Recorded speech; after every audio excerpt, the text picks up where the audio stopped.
Hey everyone, welcome to Infinity Harry. If you're enjoying our unique takes on Harry Potter and want to see more exciting content, don't forget to hit that subscribe button. Today we will see what if Harry manipulated time to save the wizarding world. Here is short summary. What if Harry Potter discovered a way to manipulate time to prevent the destruction of the wizarding world? Follow his journey as he battles destiny, uncovers hidden truths, and risks everything to rewrite the future. But before we start, if you want more stuffs like this, then please support to subscribe this channel and share with your friends. Let's start the video.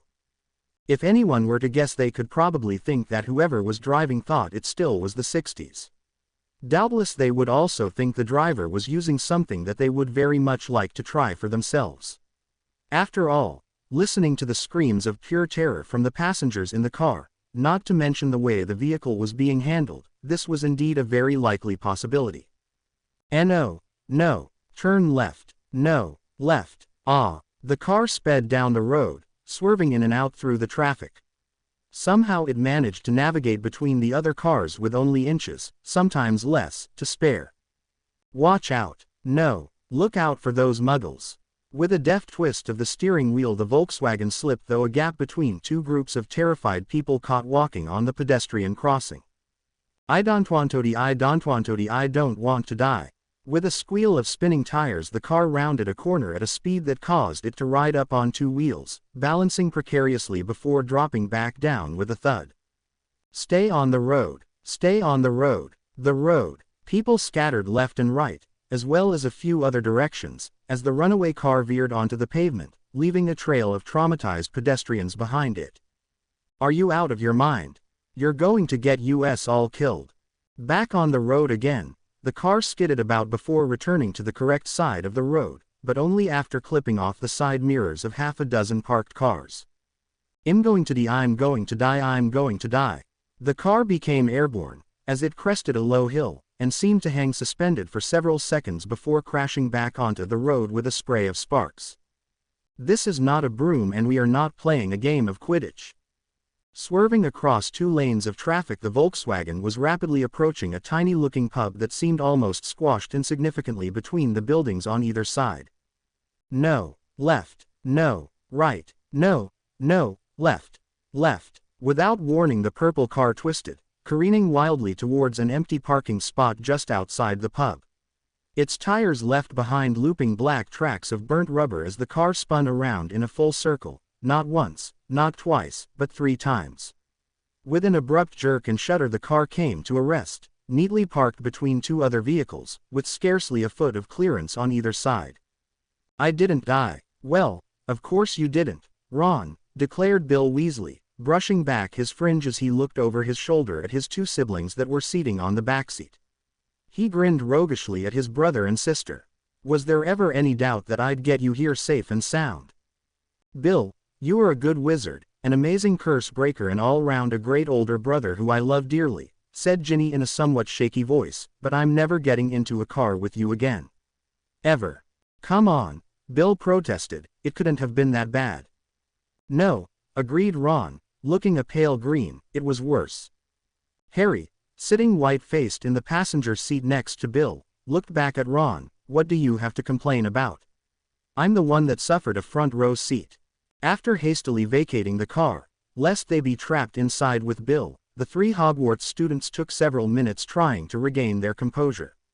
Ginny, whose legs still felt like jelly, waited impatiently next to Harry as Ron and Bill argued over the use of the Muggle parking meter.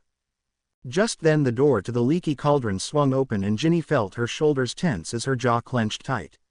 It was purely a reflex action, prompted by the sight of the white-haired woman that came walking out. For a moment Ginny had thought it was Narcissa Malfoy, Draco's mother, whom she had seen at the Quidditch World Cup 2 years before. Easy there, my little filly, Harry told her, reaching over to hold her hand.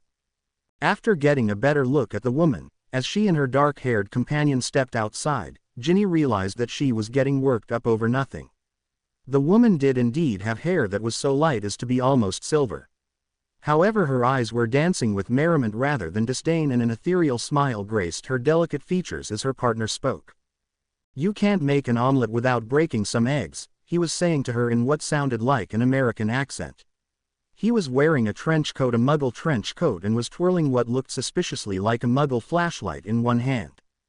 "If you made an omelet, I'd be expectin' to find the kitchen blown tea bits," retorted the woman with a soft Irish accent that played far smoother on the ears than Seamus Finnegan's. As the couple wound their way down the street and disappeared round a corner, Harry and Ginny found that Ron and Bill had finally solved the parking meter. Harry, as chivalrous as ever, held the door to the pub open and allowed Ginny to enter first, followed by Ron, then Bill. "What do you mean, little?" asked Ginny silently as they were greeted by Tom, the wizened bartender, who seemed extraordinarily pleased to see Harry again. "I'm not little."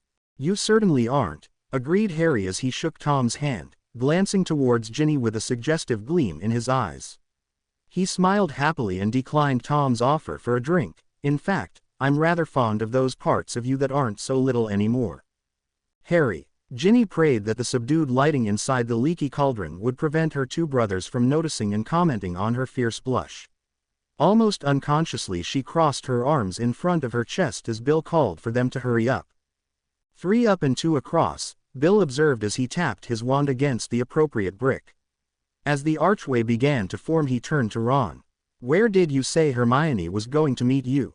"Outside Gringotts," replied Ron, his eagerness to be reunited with his girlfriend fairly obvious by the way he was bouncing impatiently from foot to foot.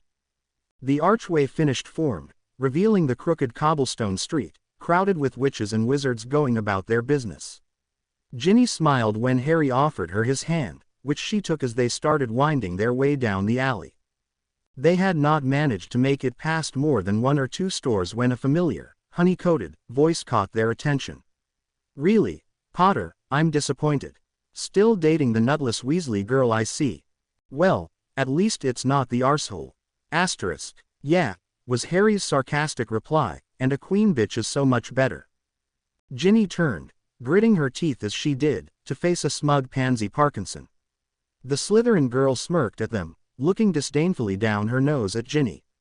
She graced Harry with what she obviously thought was a coy and flirtatious smile. "Why don't you try a proper witch who has the means to make herself presentable? You don't know what you're missing."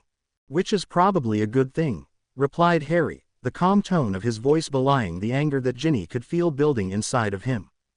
"I want to turn her into rat and feed her to Crookshanks." "Harry, we're in a public place," Ginny warned. "You're not allowed to do that." "I didn't say that I was going to do it, just that I wanted to." "We could arrange it if you like. Comma. Or perhaps not. The obviously false smile Parkinson had been wearing dissolved into a frustrated and annoyed expression. Ginny could almost see the gears starting to turn as Parkinson's disgruntled look changed to a calculating one, her narrow eyes beginning to gleam maliciously.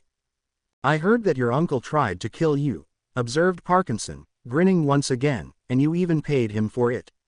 "What was it? 500 galleons. 1,000, corrected Harry through clenched teeth, his eyes narrowed to dangerous slits. By now Ron had worked himself into a fit righteous indignation and stepped forward to aid his friend by retorting, "Considering the fun Harry had in blowing up their whole house, I'd say it was worth it." Parkinson arched a fine eyebrow and smirked. "What would a beggar like you know about worth?" It was perhaps fortunate that Molly Weasley had been unable to accompany the 3 students that day, sending Bill in her place. If she had been present, Molly would undoubtedly have been shocked and appalled at her youngest son's explicit vocabulary. "He's almost as talented as you are, my dear Virginia."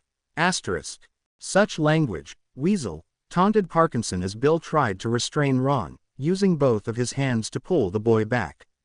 Despite the fact that she was talking, Harry and Bill were focused on Ron, and Ron was focused on attempting to pull free from Bill's grasp. As such, none of the 3 men saw what followed.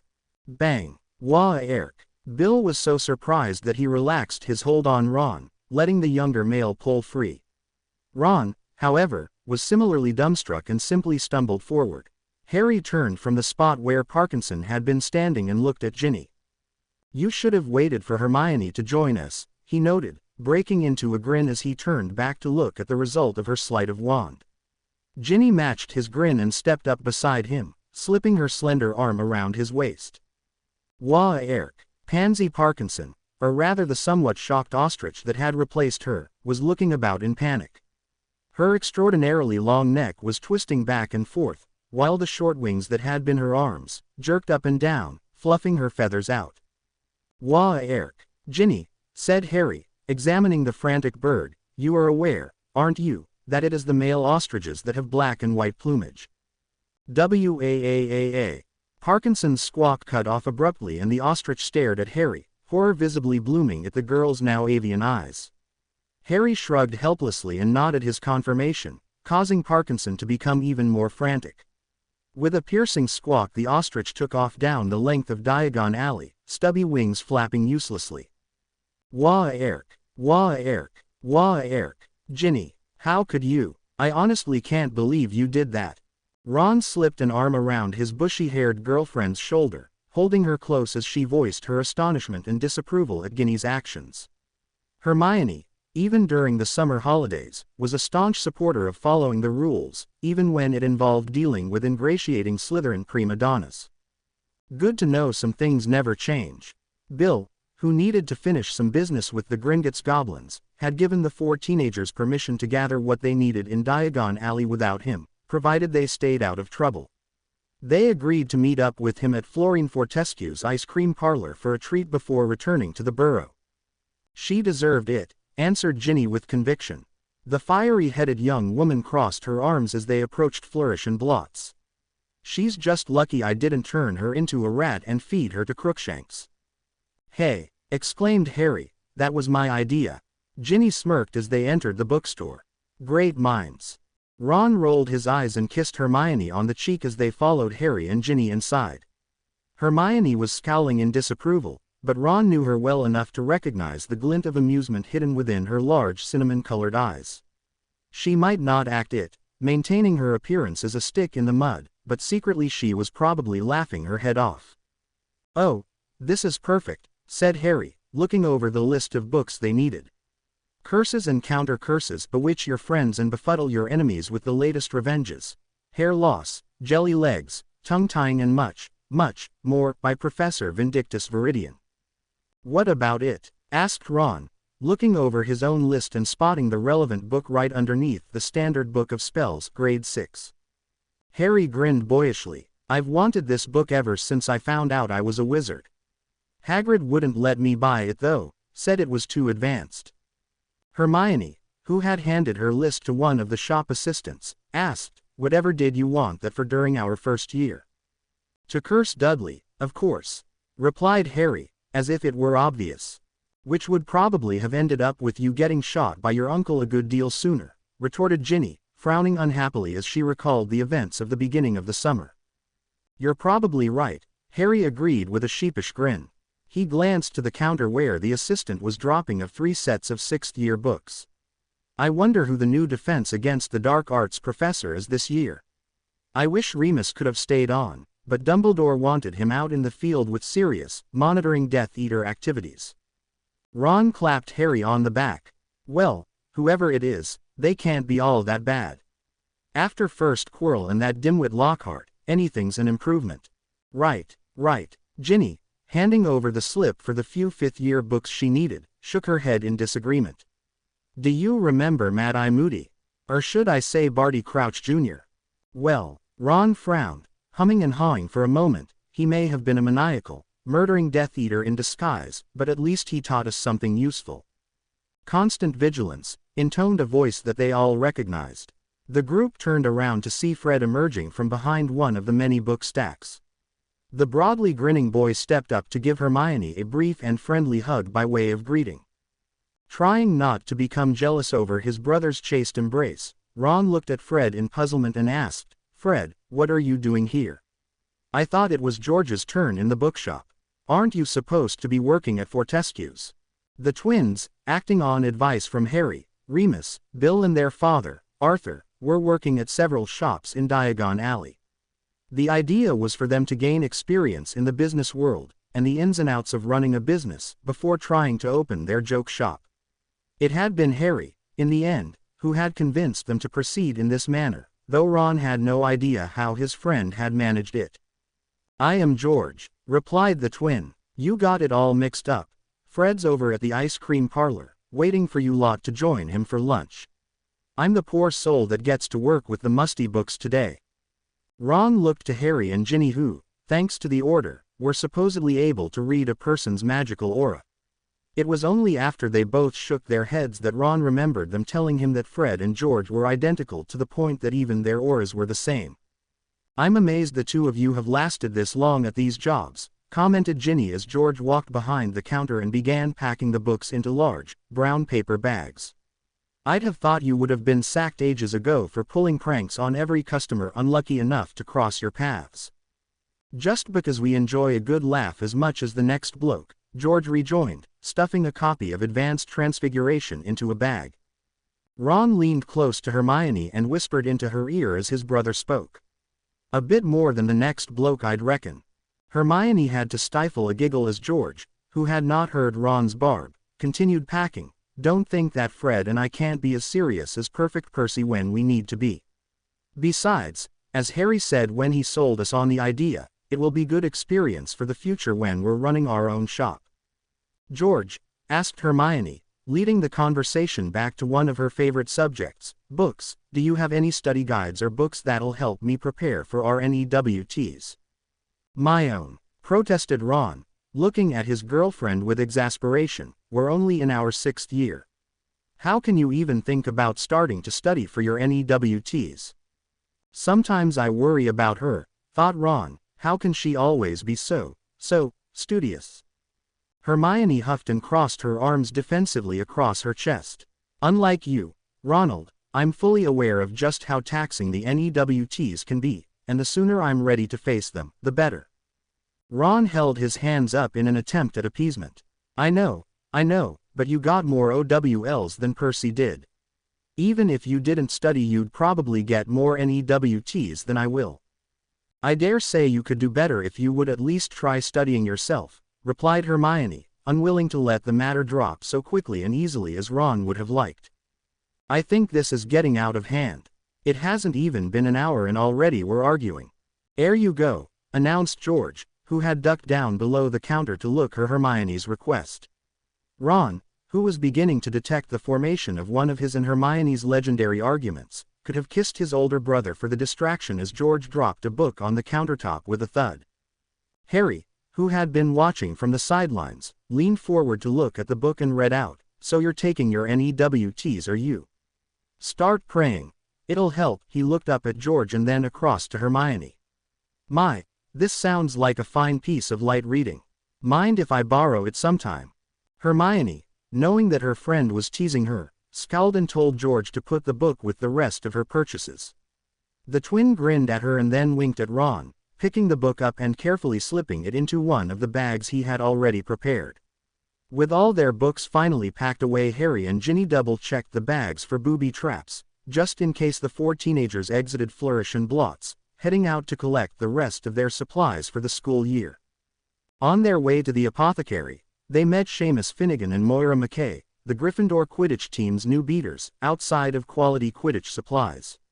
Even though Seamus was going into his 6th year at Hogwarts, and Moira only her 3rd year, the pair had become almost inseparable during Quidditch practice the previous year.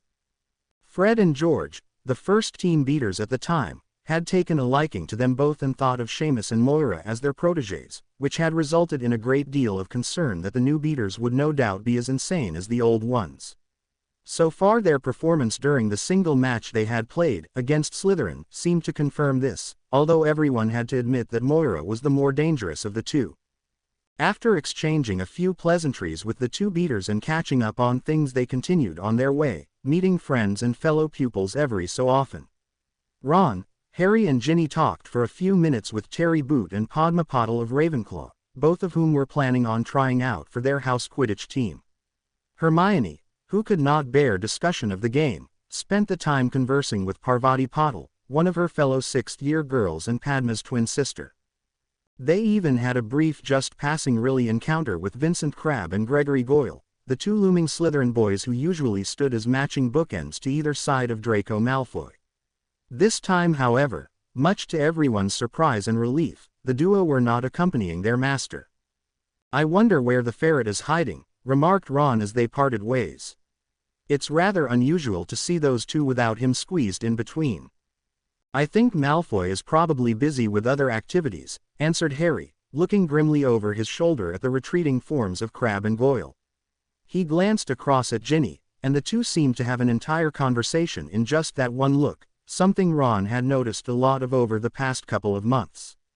Hermione frowned in consideration and asked, "Do you really think Malfoy's become a Death Eater?"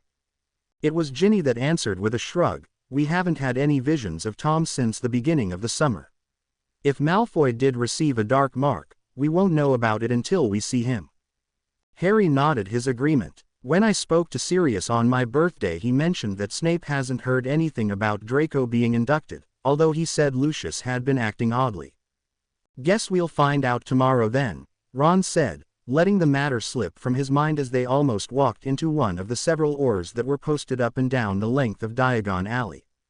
Finally, after about 2 or so hours, the quartet finished their shopping and strolled down the pleasantly sunny street to Florine Fortescue's.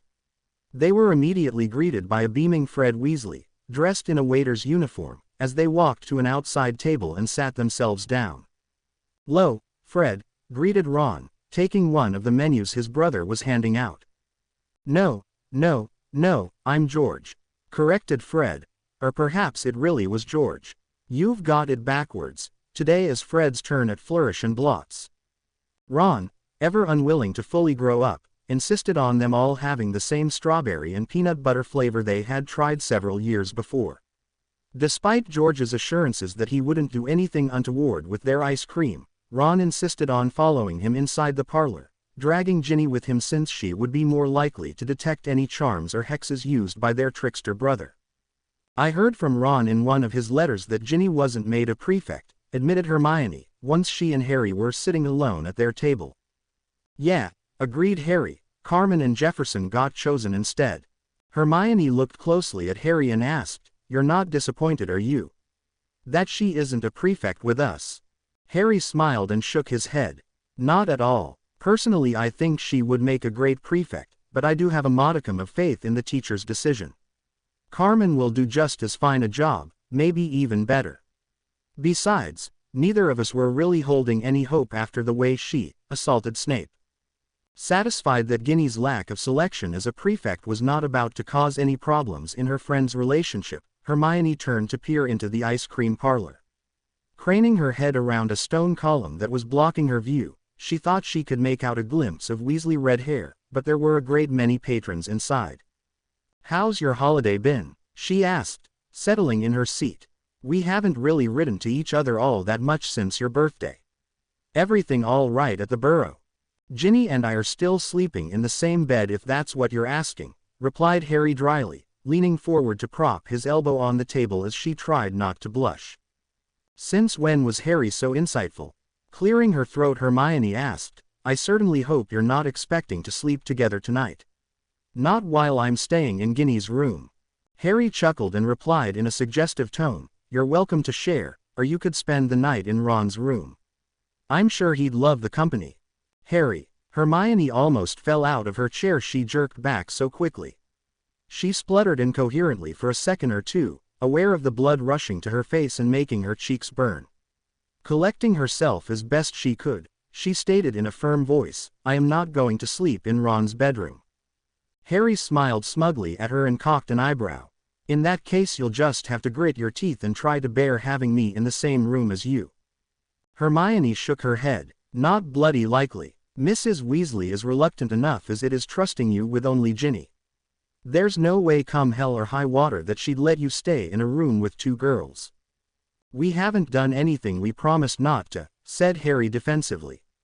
"Even with that nifty contraceptive charm you sent us, we decided to wait for a more appropriate time before taking such a step." "So you haven't done anything?"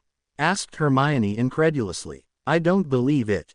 The blush that rose to Harry's cheek was satisfying to watch as he ducked his head and admitted in a quiet mumble, "We've done things."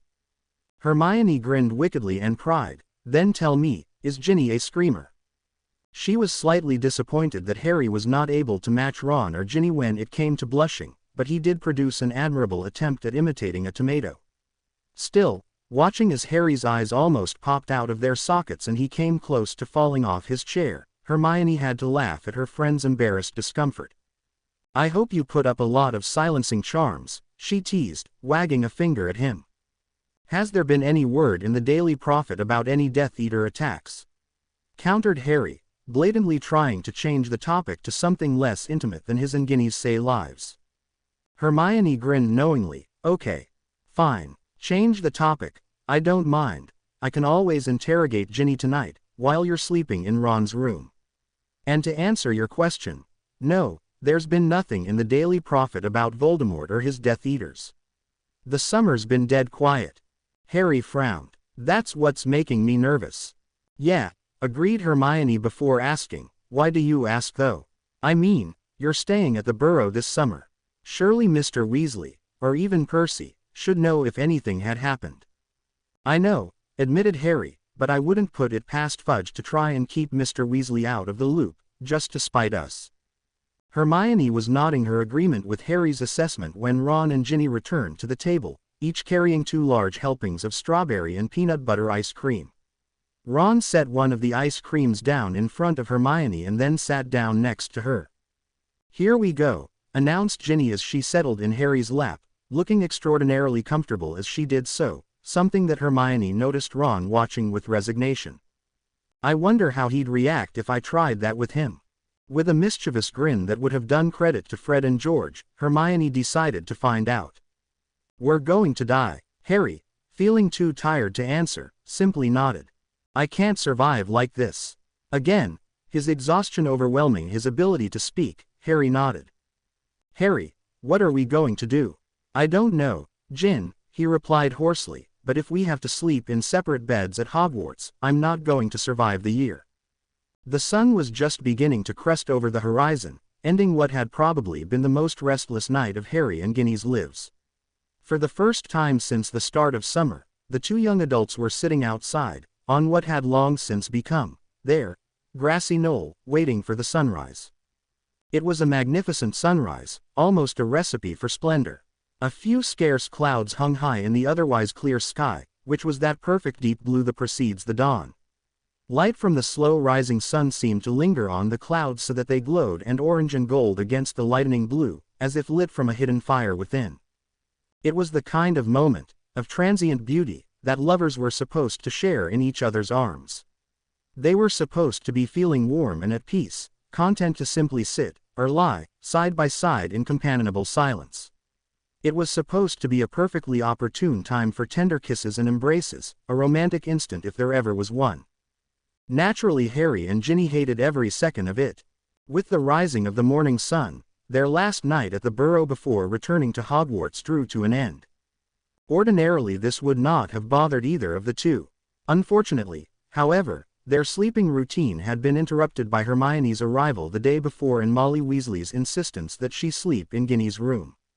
A consequence of this decision was that Harry had been ousted from his cohabitation of said room and transferred to Ron's room for the duration of Hermione's stay.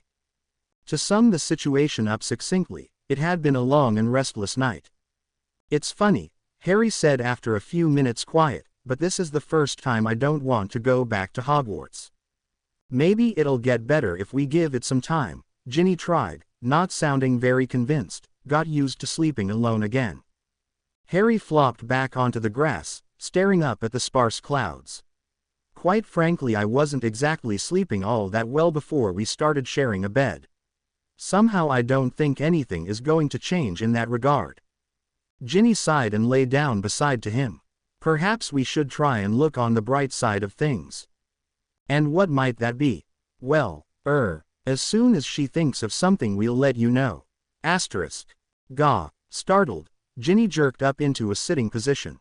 Even after nearly 2 months of having the various members of the Order communicating with her in this manner, Ginny was still unused to their voices suddenly popping into her mind. "Relax," soothed a soft feminine voice. "It's only us." Something that does not exactly inspire peace and calm, Miko, noted Harry wryly, sitting up and slipping his hand around Ginny's waist. "You all right, Jin?" he asked silently. "Yeah, fine," his girlfriend replied, just a little startled, "that's all." "Do you lot have to sneak up on us like that?" asked Ginny, having quickly regained her composure. "That would be difficult. We don't exactly have bodies to make loud footsteps with now, do we?" Harry rolled his eyes and pushed to his feet, casually brushing down his jeans before offering Ginny a hand to help her up. She grabbed hold and pulled herself up, brushing against him as she rose to stand within his embrace. He draped his arm around Ginny's shoulders while she slipped hers around his waist as they slowly descended from the low rise of their grassy knoll, back to the burrow. "Why is it," Ginny asked as they approached the kitchen door, "that just when things seem to finally be going right and everything is back on track, the universe decides to throw us off a high cliff and leave us hanging? Just lucky, I guess." "Whoa, what happened to the two of you? You look like you stayed up the entire night." "They must have. Look. They're both rumpled." "Harry, you didn't stay up all night with our sister, did you?" "You're supposed to say you didn't." "They haven't said it." "You didn't." "You did. You cad. You savage. You beast. You stud. You two are going to have your throats ripped open if you don't shut up," threatened Ginny, waving a fist in front of her brothers. She was tired, stiff from sitting outside all night, and definitely not in the mood to put up with Fred and George's antics. "Don't get your knickers twisted, Jin," placated Fred, holding his hands up. "We know you two haven't done anything indecent." George nodded in agreement. "Our room's right next to yours and we haven't heard so much as a peep the entire summer." Thanks to judicious use of a silencing charm over the entire room, thought Ginny as she made her way to the kitchen table and pulled out a chair. "Don't forget the door and windows," replied Harry, sitting opposite her. Ginny, despite her tiredness, grinned impishly at him. "Not to mention the bedsprings and the headboard, Harry gave her a playful smirk and reached for the jug of apple juice. "We were nothing if not thorough and discreet." "Of course you were. Look at who you had for teachers. I hate to break this to you, son, but I was sneaking around Hogwarts for years before you lot came into my life." "Quite successfully too," agreed Ginny, smiling. Of course, naturally the twins were not finished with their routine and had continued their chatter through Harry and Ginny's internal dialogue. "There was that time when you decided to redecorate and put in that extra window. And remember that unfortunate incident with Percy. Molly Weasley, who until now had been bent over the stove cooking the sausages, bore down on her two wayward children. Fred, George, leave your poor sister and Harry alone. It's obvious that they've had a very rough night. There's no need for you two to make their morning as difficult." George, who seemed to have the focus of their mother's attention, nodded his head sheepishly and tried to look appropriately ashamed. Fred, on the other hand, turned towards Harry and Ginny in a way that prevented Molly from seeing, and cracked his one hand as if using a whip. "Fred, don't be rude," snapped Molly as she set the large platter of sausages on the tabletop, turning to glare fiercely at her misbehaving son. "I need coffee," grumbled Ginny as Harry took a long sip of his juice. Across from her, Harry shook his head. "I honestly don't know how you could even pretend to like that disgusting stuff." Ginny looked up at him, shoveling a few sausages onto her plate. "What's wrong with it?" "Nothing really," Harry admitted after a moment, helping himself to a couple slices of toast, "but how can you drink it without sugar or cream? Uncle Vernon used to have it every morning." Ginny frowned slightly. Since their bond had formed, thanks in part to the Order of the Phoenix as well as several other occurrences, Harry and Ginny would often convey to each other thoughts that they preferred not to share with anyone else. "Does it bring back bad memories?" she asked, wondering if perhaps she ought to switch her drink of choice to tea instead. "Nothing too bad," he replied with an almost imperceptible shake of his head. "It's just I'm still a little bit touchy when it comes to the Dursleys." "Harry, lectured Fred, sitting down next to him, "has anyone in our family ever told you about the infamous espresso incident?" Ginny could only bite back a groan and try not to drop her head in her food as Harry cautiously shook his head. Fred and George immediately seized the opportunity and began their dramatic reenactment of what had happened several years earlier. This was going to be almost as bad as that damn stupid love poem she had written. George began the tale. Picture it. The burrow. The summer before Fred and mine's second year at Hogwarts. Our father, fine man that he is, succumbs to his curiosity. One day he brings home a Muggle espresso machine, although he doesn't really know exactly what it is or does, continued Fred, gesturing with broad sweeps of his arms. Do they remember every little embarrassing thing I've ever done? Wondered Ginny. Probably. Naturally it was our favorite sister. Our only sister for that matter. Who was able to deduce its inner workings? George gleefully rubbed his hands together, chuckling evilly. And just as naturally, she decides to try the noxious brew herself before the rest of us could get our hands on it. I think I can see where this is leading, she heard from Harry. Ginny narrowed her eyes dangerously and raised her knife in front of Fred's nose. Both twins became silent as she ground out through clenched teeth. Do you want me to hurt you, you blistering idiots? Harry nodded his support. Honestly, chaps, we appreciate your attempts to cheer us up, but after last night we're just too exhausted to handle it right now. Ah, but I want to hear how much noxious brew our fair Jin imbibed in. Asterisk. Loki. Shut up. Asterisk. Disaster. Alas, murder most foul. Fred immediately proclaimed, clasping his hands theatrically over his heart. Tragedy and assassination. Mayhem and slaughter. Complete bedlam and utter ruination. Ginny suspected that Fred was trying to say that, for the time being, he sympathized completely with their plight. It was always a matter of guesswork, deciphering what either of the twins meant. Their command of the English language had never been anything less than perfect, however they occasionally see fit make everyone else doubt that. Discovered how to open the dictionary, did you? Asked Harry lightly, spearing one of the sausages on his plate with his fork. The dictionary, the thesaurus and the encyclopedia, old bean. Confirmed George, holding his head high while at the same time puffing his chest out with pride. Great, Ginny thought. Harry laughed and started munching on some toast. Spiffing. The playful banter continued even after Percy came downstairs for his breakfast, expressing mild surprise to see Ginny and Harry up and about so early. The lenses of his horn-rimmed glasses glinted in the rich morning sunlight that shone through the kitchen windows as he sat down. I'm surprised to see you out of bed so early, Ginny, Percy stated, helping himself to the food spread out on the table. Did you decide to get a head start for your journey to Hogwarts?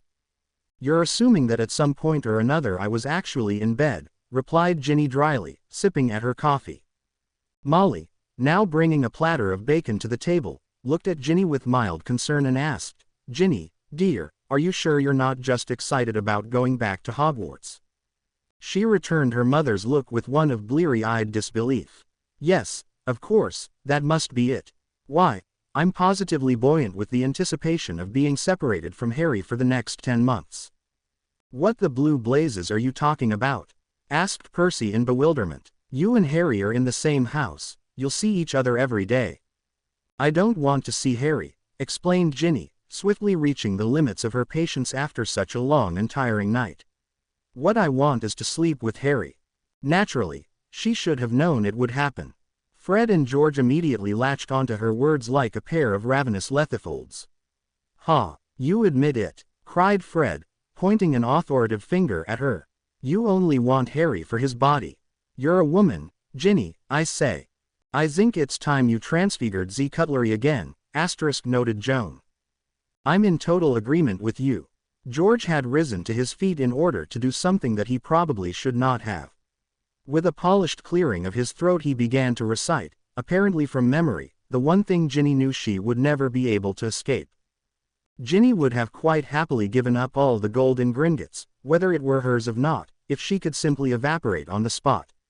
Of course, thanks to the power of the Order and Harry's tutoring, she could always apparate out of the burrow. His eyes are as green as a fresh pickled toad. His hair is as dark as a blackboard. I wish he was mine, he's really divine.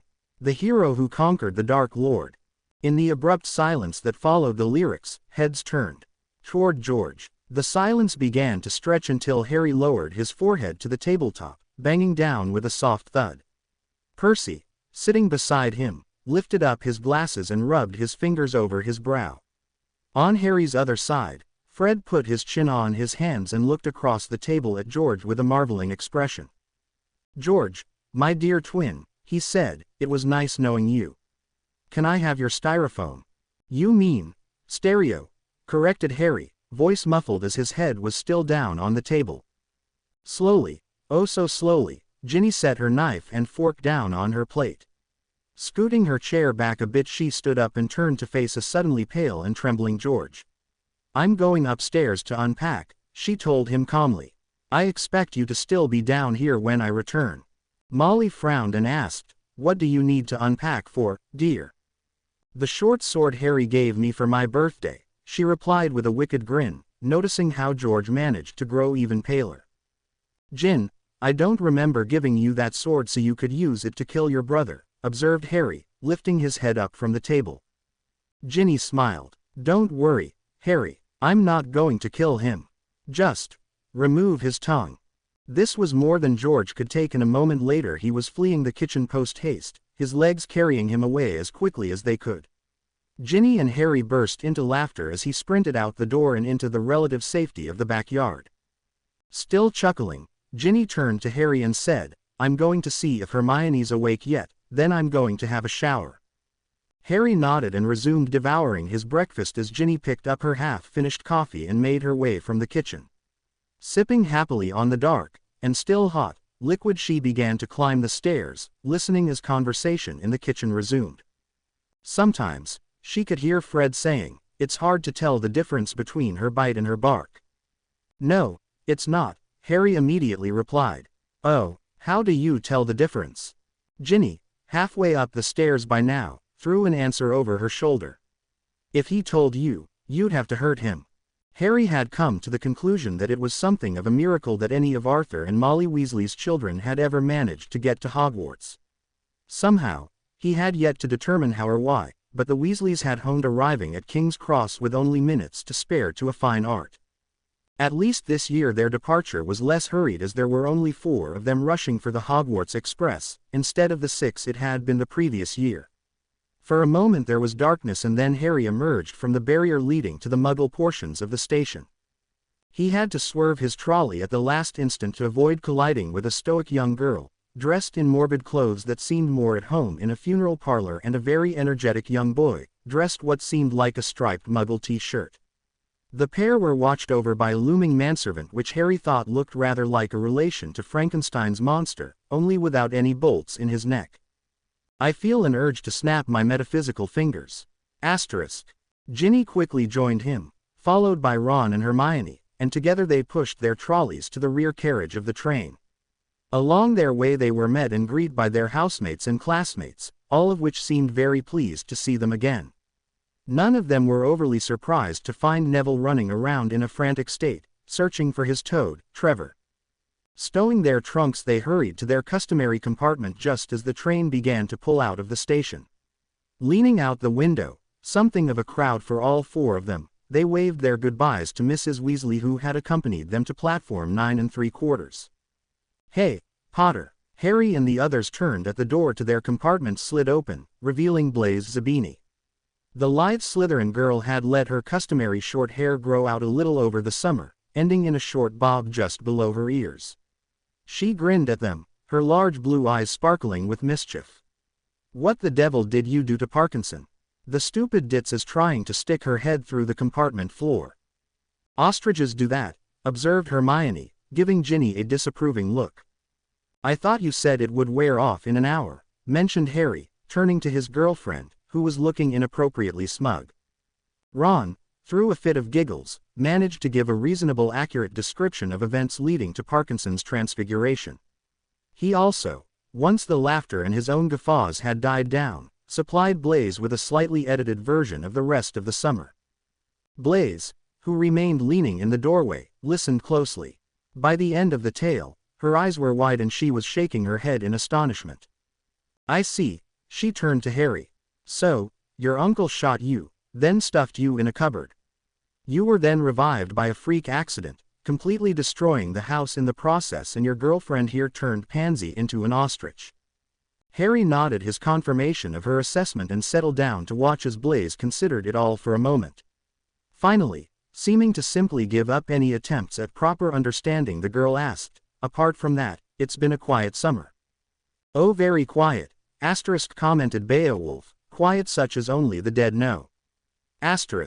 Unless you're a ghost. The quartet's journey continued along a similar vein for most of the way to Hogwarts. After Blaise had bid them farewell, they had been visited by Cho Chang, the pretty Ravenclaw seeker, now going into her 7th and final year, whom Harry had once had a crush on. As of the Yule Ball the previous year, she had, though nobody knew how it came about, begun dating Neville. As she stuck her head into the compartment, Harry grinned. "Let me guess. You're looking for Trevor." "How do you know that?" she asked, puzzled that the four knew what she was doing without her having to tell them. "Neville loses his toad every other day," explained Hermione. Half an hour later, 2 fifth years, Carmen Ryder and Jefferson Hope, come by to say hello. Harry and Hermione had already spoken to them during their brief visit to the prefect's compartment up front. Carmen and Jefferson were Gryffindor's newest prefects, replacing Angelina Johnson and Maximilian McCoy. At one point or another during the trip to Hogwarts they were visited by all of the Gryffindor 5th and 6th years, as well as a good number of other students. The sky was beginning to darken and the countryside speeding past the window was now familiar. They would soon be arriving at the Hogsmeade station and from there, Hogwarts. Harry was starting to think that perhaps they would manage to survive the entire journey without being forced into a confrontation with Draco Malfoy. Unfortunately, as often happens, just when he thought this, the door to their compartment was pulled open and a familiar drawl greeted them. "Ah, Potter, I've been looking for you." Malfoy stood in the doorway, his silvery hair neatly trimmed and his cold gray eyes gleaming with unknown intent. Surprisingly enough, he did not look all that different from the last time Harry and the others had seen him. "Oh no, it's the arsehole again. Can't we ever be free of him? My luck's good, but not that good," replied Harry. Malfoy smirked and inclined his head. "I thought you might perhaps be worried about me, so I decided let you know that I'm alive and well." Harry, making sure that his wand was close at hand, replied, "I'm so sorry to hear that." "Where are your bodyguards, Malfoy?" asked Ron, bringing to everyone's attention that the pale-faced Slytherin was indeed unattended by his normal companions. Harry reached out with his magic, thinking that perhaps Crabbe and Goyle were merely waiting outside, and was surprised to find that he could not sense either of them anywhere nearby.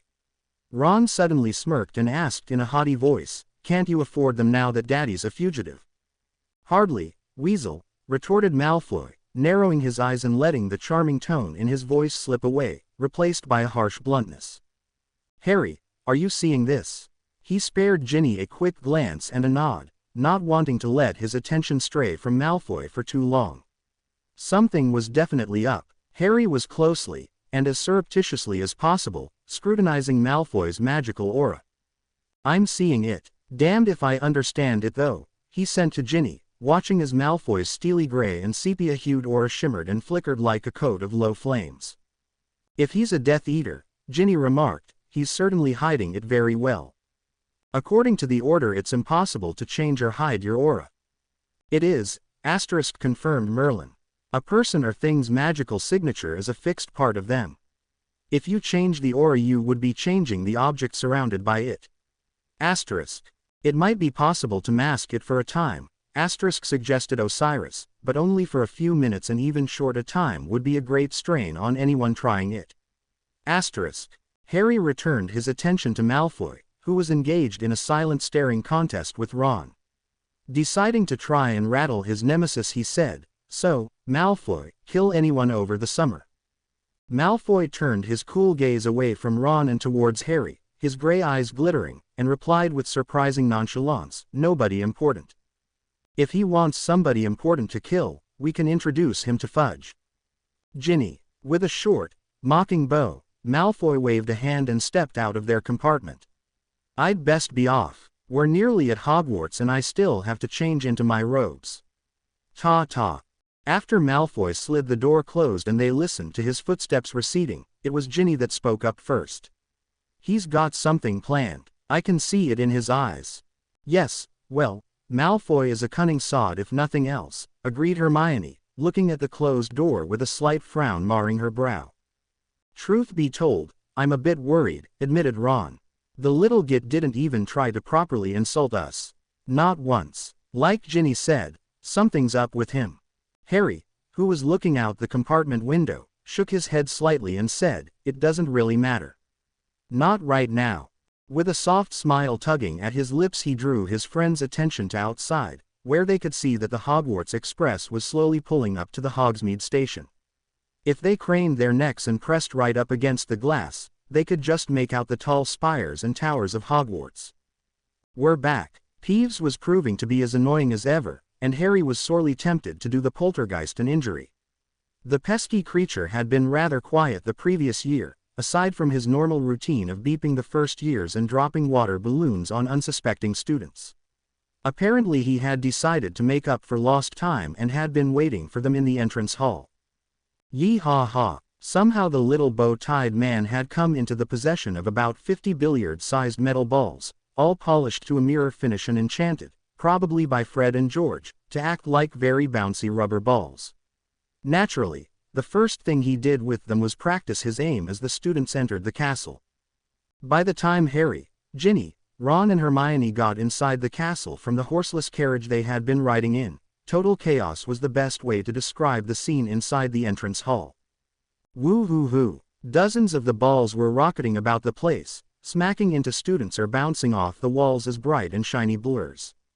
The students were ducking left and right, jumping over each other, as they tried to cross the room and reach the safety of the Great Hall. Peeves was drifting amidst the bedlam, picking up any of the balls that had rolled to a stop and hurling them back into the fray with a demented cackle. "Now I know what it feels like inside a pinball machine," observed Hermione, hiding behind Ron as a ball shot past, ricocheting off a suit of armor and almost hitting Morag McDougal on the rebound. "A what machine?" asked Ron, shielding his face with his arms while at the same time trying to observe the proceedings. Harry shook his head and waved for his friends to crowd round him. "Never mind that, let's just try get through this mess. I don't feel like visiting the hospital wing on my first day back." Ha ha hee hee ho ho. They had made it almost halfway across the entrance hall, protected by a combined shield charm from both Harry and Ginny, when something caught Harry's eye. Or rather someone. Pansy Parkinson, looking very unkempt at the moment, was slowly bearing down on Peeves. The poltergeist was tossing one of the shiny balls up and down in his hand, delighting in the mayhem he was causing and completely unaware of Pansy's approach.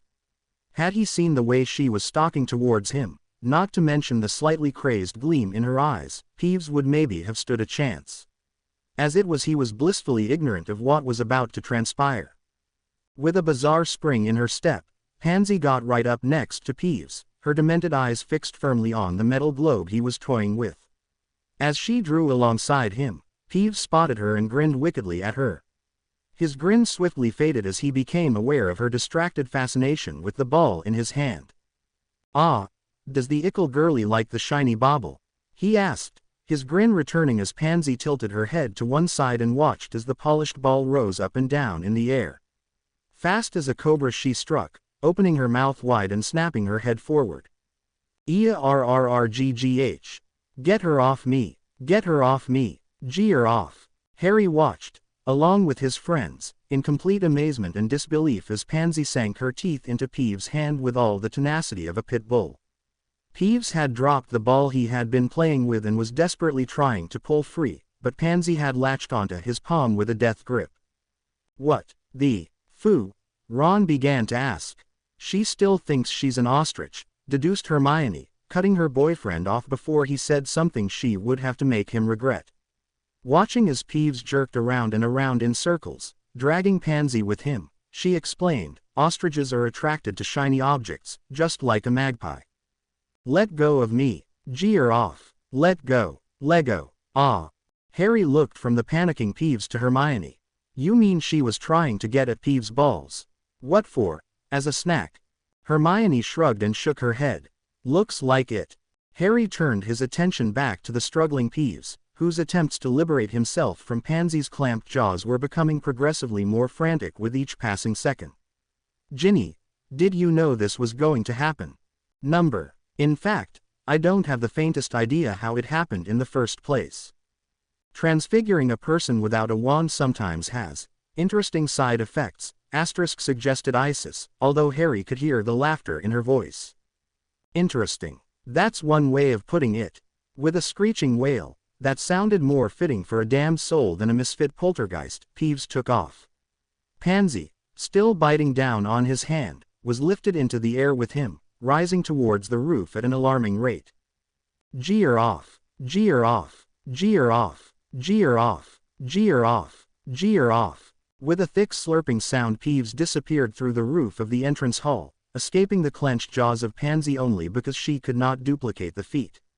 For a short instant the Slytherin ostrich, girl, hung suspended by the ceiling. Then, no longer supported by Peeves' efforts to escape her, Pansy dropped down like a stone. Wah, oh, she, fortunately one of the Ravenclaws, a fifth-year named Rain, had enough presence of mind to cast a quick levitation charm on the falling girl.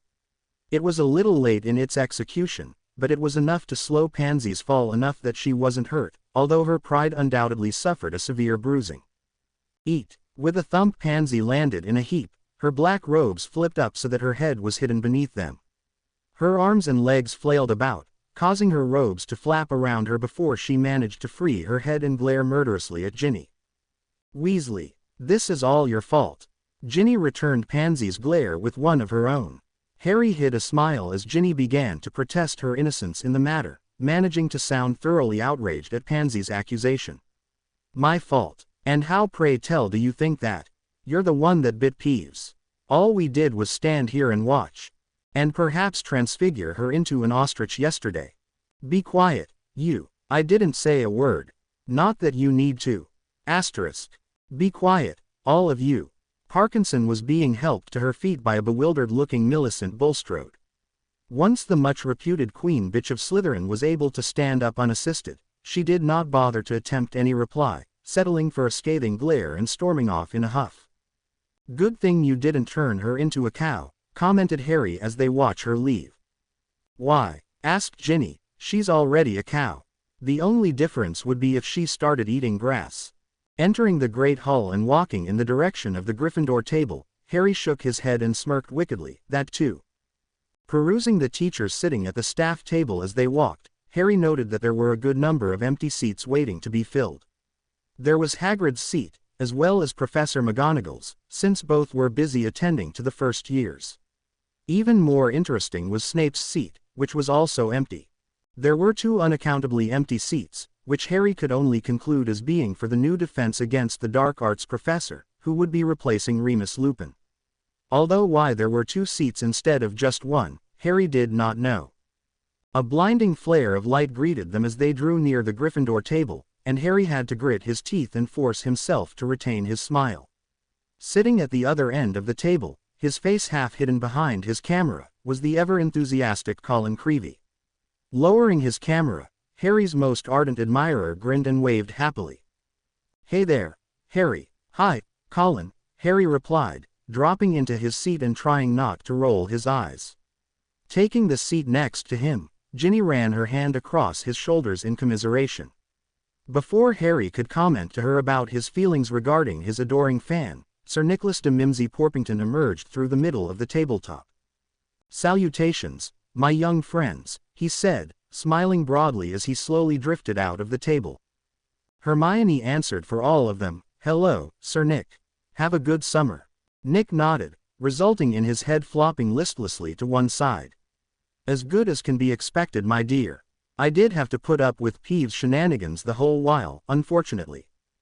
The conversation, revolving around the castle's resident poltergeist, continued for several minutes, with contributions from Ron, Dean and Neville. By the time Seamus and Moira joined them, it was nearly time for the sorting ceremony to begin. Everyone quieted down as the colossal oak doors swung open, and Professor McGonagall entered, leading the mass of jumpy-looking first years.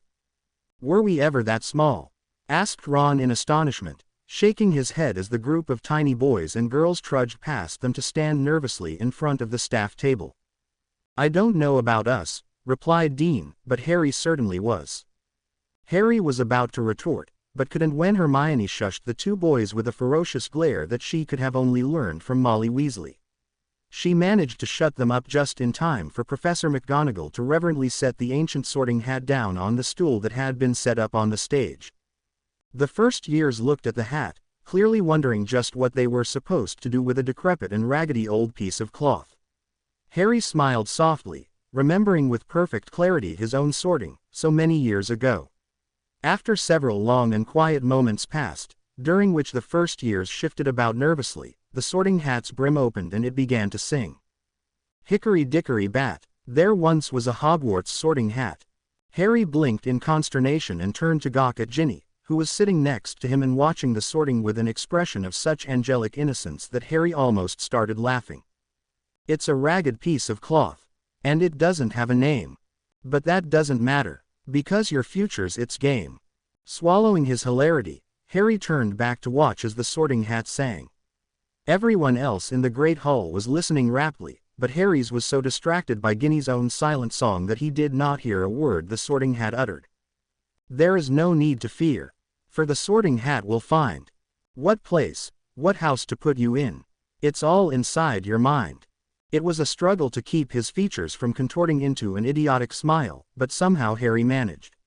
Out the corner of his eye he could see Ginny watching him, the ghost of a sly smile traced upon her cerise-colored lips, as she silent sang her own lyrics to him. For those that are brave at heart, Gryffindor's where you'll be. You can outfight, outswear and outdrink anyone, including the likes of me. When the various members of the Order of the Phoenix started to join in, singing very off-key, it was all Harry could do not to drop his face into his hands and start howling with laughter. When you're diligent and loyal, then a Hufflepuff you surely are. There'll be blood, sweat and toil, while you follow your star. Asterisk. If possible, it actually got worse when some of the more heavily accented voices joined together in an incomprehensible cacophony. It reminded Harry of a noisy breakfast in the Dursley house, with Vernon bellowing, Petunia screeching and Dudley braying all at once. If you value knowledge above all else, then Ravenclaw's where you'll be set. Learning things both great and small. That's a sure bet. Asterisk. The last verse was delivered solely by Ginny, who was now sporting an impish grin as she sidled up against Harry at the table.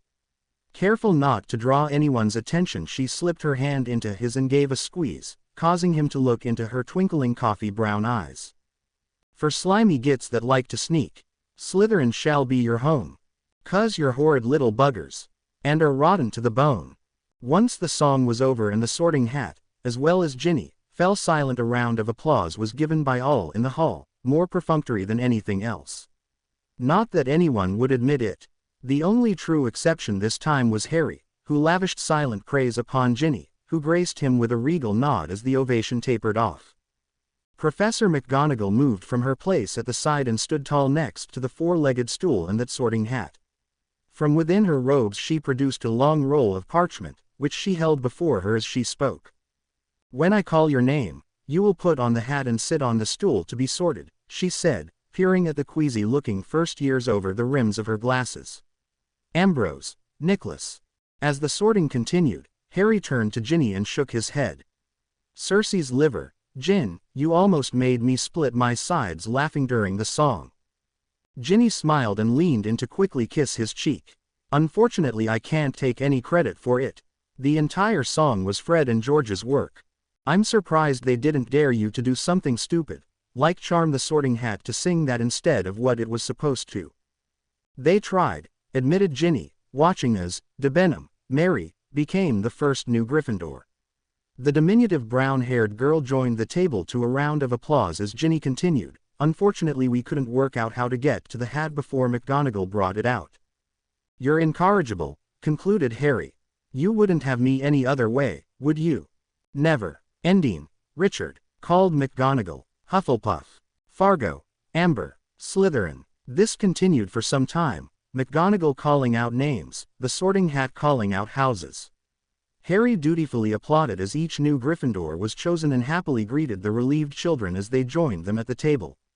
Midway through the sorting he glanced across the great hall and saw that Malfoy was watching him with hooded eyes, a thin smile on his lips. It was an unnerving occurrence, though Harry did not point it out to the others. Eventually McGonagall finished reading through the list of new students, ending with, Zulberg, Trevor. After the deputy headmistress packed away the stool and the sorting hat, Professor Dumbledore rose from his seat to give his beginning-of-year speech. "Greetings one and all," he intoned pleasantly, looking over the assembled students with a benevolent smile. "It is always a pleasure to see so many old faces, as well as so many new ones, at the start of yet another year of learning. I have a few start-of-term notices to make before we commence with the wonderful banquet that has been prepared for us." Harry laughed softly as he noticed Ron's grimace. His friend would much rather have dug into his food first and then listened to the announcements. Considering that Ron had somehow managed to grow another couple of inches and fill out a good bit as well, Harry could understand his slight impatience to begin eating. Firstly, since it has proved so popular these last 2 years, Hogwarts will once again be hosting a Yule Ball during the Christmas holidays. Unlike previous years, however, this year the ball shall be held on Christmas Eve, rather than Christmas Day. "Oh joy," groaned Harry, slumping in his seat. "What's wrong, Harry?" asked Ginny, looking at him with concern. Harry sighed. "Considering what happened at the last Yule Ball, I'm really not feeling all that enthusiastic for the event." Ginny smiled sadly and took his hand in hers. "It'll be all right, Harry. I mean, what are the odds that Tom will attack on Christmas 2 years in a row?" "Do you really want me to answer that?" "As always," continued Dumbledore, after waiting for the news about the ball to sink in, "I must inform you that the Forbidden Forest is just that, forbidden to all students. The neighboring village of Hogsmeade is likewise out of bounds to those under 3rd year." This time, for some inexplicable reason, the headmaster turned his sparkling blue eyes towards Harry. Harry, knowing full well why, grinned back and shrugged. "Finally, I would like to announce 3 actually, changes to our staff this year. Professor Jones, who has retired to work on a dig in Egypt, has been replaced as our Professor of Ancient Runes, by Miss Fleur Delacour." A tumultuous standing ovation came from the students. Actually, truth be told, it was a standing ovation that came from most of the male students. Only Harry, Ron and a few other prudent young men, remained seated and restrained themselves to a polite applause, thus earning themselves pleased smiles from their significant others. Fleur, as beautiful as always, gracefully rose from her seat and graced the students with a charming smile and a wave. Harry, taking a quick look at the Slytherin table, noticed that Malfoy was completely unaffected by Fleur's Vila charms. In fact, and this highly disturbed Harry, he seemed to scarcely moved since the last time Harry had seen him. His cold gray eyes were unwaveringly focused on Harry alone. With Professor Lupin deciding to leave us for a sabbatical, the position of her defense against the dark arts has been filled this year by a married couple, Gregory and Hilary Proteus, who come to us highly recommended. Dumbledore's mustache gave a twitch of amusement. "I have been informed that they have only just arrived in Hogsmeade and are currently being escorted to the castle by Professor Snape." "Is he off his rocker?" asked Ron. "Snape will probably kill them before they even reach the school grounds. I have discovered over the years that it is very easy to be wise. All you have to do is think of something stupid to say and merely say the opposite." Dumbledore grinned boyishly at them all and lifted his goblet in a toast. "That said, let's dig in." Food immediately sprang into being on the table.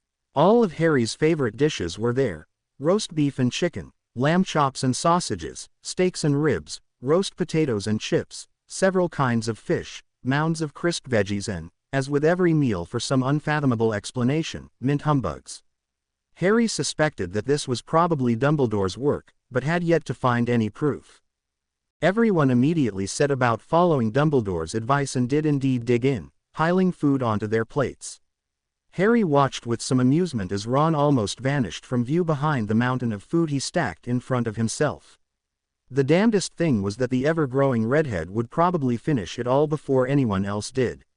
And then, no doubt, he would start consuming a second helping and after that probably a third as well. "Good food, good meat, good God, let's eat," declared Moira enthusiastically, attacking her dinner with a relish that could almost have matched Ron's. In fact, her gusto was probably more impressive since Moira was, despite being in her 3rd year, easily one of the smallest people at the table, including the first years. Where did they put it all? Asked Hermione, looking from Ron to Moira and back in amazement. Harry shook his head. I think they must have swallowed bottomless pits when they were younger. A couple of minutes later the doors to the Great Hall swung open. Professor Snape was standing at the threshold. He had the air of a man who had been in a tremendous hurry, but who had been stopped in midrush by something, or someone, he could not fully understand. The new defense against the dark arts professors have arrived, Headmaster, he said after taking a moment to visibly compose himself. The look on his face was, oddly enough, not the one of glaring abhorrence that he usually held in reserve for whoever drew the position. In its place he wore a look that was almost dazed, perhaps even traumatized. Everyone was watching closely as the two newcomers crossed the threshold into the hall, brushing past Snape without sparing him so much as a sideways glance. They were so engrossed in their conversation, spoken just loud enough for everyone to hear, that they did not notice the reaction their entrance caused. Waving her arms about in obvious agitation was a stately young woman with shimmering golden hair and bright hazel eyes. From what Dumbledore had said, this could only be Hilary Proteus, who was ranting at the man who was clearly her husband. Believe you're still going on about that one little mistake. Mistake, little, interrupted Gregory Proteus, staring incredulously at his wife with wide, sea-green eyes. He ran both hands through his rich, yet untidy, mahogany hair and exclaimed, "You threw me off the hotel balcony." At least there was a pool below, offered Hilary, looking slightly chagrined. You didn't know that. It was an accident, insisted the flustered woman. Gregory gave her a fierce look. An accident. We were on the 17th floor. Hilary protested in defense. I was drunk on champagne. What did you expect? It was the 4th day of our honeymoon. I know what I was expecting. He held up a finger and wagged it at her in a negative manner. That wasn't it. A blush rose to the woman's cheeks, visible even from where Harry was sitting. She shook her head and replied, "At least you weren't hurt." Hotel security arrested me. Everyone present in the Great Hall, teachers, students and ghosts, was watching the two quarreling with dreadful fascination. Surprise wasn't sufficient to describe the reactions of those watching. Astonishment would only just fit the bill. Total consternation came close. I made it up to you, didn't I? Made it up. Now it was Gregory's turn to wave his arms about as he all but shouted, I had to sleep on my stomach for a week. The doctor thought I'd been ravaged by a wild beast. She smirked at his words and arched an eyebrow at him and shook out her golden mane before noting in a superior voice, you didn't complain at the time. The broad-shouldered man abruptly skidded to a halt. He blinked and for the first time seemed to perceive that they were not alone. Glancing to either side he took note of the dumbstruck students that were sitting all around them. Finally he looked at his wife and said, with perfect calm, you do realize that we have a rather sizable audience. Hilary's jaw dropped and she glanced around the hall. Her face, tanned as it was, managed to pale a good few shades. Turning back to Gregory she drew in a shaky breath before speaking in a small voice. I guess I went and stepped in it. That's a fair assessment, agreed Gregory, smiling thinly. Damn it, I swore I wouldn't do this. Chaos reigned supreme throughout Gryffindor Tower on the 2nd of September. It was the first day of the school term and, much to their horror, the Gryffindors had woken to discover that they had lost two items of great importance. Harry and Ginny. It started innocently enough, early that same morning, when Hermione was roused from her sleep by the first rays of the morning sun. The bushy-haired sixth-year prefect rolled out of her plush four-poster bed and pulled on her faded pink dressing gown and fluffy slippers. Treading quietly, so that she would not disturb Lavender or Parvati, Hermione slipped out of the room. Hermione was heading for the dormitory belonging to the fifth-year girls, her intention being to check on Ginny Weasley. Though they hadn't really discussed it, Hermione knew that Ginny and Harry had not managed to catch much sleep the night before leaving the burrow. Naturally she was worried that her friend had experienced similar difficulties last night. Normally Hermione would not have worried about either of the two doing anything inappropriate. Harry was a sensible young man and Ginny, despite her brother's dubious influences, had her head properly screwed on. Of course, if you looked at it another way, Harry was dangerously impulsive and had a tendency to act, then think, and Ginny was easily a match for any of her brothers and that, unfortunately, included the twins. Besides which, she thought as she slipped into the other girls' dormitory, they're in love. Who knows what they could decide to get up to? Ginny's bed was, luckily, close to the door. Hermione padded across the short distance from the door to the curtain-enshrouded bed. She felt about the velvety fabric for a few seconds until she found an edge and cautiously parted the curtains, just enough for a short glimpse inside. Immediately following her short glimpse, Hermione grabbed hold of the curtains with both hands. She threw them wide open, exposing the bed hidden within, her expression becoming an odd mixture of worry, consternation and disapproval as she looked down on Ginny's bed.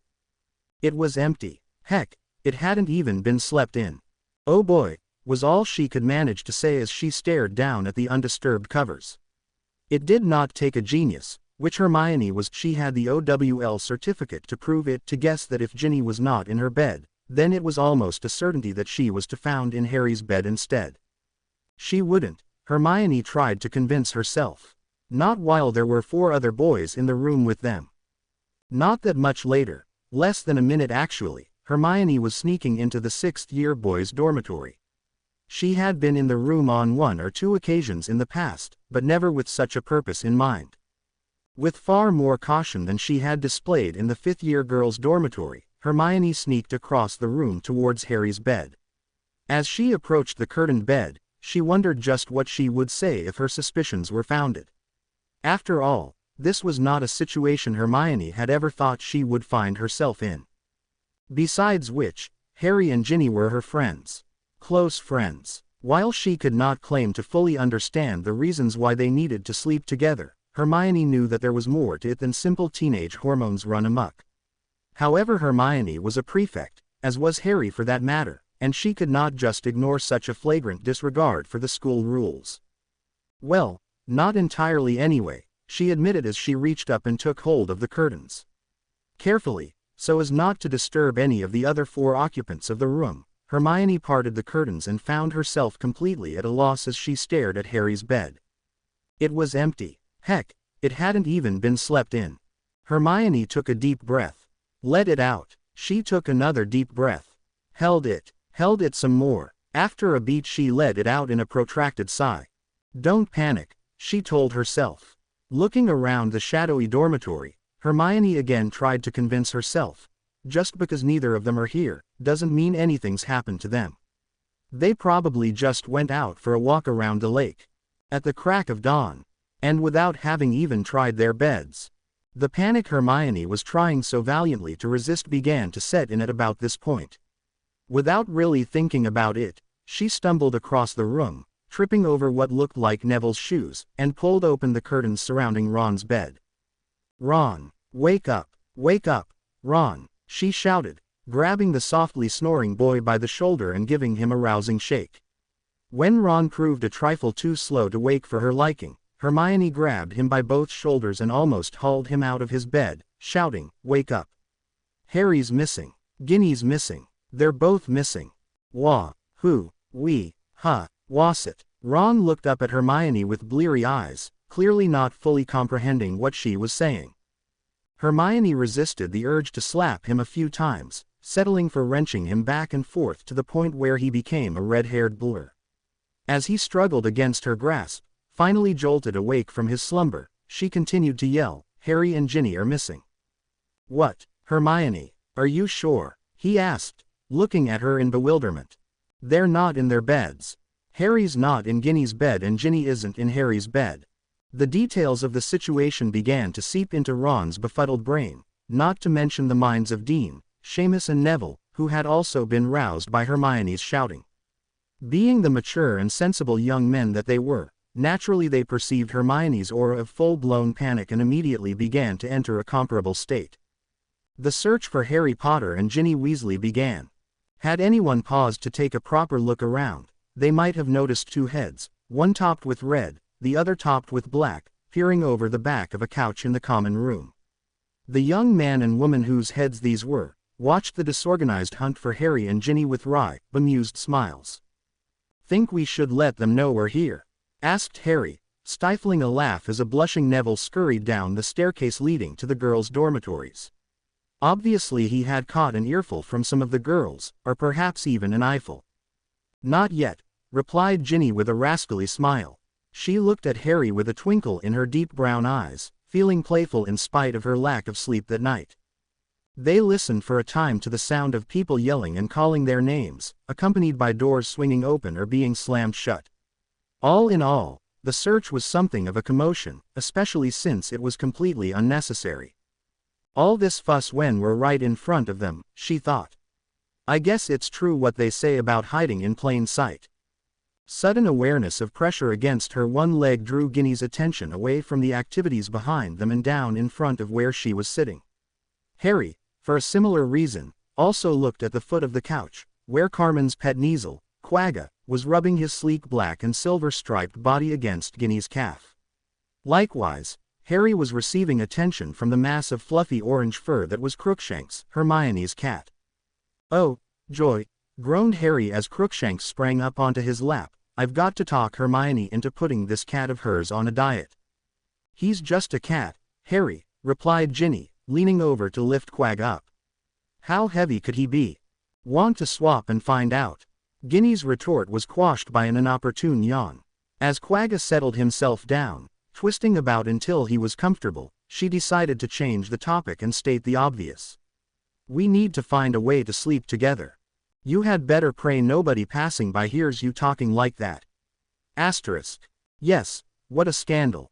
The two most powerful magicians on the planet engaged in an illicit affair. It would be a feeding frenzy for the media. Asterisk. Harry nodded in agreement to Ginny's statement, ignoring the ramblings of the order.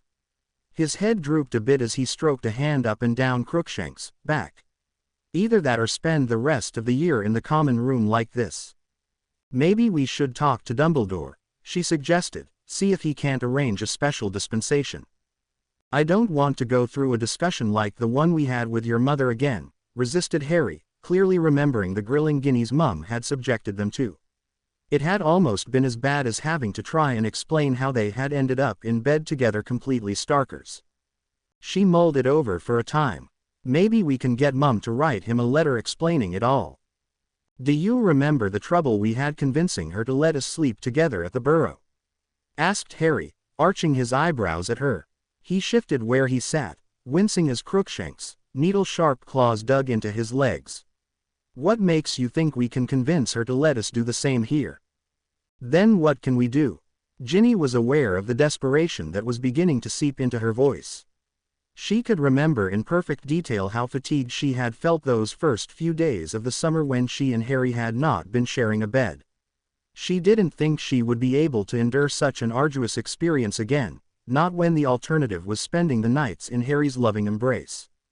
Harry took a deep breath and slowly let it out, absent-mindedly stroking Crookshanks behind his ears, resulting in a deep and resonating purr from the large feline. After several long moments of reflection he seemed to almost perk up. He half turned to Ginny and said, how about we apparate to the Burrow every night? We could even ask Dumbledore for a refund on our school fees, since we won't be needing room and board here anymore. Ginny blinked in surprise and mulled over the idea. After a while she nodded her head in half-committal approval. Brilliant idea, but there are a few problems that I can see. Yeah, agreed Harry, smiling half-heartedly, namely what happens if Voldemort attacks in the middle of the night and we're not here. Further suggestions as to a solution to their problem were put on hold when the, until then, relative quiet of the common room was shattered by a cacophony of voices descending the staircases. Apparently, having finished their search of the various dormitories, the students were now mobilizing for a search of the castle and its grounds. It appeared, from what Ginny could discern through the noise, that the earlier pandemonium had only been a forerunner. Ginny and Harry's fellow Gryffindors were working themselves into a state of mild to extreme panic. A fact that both of the missing teenagers found quite amusing. Hermione was pacing back and forth, her head ducked down in concentration and her bushy hair all over the place, and trying to deduce likely spots to search for the missing couple. Ron, seldom one to keep his head in a crisis, was rambling about having to write to his and Ginny's mum and dad, letting them know that he had somehow managed to lose his baby sister. Neville was apologizing copiously to Moira and Seamus, confirming that he had indeed caught an eyeful. Moira was grumbling loudly in what sounded like Gaelic, while Seamus' Irish twang had deepened to the point where he was almost as unintelligible as his beater girlfriend. "I think maybe we should let them know we're here now," Ginny silently told Harry as the noise level in the common room approached that of a post-Quidditch match victory celebration. "You know," he replied, checking the watch Ginny had given him for Christmas, "even if I had Quidditch practice I wouldn't be getting up for another 8 or 9 minutes. Perhaps." Ginny felt a devious scheme beginning to form in the back of her mind. A grin that most people would normally associate with Fred and George lit up her face. "That would be perfect actually. How's that? We can apparate down to the Quidditch pitch and pretend we got up for an early morning fly around. Without our brooms?" asked Harry, pointing out what he saw as a hole in her plan. "Have you forgotten how you got around that dragon during the Triwizard Tournament?" she asked, cocking an eyebrow at him. "We can summon them. Nobody will be any the wiser." "What's going on here?" Professor McGonagall, wearing her tartan dressing gown, had arrived to investigate the noise, thus succeeding in bringing silence to the room. Only for a moment though, as, after that moment passed, everyone present began trying to explain all at once. Naturally the resulting flood of worried voices was a completely incomprehensible babble that McGonagall, not surprisingly, seemed unable to make heads or tails of. "Quiet." McGonagall held up a hand, signaling the students to shut up. After a hush finally settled over the anxious Gryffindors, the deputy headmistress surveyed her charges with a sharp eye. Finally she turned to the until now unnoticed couch in front of the fire. Folding her arms across her chest she looked on with an impatient expression and asked, "Mr. Potter, Ms. Weasley, since the two of you seem the calmest, perhaps you would be so kind as to explain what this racket is about." Ginny and Harry popped their heads up from behind the couch, much to the total amazement and disbelief of those searching for them. The two teenagers looked from their gawking housemates to their stern-looking head of house then each other. With a shrug they turned back to McGonagall and chimed in unison, "Don't have a clue, Professor." Ron was watching with a mixture of amusement and concern as Harry's head drooped lower and lower as the lesson wore on. From what Harry and Ginny had told Hermione and him, during breakfast, his best friend and sister had now gone nearly 2 days without sleep. As a result Harry had been dozing on and off throughout all their classes that day, slowly falling forward until he would jerk up again in an attempt to remain awake. Ron was willing to bet that Ginny was in much the same condition. "If anyone had told me this time last year," he thought, "that Harry and Ginny wouldn't be able to sleep unless they were in the same bed, I've told them to check into Street Mungos. Normally falling asleep in class would not have been that bad a thing. Most of the teachers would probably have understood what Harry was going through. Or, in the case of the ghostly Professor Binns, not have even noticed Harry's lack of attention in their class.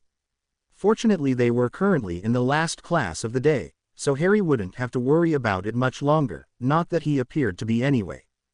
Unfortunately their last class of the day was potions. Dean Thomas, partnered with Seamus Finnegan, was sitting on Harry's other side.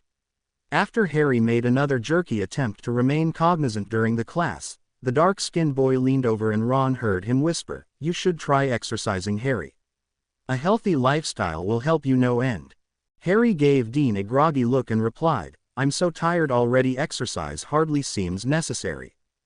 Smiling at his friend's lackluster response, Ron turned his attention back to Snape, who was writing out a long list of potion ingredients and instructions on the blackboard.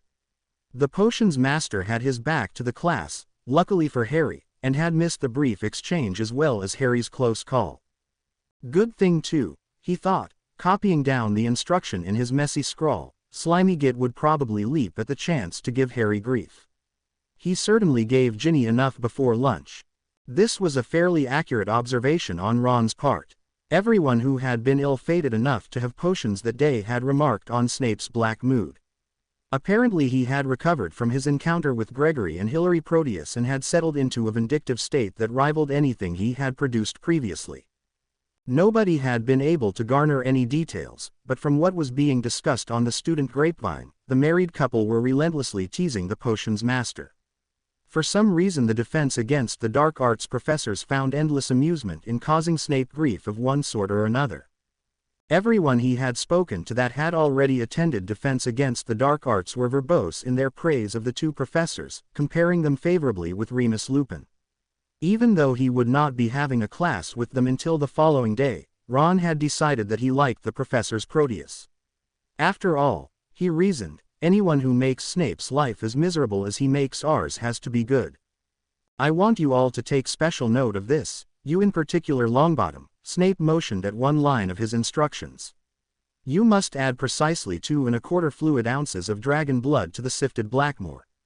Any more than that and the results will be dire for the fool that fails to follow my directions. Thud. Snape had just opened his mouth to speak again when he was interrupted by the sound. He closed his mouth and narrowed his eyes, scanning the class for the source. Considering his mood, it was likely that whoever, or whatever, it was would regret having disturbed Snape's lecture. Ron, who was sitting next to the source, glanced nervously at Harry. Exhaustion had apparently won out and Harry's head had dropped to the bench, connecting with a solid thump. Despite the force of the impact, Harry somehow remained completely out of it. Ron gave his friend a sharp nudge with his elbow in an attempt to wake him up before Snape spotted him, but Harry's only response was a muffled grunt of discomfort. Come on, you git. Wake up. What was that? Snape ground out in a dangerous tone. His black eyes swiveled to where Pansy Parkinson, hand raised into the air, was sitting. Parkinson. Potter, sir, explained Pansy, indicating where Harry was sitting. That bitch. Ginny should have turned her into dog instead of an ostrich. Snape's eyes narrowed to thin slits and a dangerous smile creased his lips. Slowly he began to stalk towards Ron and the unconscious Harry. Thank you, Ms. Parkinson. 3 points to Slytherin. Ron swallowed nervously as Snape came to a stop beside him, his robes billowing around him and seeming to make the pallid man even larger. Licking his lips in preparation, Ron looked up at the looming professor and tried to explain, Harry hasn't been sleeping well, Professor.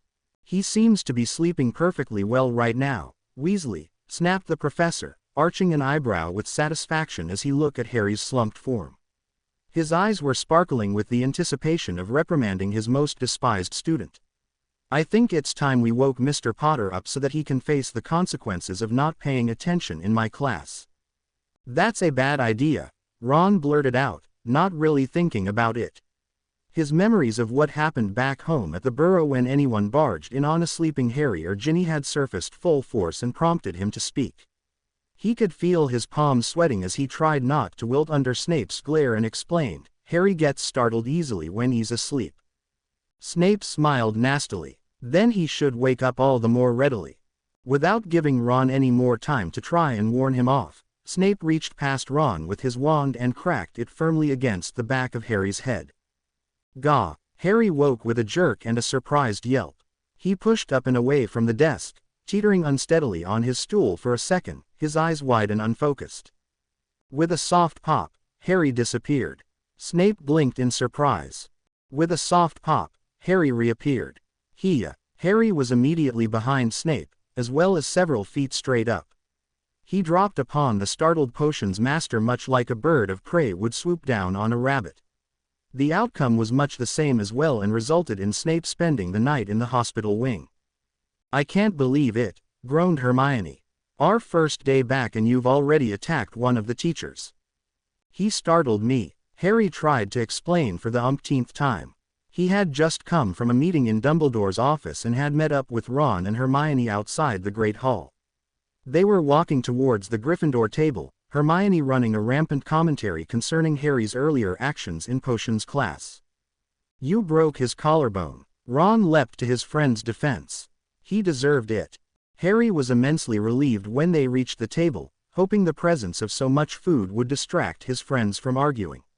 He sat down in the seat opposite Ginny, who was talking with Genevieve, a generously endowed fellow 5th year with dark brown hair and liquid russet-colored eyes. As they chatted away, Harry spotted that the Ravenclaw girl had for some reason dyed her fringe and several locks of her hair raven black. What was the verdict, mate? Asked Seamus, who was sitting nearby with Moira, as Harry started filling his plate with food. 30 points from Gryffindor, he replied with a sigh. 30 points on the first day back was certainly a record, even for Harry. He sighed again as he considered the second part of his punishment. And detention with Snape for the rest of the month. Ginny, who had finished talking with Genevieve, looked at him in dismay. That's terrible. They can't be serious. How can they give you detention with Snape after you put him in the hospital wing? Harry shrugged and sipped some pumpkin juice. Dumbledore seems to think it will calm him down a bit. Apparently Madame Pomfrey had to put a silencing charm around his bed. They could hear him yelling for my expulsion from the library. And what about the other thing?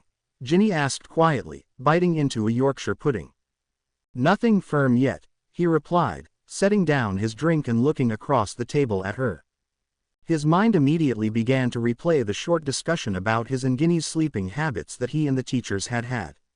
Dumbledore had assembled the 3 other heads of the houses, since Snape was still in the infirmary. McGonagall, Flitwick and Sprout had been sitting in the chairs arrayed in front of the headmaster's desk as Harry tried to explain. Very well, Potter, McGonagall had insisted, we understand that you assaulted Professor Snape because you were tired. We understand that you were tired because you were unable to sleep last night. However, we do not understand, since you still haven't explained it to us, why you were unable to get to sleep. Harry clearly remembered the embarrassment he'd felt and the scalding blush that had tainted his cheeks when he had answered, I couldn't get to sleep, because Ginny Weasley wasn't in the bed with me. Looking back on it, the various reactions had been quite amusing. Dumbledore, who had probably had an inkling of the truth already, merely smiled in that benevolent and grandfatherly way he had. McGonagall had openly gaped at Harry, her square glasses slipping off her nose and clattering to the floor. Flitwick, who had been sitting right on the edge of his seat, had fallen out of his chair and landed next to McGonagall's glasses. Sprout had promptly begun to choke on her tea, which she'd spilled over her lap in the process.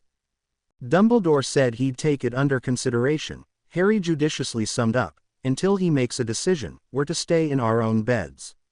He's also arranged for Madame Pomfrey to supply us with dreamless sleep potion for the time being. Hopefully he will have an answer for us, or a solution, by the end of the week. Ginny nodded her understanding and smiled at him in commiseration. They continued their meal audibly for the most part, for the benefit of their friends, and soon that entire section of the table was roaring with laughter over Snape's accident in potions. Neville in particular seemed to enjoy recounting what had happened to his least favorite teacher. Everyone agreed with Dean that the only way could have been better was if Colin had been there to take a photograph. Finally dinner drew to an end as everyone got up and made their way to the 3rd-floor corridor which led down to the Practical Fighting Techniques auditorium. There were a good many more students than had been attending the previous year. This was in part because of Voldemort's attack on the school, which had convinced anyone who had doubted his return. Then there was the fact that Dumbledore had approved the addition of 3rd-year students to the class roster, much to young Moira McKay's delight. Descending the winding staircase that led from what Harry had come to think of as Fluffy's room, the students filed into the auditorium. As they found their seats, Harry noticed the 2 Defense Against the Dark Arts professors standing off in one shadowy corner. From the look of things they had decided to come and see Harry's somewhat controversial class firsthand. What do you make of that? Ginny asked him. What do you mean? He asked, looking away from the Proteuses. Ginny, walking alongside him as they made their way down the aisle, nodded her head in the general direction of the 2 adults, look at their auras. Very bright. Harry drew a short breath, closed his eyes and began to concentrate on the magic surrounding him. He focused on bringing his perceptions of it to the forefront of his being and then released his breath and opened his eyes. Next to him he could see Ginny's aura glowing a brilliant white, red and gold, identical to his own, the aura of someone joined to the Order of the Phoenix. It wasn't difficult to see why the new professors had garnered Ginny's attention. Both husband and wife had auras that glowed and swirled brightly, almost equal to Harry and Ginny's auras. Gregory Proteus' aura was a blazing gold that shone around him like a small sun, flecked with traces of red and white.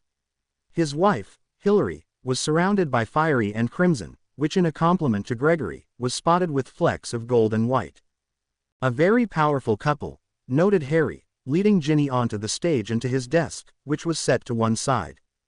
I think they're even brighter than Dumbledore, thought Ginny, her attention alternating between the 2 professors.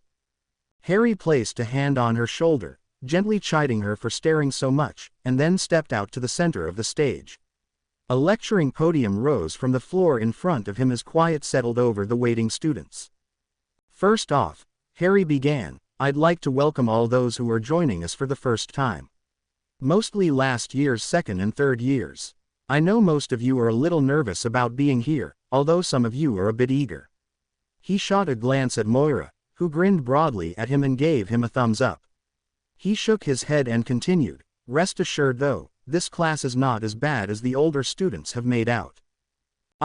Called a voice from the back of the room, it's worse. His light-hearted welcome address continued for several minutes, with Harry touching on a few points here and there as well as giving his students a basic idea of what he was planning to cover over the course of the year. His final announcement, that Ginny would be joining him as an assistant in the class, was met with loud applause from the Gryffindors.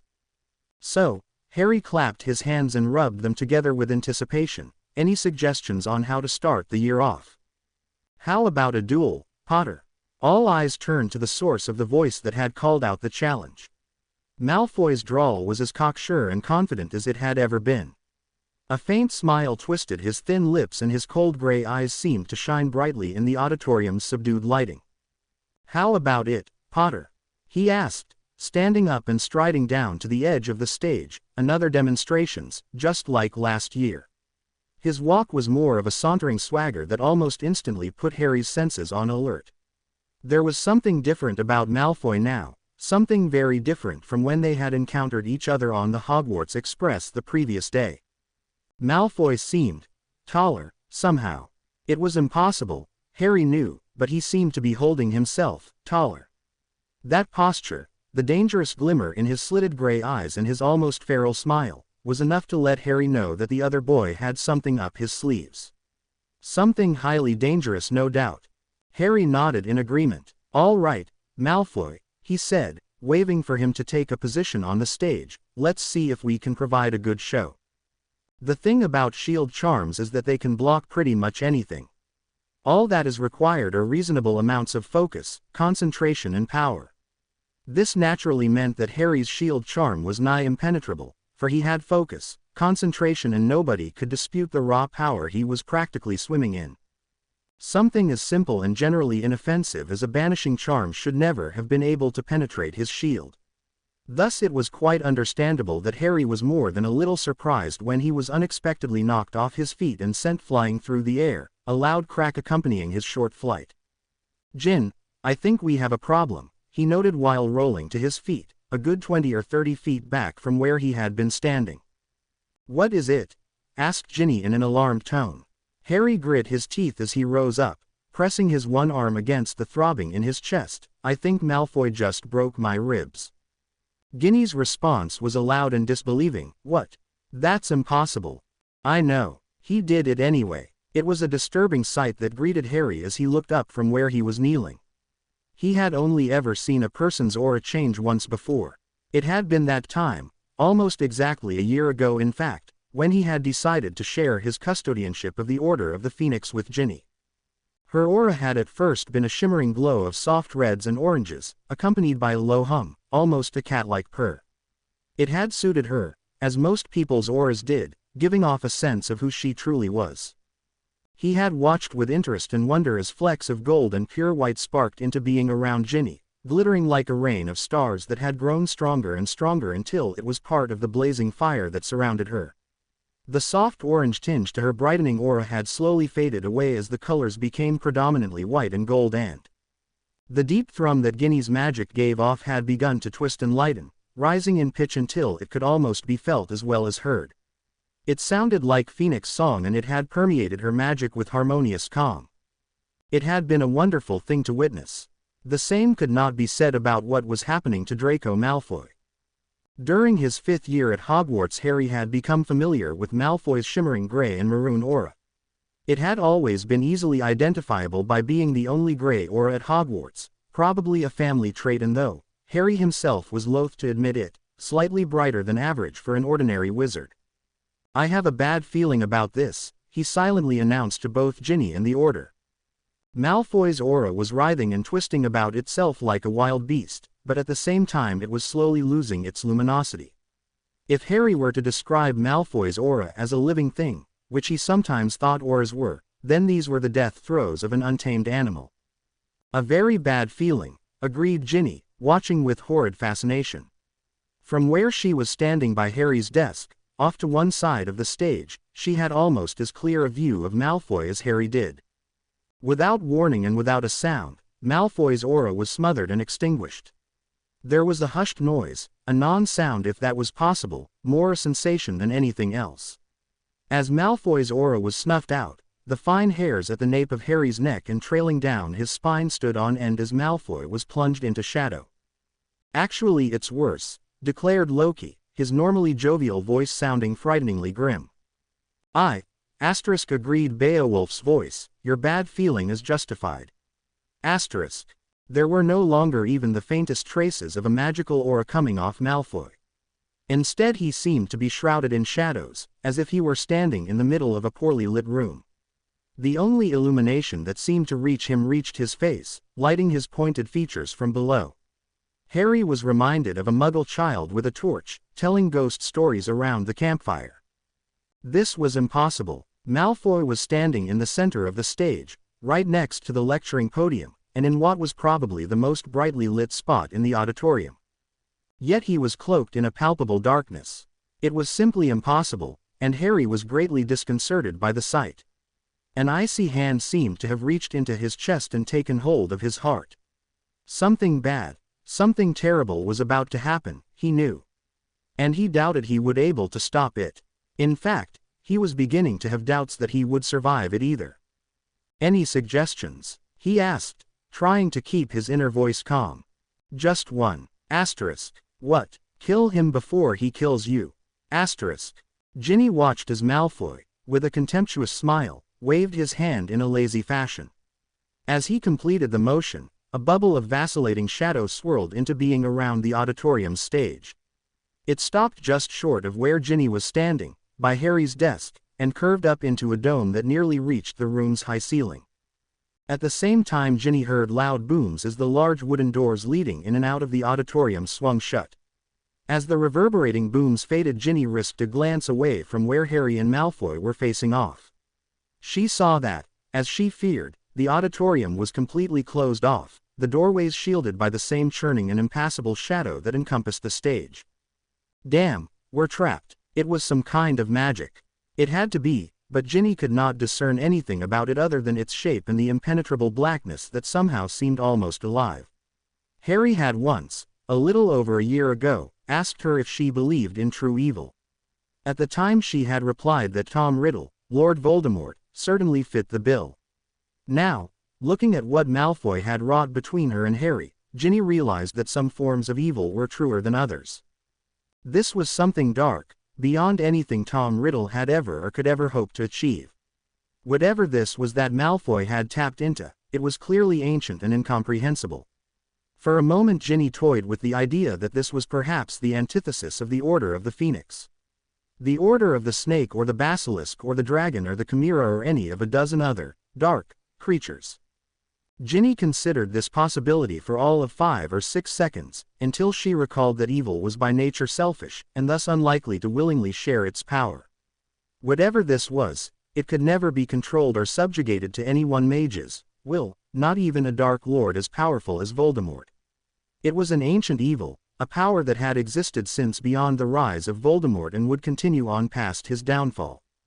Somehow, Ginny did not really know how or why, but she knew that this darkness was not the spawn of any earthly magic. It came from beyond, outside the times and spaces and dreams of magicians. It had been called forth many, many times before and had been banished back into the abyss each time, but only at a great and terrible cost, yet it was always returned to the world by fools that allowed their ambition and desire to overwhelm them. She turned away from the mystically barricaded doorways to see Harry and Malfoy watching each other from across the stage floor. She drew her wand, preparing to make an attempt to break through the shield bubble that separated her from them. No, don't do anything. Ginny almost jumped out of her skin with fright at the urgent tone Osiris used, his Egyptian accent coming through, thick and heavy. She paused in front of the undulating barrier, her wand gripped firmly in her hand. "What? Why?" she asked, not letting her eyes stray from either Harry or Malfoy. "Harry's trapped in there with him," explained another voice in a calmer tone, though Ginny could almost feel the tension lying beneath. "He's going to need every erg of power the Order can give if he's going to get out of this alive." Heracles spoke up next, his voice unusually grim. "We're dealing with something here that could conceivably kill every person in this castle if he can't stop it somehow." Is Malfoy really that dangerous?" Ginny asked in distress, unconsciously aware that whatever force it was that Malfoy had coupled with, it was plainly match for the Order of the Phoenix. "More. I already said I'm open to suggestions," observed Harry, his thoughts edged with apprehension and anxiety that Ginny had never before associated with him. "Harry, you're going to have to listen to us closely." Harry had regained his footing and was standing opposite Malfoy with unyielding determination, his arms folded across his chest. It was a small effort not to wince at the dull throb radiating from his injured chest, but Harry locked eyes with Malfoy and adopted the appearance of being perfectly willing to wait until doomsday for his antagonist to speak. Finally, he did. "So tell me, Potter," Malfoy began with his customary drawl, "how does it feel to be outclassed? To be overshadowed by something greater than you? What the hell did you let Voldemort do to you, Malfoy?" asked Harry. Malfoy smirked. "He made me a god." "I know a few gods," countered Harry. "You're not one. You're just a schoolboy that's got in over his head in a situation he doesn't understand." "Oh, I understand the situation perfectly," replied Malfoy, his eyes gleaming in the darkness that surrounded him. His smirk grew thin and dangerous as his voice grew steadily more strident as he proclaimed, "I understand that you are nothing compared to me. I understand that you cannot match my power. I understand that you cannot fight against me. I understand that you cannot escape my hold over you. I understand that you cannot even comprehend what I have become." "It's already starting," observed Sun Tzu gravely. "Yes, we don't have much time." "Are you sure?" checked Harry. "I mean, he's always had a swollen head. His ego's bigger than the school." Alexander's voice conveyed the shaking of his metaphysical head. "This isn't his ego talking, Harry." "What makes you think I'd be willing to fight you, Malfoy?" asked Harry, trying a different tack, watching behind Malfoy as the students trapped in the auditorium struggled to breach the shields blocking their escape. He was hoping to buy them time to get out before he tried to bring Malfoy to heel. Malfoy threw back his head and laughed, a humorless and cruel sound. "Yes, I imagine you could apparate to safety without too much difficulty. Only 2 anti-apparition wards, the one around this room and the other around Hogwarts, wouldn't be much of an obstruction for the vaunted Order of the Phoenix." Harry felt his mouth go dry. He, along with everyone else that knew about it, had tried his utmost to keep the Order a secret. There was not much written about the Order, only a few scarce and incomplete references, hardly enough to give anyone a true idea of its capabilities. Still, Harry preferred to err on the side of caution and not reveal the Order's existence to anyone he did not trust implicitly. But somehow Malfoy knew. "I know you, Potter," Malfoy continued, almost causing Harry to believe the Slytherin knew what he was thinking. His eyes, hooded in shadows, slid to one side, towards Ginny. "I know you well enough to realize that you would never flee from a fight that will put innocent bystanders in harm's way. Don't you dare bring anyone else into this, Malfoy," Harry snapped, taking an angry step forward. He deftly slipped his robes off and tossed them to one side, freeing him to engage in the ranges of motion he would be needing when the fight began proper. Malfoy snorted. "I wouldn't dream of having anybody interfere in our little duel, Potter. This is between the two of us alone. You and me, as it should have always been." Harry drew his wand and held it up in a ready position as he assumed a formal dueling stance. Waiting for Malfoy to do the same, he kept a close watch in case his opponent tried something underhanded. In fact, he would be very surprised if Malfoy did not. Instead, Malfoy ran a hand through his silver locks and flicked his head back. He reached into his robes and drew out his wand, twirling it with his fingers like a baton. Harry could feel himself tensing in anticipation, but Malfoy did not rise to the occasion. Do you really think you can beat me, Potter? You caught me by surprise earlier. It won't happen again. You're right about that, Malfoy sneered. Harry was only barely able to duck out of the way as a stream of black fire erupted from the end of Malfoy's wand. He rolled to one side, coming up in a low crouch with his wand aimed right at Malfoy. Expelliarmus. The curse rushed at Malfoy in a red blur, but that other boy simply slapped it away. He was actually contemptuous in his ease at doing so, and it showed in his smirk. He waited patiently for Harry to clamber to his feet, shaking his head slightly as though disappointed. "May God have mercy upon my enemies," he said, "because I won't." Harry blinked and after a moment's thought asked, "Patten?" Malfoy grinned wickedly. "I learn from my mistakes, Potter." Harry tried not to wince as he remembered the lecture he had given Malfoy on Napoleon and the sound thrashing he had incurred upon him shortly afterwards. At the time it had seemed entirely appropriate and also highly amusing. After nearly a year Harry had to wonder if perhaps he not gone just a little bit over the top with his actions. "I think I made a mistake doing that," he thought with a twinge of regret. Harry had never paused to consider that his repeated humiliation of Malfoy might have only supplied his rival with greater motivation to follow his father's path. "Don't let yourself be bothered by self-recrimination now, Harry," warned Merlin, his benign voice bringing a small amount of calm to Harry's racing thoughts. "Now is the time for action," agreed Romulus. "Concentrate on stopping him first, then you can worry about the consequences of our actions." The duel suddenly began in earnest as Malfoy launched himself into the air, taking advantage of Harry's distraction. His leap carried him high above Harry, his head skimming only inches from the top of the magic bubble separating them from the others in the auditorium. With his wand clasped firmly in his left hand, at the apex of his short flight Malfoy tossed a blazing midnight blue and indigo fireball down at Harry with his right hand. A quick back flip got Harry out of the way, but Malfoy continued his attack as he slowly drifted down to the stage floor. It was an eerie sight, more than a simple jump, but less than true levitation.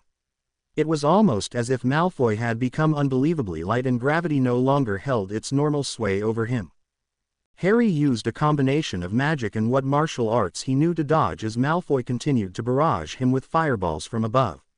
He seemed to skim across the floor, skipping left and right as the fireballs exploded where he had been standing only moments earlier, leaving smoking craters in the stone floor. Eventually, however, Harry ran out of places to dodge to, finding himself pressed up against the black wall of the bubble imprisoning him with Malfoy. Fortunately Malfoy had finally come to a feather-light landing at almost the same time. His right hand was still ablaze with blue fire, but he was no longer able to press an advantage of height.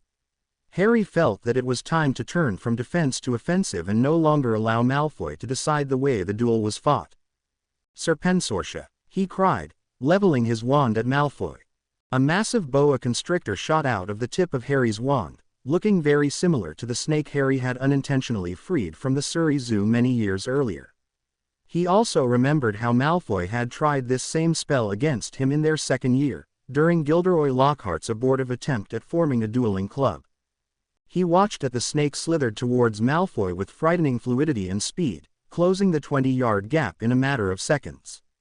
Unless Voldemort had somehow managed to transfer a portion of his Parseltongue abilities to him, there was no way Malfoy would be able to simply command the snake away from him. Unfortunately Malfoy seemed blatantly unconcerned about the attacking boa, destroying Harry's hopes to take advantage of any distraction it might provide. With what could only be described as an evil smile Malfoy bent down and grabbed the boa as it reached him, grasping it firmly below its head with his right hand. Malfoy's frigid gray eyes glittered through the shadows surrounding him as he looked across the scorched and pot-marked stage at Harry. With theatrical exaggeration he shook his head and tsked in disapproval as his hand began to contract. The boa writhed beneath him, wrapping its coils around his legs and slithering up to his waist in an attempt to pull free of his hold. Malfoy merely increased the pressure and soon Harry could hear loud cracks and pops as the snake abruptly fell limp, red blood oozing thickly between Malfoy's clenched fingers. With callous ease Malfoy simultaneously tossed the dead creature aside with his right hand and aimed his wand at Harry with his left. "Get over here!" Thin tendril of black energy shot from Malfoy's wand, much as the boa had been cast from Harry's. The magical rope stretched across the distance between the two combatants in the blink of an eye and grabbed hold of Harry before he could act. Malfoy pulled on his wand and Harry found himself being rapidly reeled in like a hooked fish. Malfoy swung a sharp uppercut that snapped Harry's head back and caused his teeth to click together painfully. The magical ropes that had drawn him in had dissipated, leaving Harry free to stagger back and try to catch his breath. The metallic tang of blood filled his mouth as he dropped down low and tried to sweep Malfoy's legs out from under him. His attempt failed as Malfoy hopped over his sweeping leg and landed nimbly on his feet, halfway back across the stage. The fingers of his right hand fashioned strange gestures as he traced an aberrant shape with the wand in his left hand. Harry felt a cold shiver run up and then back down his spine as the shadows surrounding Malfoy grew motley and began to seemingly merge with the background. Malfoy was rapidly fading away. Oh heck, Harry swore as the implications immediate confronted him. This duel with Malfoy was sufficient complicated without him having to struggle against an invisible opponent. Get a shield charm up in case he tries to come at you from behind, advised Alexander. Harry, where's Malfoy gone? Did he apparate out of there? Asked Ginny from outside the bubble, clearly not realizing that Malfoy was still present. The buggers turned himself invisible, Gin, Harry explained, sweeping his eyes from one side of the stage to the other and back, trying to find some hint as to Malfoy's location. Without warning, a solid blow, clearly a roundhouse kick, connected with Harry's stomach. The wind was knocked out of him and Harry staggered back, only to feel a rapid 1-2 set of jabs smashing into his jaw and sending him reeling to the floor. He twisted as he landed and hastily rolled clear, rising to his feet in a smooth motion. His wand had fallen from his grip during the assault and so he quickly summoned it to his hand, keeping a lookout for his unseen attacker. Isn't there any way we can detect him? Asked Ginny, pressing up against the dome wall. Unfortunately no, replied Isis, this is a different kind of magic he's making use of. Our senses cannot perceive how achieves what he does. Wait, Zir, do you see it? Harry narrowed his eyes to find slits, focusing his gaze on the spot Joan was indicating. Nothing. It was a perfectly empty section of the stage. The slate-gray stone tiles were exactly as Harry expected to find them and there was not even the faintest trace of distortion in the air. Nothing pointing towards the presence of an invisible object. There weren't even any shadows too.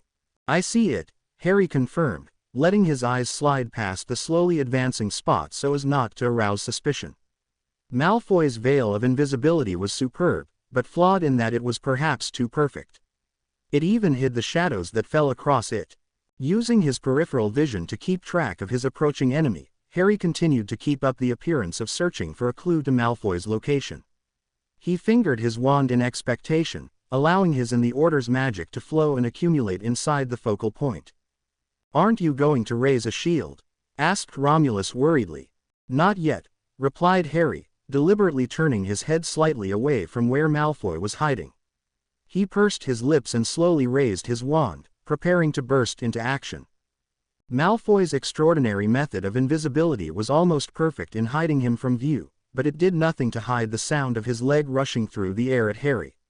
At the very last instant, cutting the timing closer than was safe, Harry spun back towards Malfoy and invoked a shield charm. There was a loud crack and the air right in front of Harry's face rippled under the unseen impact against the shield. Harry's wand was up before the blow had even landed, reducto. It was a simple, but effective spell which caused Malfoy to reappear in a fragmented spray of shadow. The blast from the spell had been enough to disrupt Malfoy's concentration, bringing about an end to his invisibility. Harry, unfortunately, did not have any time to follow up on his attack. His retaliatory strike had clearly been unexpected, but Malfoy was fast to recover from his surprise. He stepped in close to Harry and started pounding a hail of blows at Harry's head and shoulders. Harry tried to block the strikes, but Malfoy was swinging at him in a frenzied blur. Through his upraised arms Harry could make out an indescribable rage distorting his normally aristocratic features. It reminded him frighteningly of how he sometimes felt during his animagus transformations over the summer, when he and the Order had been coaching Ginny into becoming an animagus. As the rain of punches continued, hammering down on him, Harry contemplated the possibility of changing. He doubted that Malfoy, whatever he had become, would be able to survive being squashed by a 100-foot-tall Imperial Archgriffin, especially in such a confined space. But that was also the root of the problem which was preventing Harry from transforming into his animagus form. The Practical Fighting Techniques Auditorium was a large room, one of the largest in Hogwarts, but Harry doubted he would be able to fit. As big as the room was, his Imperial Archgriffin form would be dangerously close to filling it, and that was without the curving dome of black energy Malfoy had encompassed them in. He could, presumably, break the shadowy barrier, but that could conceivably endanger the several hundred students trapped within the auditorium. Suddenly Malfoy backed away a step or two, his wand back in hand from wherever he had stowed it during his primal rampage. His eyes still glistened brightly in the dark, filled with a fury that bordered on insanity. His lips were parted in a feral snarl, baring his teeth in a death's head grin that made him almost unrecognizable. "The boy who killed the boy who lived," announced Malfoy in a low and satisfied-sounding growl. With a casual ease that was in stark contrast to the wild fury of only moments earlier, Malfoy gestured with his wand. "I do like the sound of that." In a whispered rush, the bubble separating Harry and Malfoy from the rest of the students in the Practical Fighting Techniques Auditorium vanished. One moment it was there, the next it was gone as though it had never existed. This was supposedly impossible. Any form of magic, be it a spell, hex, curse, enchantment, ward or whatever, always had a signature trace while being performed or used, and even after it was gone. Ginny, however, did not really care about the impossibility of the situation. Instead, the fiery young woman charged out onto the stage to join Harry. As she did, coming to stand beside him, she saw her brother, Hermione and several others also moving to surround Malfoy. "Harry, are you all right?" she asked, reaching out to grab his shoulder. Harry, his face bruised and bloodied, looked at her with an dubious expression and answered, "Never been better." "Sorry, stupid question," she agreed, wincing in sympathy at a large gash where the skin had split over Harry's cheek. The group of students that had moved to enclose Malfoy were mostly Gryffindors, in their 5th, 6th and 7th years, the ones who had participated in practical fighting techniques the year before. A few of the more spirited 3rd and 4th years, namely Moira, had also decided to join the fray. It was not only Gryffindor that had come down though, as Ginny recognized several Ravenclaws and Hufflepuffs that were spread amongst her housemates. None of the Slytherins came to help, nor did Ginny really expect any of them to, being too busy trying to escape the sealed auditorium. "Why is it you Gryffindors always think a futile gesture is a noble one?" asked Malfoy, looking around at encircling students with a malevolent sneer. "If a gesture accomplishes anything, Mr. Malfoy, then it is not futile," said Gregory Proteus. The new defense against the dark arts professor had come down to join the group, while his wife Hilary wound her way to the opposite side of the stage so that she could advance upon Malfoy from the other direction. Malfoy's sneer deepened as he scoffed, "Rhetorical nonsense, Professor." Having reached the side of the stage across from her husband, Hilary Proteus stepped forward and caught Malfoy's attention. She swept her golden mane back with one hand, her other holding her wand, and looked imploringly at him. "Be careful like a proper Slytherin and think about it, Draco. This power you've gained, it's corrupting you inside. And your point is, if you have absolute power, which I do." Malfoy spread his arms wide and laughed. "Who cares?" The air around them began to stir, swirling about in a gentle breeze. Malfoy's grin became a predatory one as he turned to look at Harry again. "See you around, Potter. I look forward to the rematch," Malfoy bade them, sketching a short and mocking bow. Darkness rushed up and over Malfoy from the ground, enveloping him in a coat of unfathomable black. Ginny could feel the mystical energies churning and bubbling with agitation all around her, and with the Order's abilities she could make out the eddying currents that were congregating around where Malfoy was standing. It was odd, very odd, how he was disrupting the underlying magic on the stage when his earlier displays, when fighting against Harry, had not. "Oh shit," swore Harry, watching the proceedings with wide eyes. "Don't just stand there," chided a voice, Get your shield charms up. Asterisk. Get everyone's shield charms up. You're going to need them. Asterisk. Shield charms. Harry shouted, raising his voice both to catch everyone's attention and also to make himself heard over the rising whistling of the air whipping about. Everybody get your shield charms up. Do it like we practiced last year and focus them towards Malfoy. Try and contain the blast. Blast? Ginny asked silently, forming a shield directly in front of her along with Ron and Hermione, who were standing alongside her. Try and overlap your shields. Harry continued to yell over the rising howl of the wind, his eyes focused solely on Malfoy, who was almost lost amidst the tempest of black shadow that had formed at the center of the stage. Hold tight, he told her, reaching out to grab her fiercely by the hand. It had been years since Ginny had last been at a beach and swum in the ocean. But the feeling of fighting against the waves immediately came back to her as she was buffeted by the energy. She struggled to hold the swell back, pushing and spreading her shield charm to and even beyond its limits in an attempt to contain the runaway flow of power. Bloody hell, she heard Ron shout at her side, his voice almost drowned by the shrieking energy. Loud cracks from above, like sharp and discordant thunder, reached her ears. Dimly she was aware that the auditorium's ceiling was collapsing down on them. But above all that Ginny was aware of the biting cold that permeated all around her, seeping and forcing its way into her body, her mind and her magic all at once. Then, in a rumble of falling debris, everything went black. Harry's head hurt. Over the past few years he had become quite familiar with the feeling of having something like a troupe of inebriated Scottish dancers thumping around within his skull. This was another one of those times. His temples were pounding rhythmically with every beat of his heart. Even though he was standing perfectly still, Harry struggled against the rolling waves of dizziness and nausea that assaulted him. Muscles he hadn't known he had were aching dully and his mouth was drier than Percy's sense of humor. After everything that had happened, there was nothing strange about Harry feeling this way. What was strange, however, was the fact that Harry was obviously completely and utterly unconscious, and yet he was still feeling the after effects of his duel with Draco Malfoy. He knew that he had to be unconscious by the simple fact that he was currently standing in the center of the Grand Hall of the Phoenix, its shimmering classical columns rising up on either side, disappearing into the haze that hid the ceiling far above. God, my head hurts. Harry turned to look at Ginny, who standing beside him and swaying on her feet. He would have nodded his agreement to her pained complaint, but his own head immediately began threatening to fall off should he so much as try. Gritting his teeth, Harry closed his eyes and tried to force the rising nausea back down. Don't worry about it too much, came a familiar voice from behind them. The two weary teens whipped around, or rather turned as slowly as they could to minimize the throbbing of their heads. Standing before them, looking particularly grave, was Merlin. His normally compassionate features were grimly set and his appearance was that of his later years rather than the youthful 20s he usually portrayed himself as being. The nausea you're feeling should pass soon enough, he explained in a clipped voice, clearly impatient to spend time worrying about their physical condition. He stroked a hand along his jawline, thumbing his white speckled beard before continuing. It's merely a lingering effect of the battle you've just fought. Whatever physical injuries you've suffered have in all likelihood already been dealt with by the Hogwarts staff.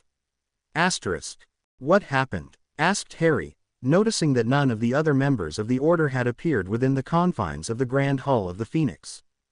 What do you remember? Both teenagers exchanged a look, then Ginny turned back to Merlin and shrugged. The last thing I can recall is the ceiling starting to collapse. Merlin nodded in agreement and elaborated, the well was using some sort of translocation magic to leave Hogwarts' boundaries. It disrupted the ether until there was a catastrophic backwash of magical energy, hence the explosion. You were able to contain most of it, but enough managed to force its way through your combined shield charms. What about the cold we felt? Asked Harry, rubbing his arms as he recalled the wintry chill that had descended over him in those final moments before he lost consciousness. We'll explain that shortly, Merlin stated, waving them in the direction of a large and ornately decorated oak door set into one side of the Grand Hall. The other members of the Order are waiting inside for us. Harry started to follow Merlin as the elderly-looking wizard led the way. Surprisingly enough, he found that Merlin had been right and that the dizziness that had first assaulted him was rapidly fading, although the queasy tremors in his stomach were still making themselves known. As they crossed the luminescent white marble floor, Harry glanced at Ginny and saw that she too looked better, although at the same time apprehensive. He reached out and grasped her hand in his, smiling reassuringly when she looked at him. She returned his smile with a tremulous one, and together they stepped through the wide door Merlin was holding open for them. "Now this is interesting," he observed, his eyebrows climbing almost to his hairline. "Certainly does look familiar," agreed Ginny as she swept her gaze over the room. It was a perfectly circular room, and Harry could not stop a small smile at the thought it looked just like the room he had always imagined being used by the Knights of the Round Table. The walls were made of large, roughly hewn stone blocks that dwarfed those used in the construction of Hogwarts.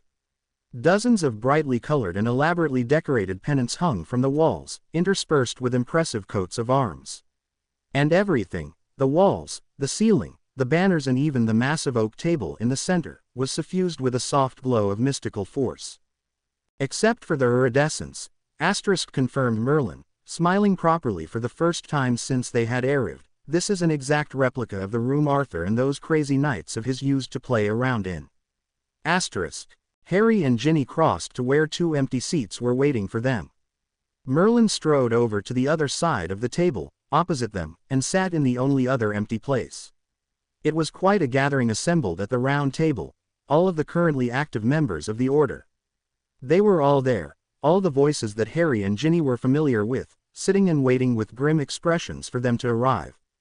"So," began Harry, resting his elbows on the tabletop and clasping his hands together, "could somebody please explain to Ginny and me just what in the billions of bilious blue blistering barnacles is going on?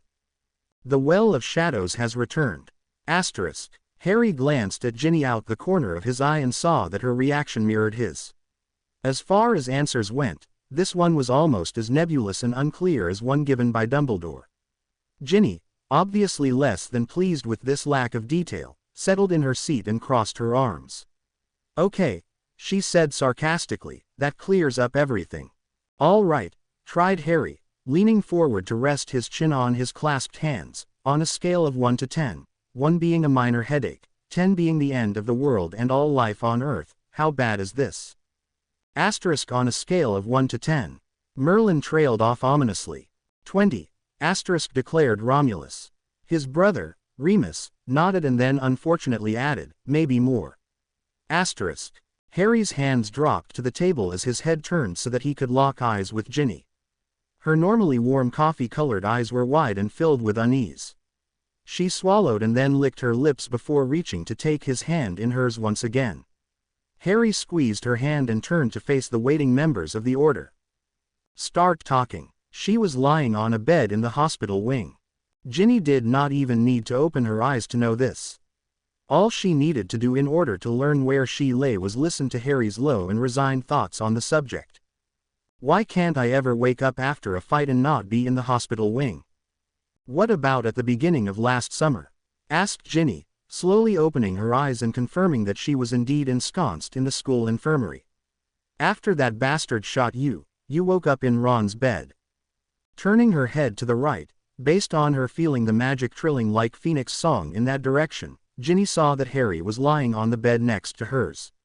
His hair was an absolute mess, even worse than was normal, and his face was marred by the startling sight of two very black and blue encircled eyes.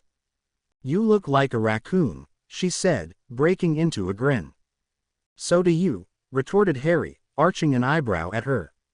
Any further byplay they had was cut short by the appearance of Madame Pomfrey, who bustled into the space between their beds.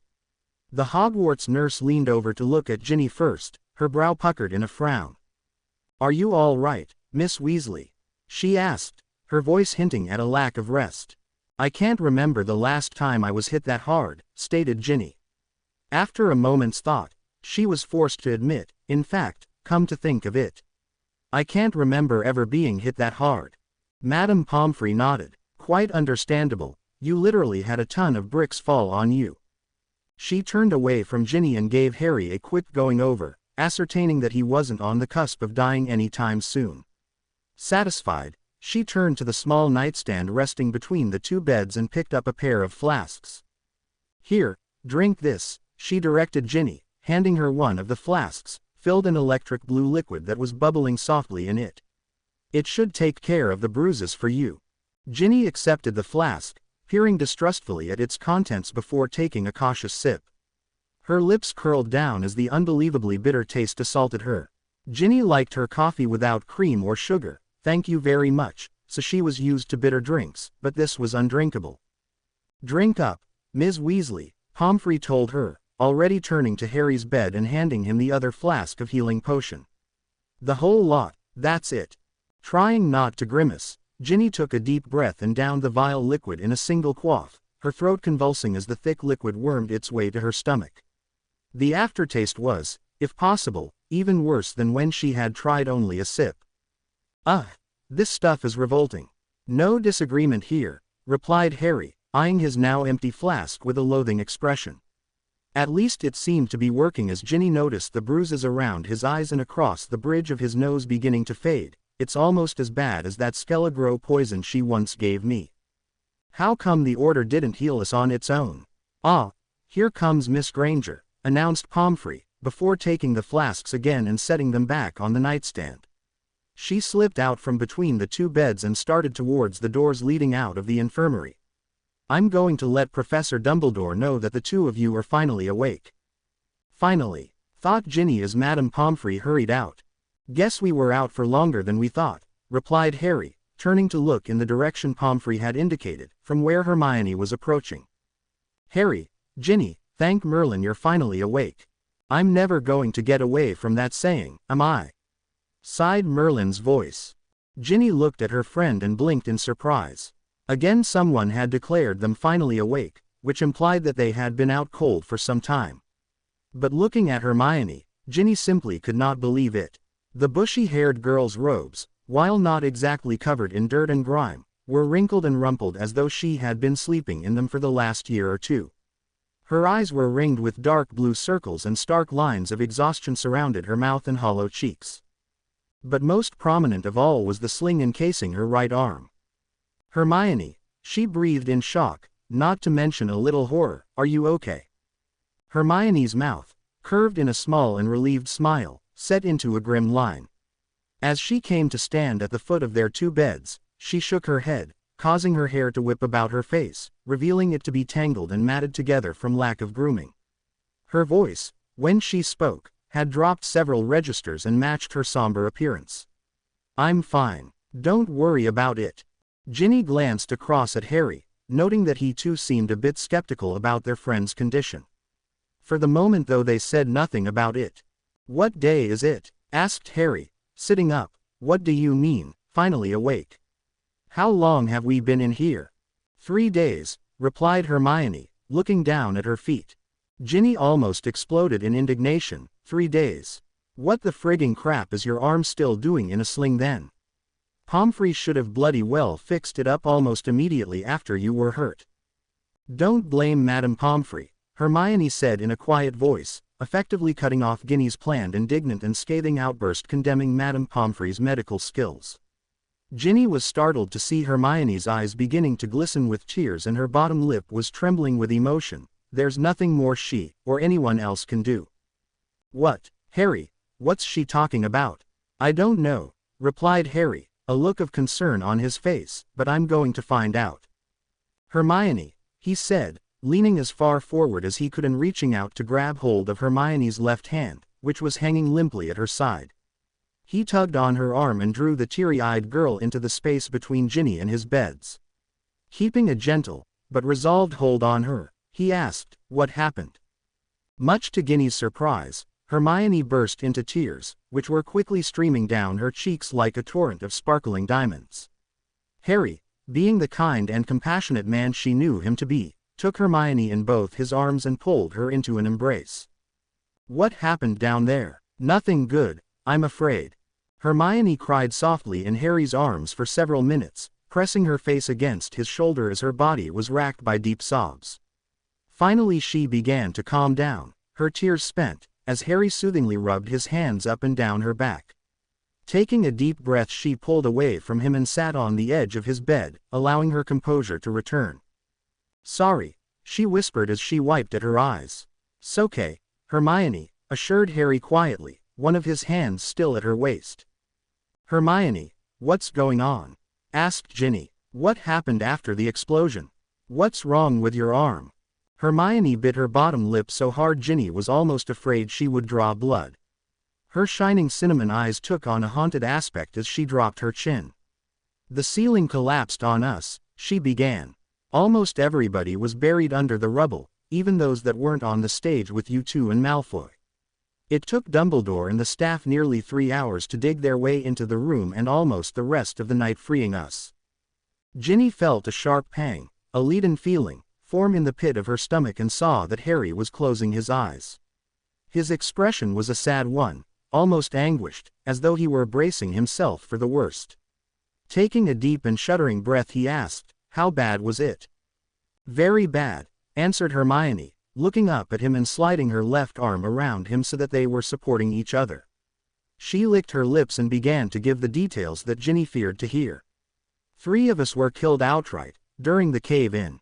James Mortimer, one of the 4th-year Ravenclaws. Alice Fletcher and Elizabeth Halpern, both from Hufflepuff. No one in Gryffindor," asked Ginny, more than a little guilty of the relief she felt in hearing that none of her other friends or housemates had been killed. Hermione squeezed her eyes tightly shut and pressed closer to Harry. After nearly a minute of tense silence she told them, "Lucy Ferrier." Ginny could almost feel her blood freeze as it flowed through her veins. She opened her mouth and tried to speak, but nothing came out. Tears of her own began to fill her eyes and she desperately tried to blink them away, but all too soon she could feel them gliding down her cheeks and taste the bitter salt on her lips. Through the watery haze of her tears Ginny could see that Harry had reached up a hand and covered his eyes, his lips draw in a tight and distressed line. With a tired sigh he lowered his hand and looked into her eyes, his own bright with grief. "Her injuries were too severe," elaborated Hermione in a flat and monotone voice. "She died while they were moving her up to the hospital wing. 2 Slytherins, Graham Pritchard and Rosemary Cartwright, were also injured too badly to save. Graham passed away around noon and Rosemary sometime during the night. Malfoy will pay for this," Ginny heard Harry think, feeling how his emotions were beginning to seethe and churn with anger. His expression had changed from one of grief-stricken angst to that of dogged resolution. "I swear I will rip his black heart out of his chest with my bare hands for this." Ginny had seen Harry at his best and his worst.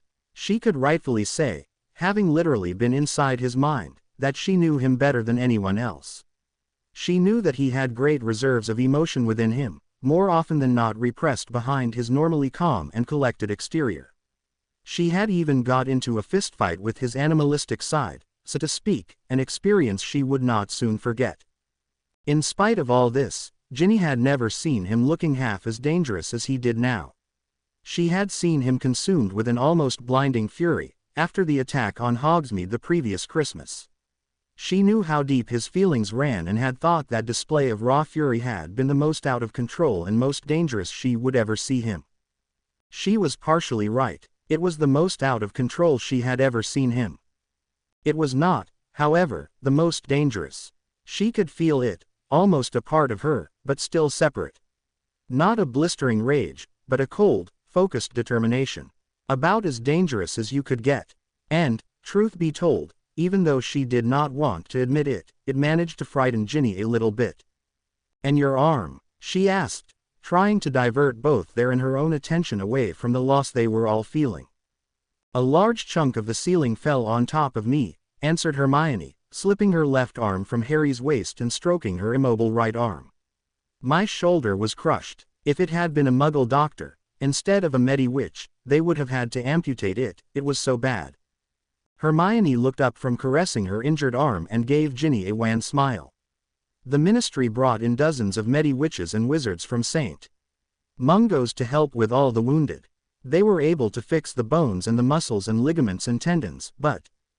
Harry picked up where she had trailed off, obviously understanding what she was implying while Ginny did not. He tenderly lifted his arm from around her waist and gripped her left shoulder, "The nerves." "Yes," Hermione nodded and a few more tears silently spilled from her eyes. The damage is too extensive even for magic to properly heal. Dr. Watson, one of the neurological specialists at St. Mungo's, says I'll only have about 30 to 50% mobility once they take the sling off. They're not sure yet. I can still use the hand, but I'm rather clumsy now. Oh, Hermione, breathed Ginny, feeling a second wave of tears brimming as she pushed out of her bed and crossed the short span separating them. She sat down on the other side of Hermione from Harry and pulled her friend into a tight hug. Both of them sat there, holding each other in their arms and crying softly, while Harry despairingly tried to comfort both of them. Several minutes passed as Ginny did her best to try and comfort Hermione, rocking back and forth and occasionally imitating her mother, Molly, and crooning. Harry eventually, looking far more collected than either of the girls, detached them from each other. Ginny saw him glancing around, and knew he was using his abilities to scan the infirmary's magic, obviously looking for someone. He twisted to face Hermione and asked, "Where's Ron? Why isn't he with you? After all, he is your boyfriend." I was visiting him, when I heard Madame Pomfrey saying you were awake," admitted Hermione, not responding as Ginny had thought she would. She had expected that mention of her brother's name would at least bring a smile to Hermione's disheartened face. Then her words registered on Ginny's thoughts and she felt her blood run cold yet again this day. Oh no, she thought desperately, dreading the idea, please no. Harry, obviously picking up Hermione's meaning, looked at her. Shakily he asked, "What happened to Ron? Is he? He's alive?" Hermione allayed their fears. She sighed, an exhausted and despondent-sounding sigh, and sank her head into the palm of her free hand. "Unfortunately he was badly injured. The same piece of debris that fell on me, it hit him as well." "How?" Ginny's throat constricted and she had to swallow before asking, "How bad is it?" Hermione looked up and stared into Ginny's eyes. "Bad. The brunt of the blow was to his head and neck. He's in a coma. Madame Pomfrey doesn't know when he'll wake up." Hearing this was terrible enough for Ginny. Her heart had skipped a beat and it felt as if the floor had suddenly dropped out from under her. Ginny had, over the years, tried to imagine losing one or more of her brothers. It was an image that she simply found herself unable to form. They were such a part of her life, her very being, that she could not conceive not having them around her. Hermione's next words, filled with anguish, managed to crack the last of Ginny's self-control and bring a fresh wave of tears. If he ever does. It had taken Harry quite a few minutes to calm Ginny down, practically having to force her back into her bed. She had protested quite loudly through her tears, determined to go and see Ron, who, Hermione informed them, was residing in a small private room near Madame Pomfrey's office at the other end of the infirmary. Fortunately Hermione was able to help him, regaining her normal calm. Between the two of them they were able to bring an end Ginny's masterful caricature of her mother having an anxiety attack. She also set to rest Harry's greatest concern, that Ron had suffered brain damage from his injury. There were thankfully no obvious indications of any swelling or bruising that might lead to that terrifying possibility. The three of them had sat there for several minutes, talking quietly when Dumbledore finally arrived to greet them.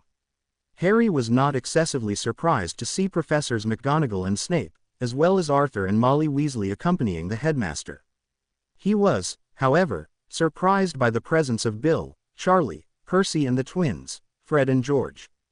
They all came, he thought, for a moment feeling a pang of regret that he did not have his own parents and family to do the same. Though the Weasleys had all but adopted him, especially over the last summer, Harry still yearned for his lost family and whatever future they might have had together. Molly was beside herself and immediately ran across the infirmary to pull Ginny into one of her bone-crushing embraces. Within moments both women were sniffling quietly and Harry was slightly worried that he would be having a repeat of Ginny and Hermione's earlier display. He did not begrudge either of them the need to find comfort in each other, but he doubted that he would be able to endure another such bout of emotion without breaking into tears himself. "Are you all right, Harry?" asked Arthur, standing just behind his wife and turning to Harry while she and his daughter were otherwise engaged. The head of the Weasley family, though Molly might contest the title, seemed to be almost as drawn and worn from exhaustion as Hermione, his face looking many years old than when Harry had last seen him less than a week ago. "No," replied Harry honestly.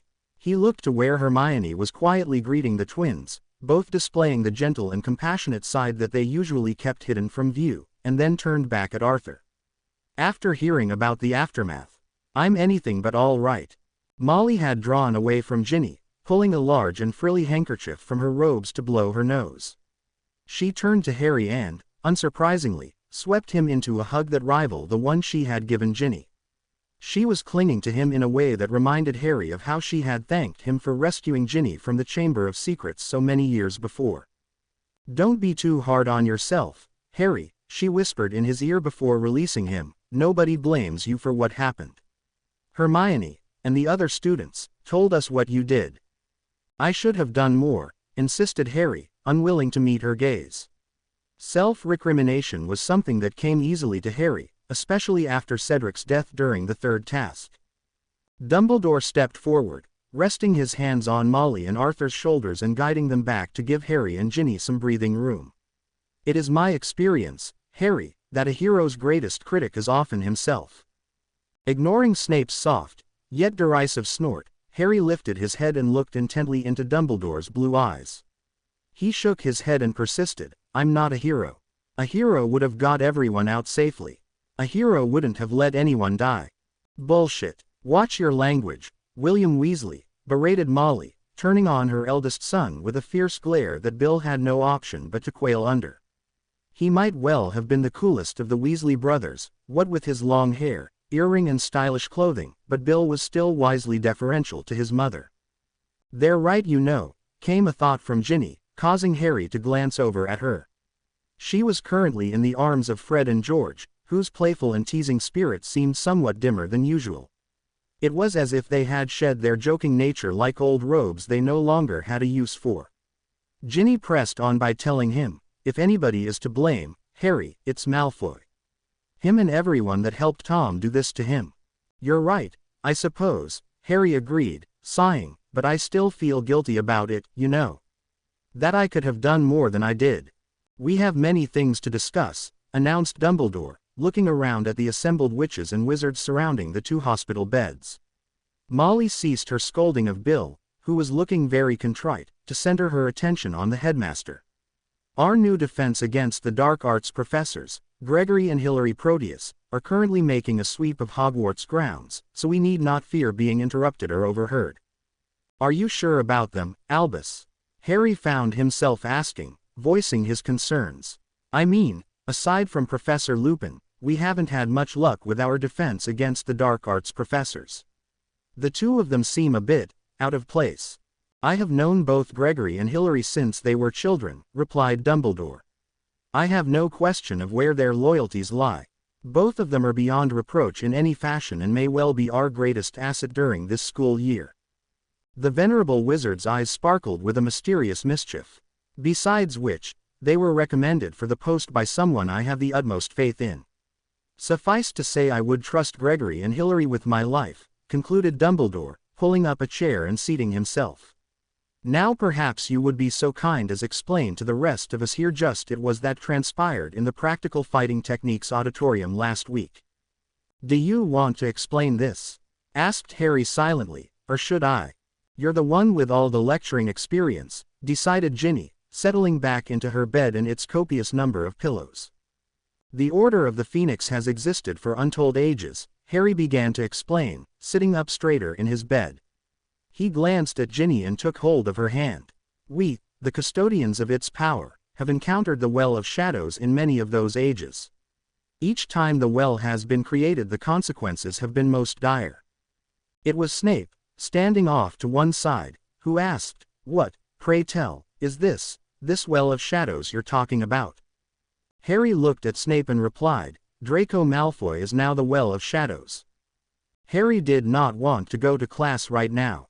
It was not that he didn't enjoy defense against the dark arts, he actually considered it his favorite class. Aside from his second year when they had been stuck with that bumbling idiot Lockhart for a teacher. No, it had nothing to do with the class or the, admittedly, somewhat eccentric new professors teaching it. He was just too fatigued to garner any enthusiasm for it. The previous afternoon, in which he and Ginny had to explain recent events, seemed to last forever before they were finished. As he trudged wearily along the corridor to the waiting defense against the dark arts classroom, for his first lesson therein, Harry began to recall how the conversation had gone. "What the blazes do you mean, Draco Malfoy, is this well of shadows?" Snape had asked in his usual belligerent tones, alternating his fierce scowl between Harry and Ginny.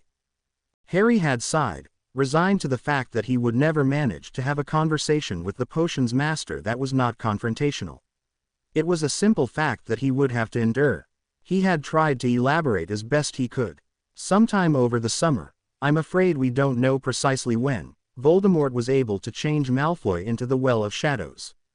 Charlie, who had been sitting on a chair just behind his father, had asked, "What is this well you keep mentioning? Is it like the Order of the Phoenix?" "No, the well is simply a force," Harry had explained. "It has no motive, no intelligence guiding it like the Order does. Instead it is just raw power, a nearly endless, relentless supply of it. The well is more ancient than any of us can dream, and controls forces that we are often unaware even exist. There is no consciousness behind it, besides whatever Malfoy can supply it with now that he is the well." "You keep saying that," Professor McGonagall had observed. "What do you mean that young Malfoy is this well?" Harry had pursed his lips and mulled over how to explain it as clearly as possible before he had given an answer. "The Well of Shadows is just like any ordinary well," he had said. "You use it to obtain something from somewhere. In the case of a normal well, you lower a bucket down the shaft to get water at the bottom.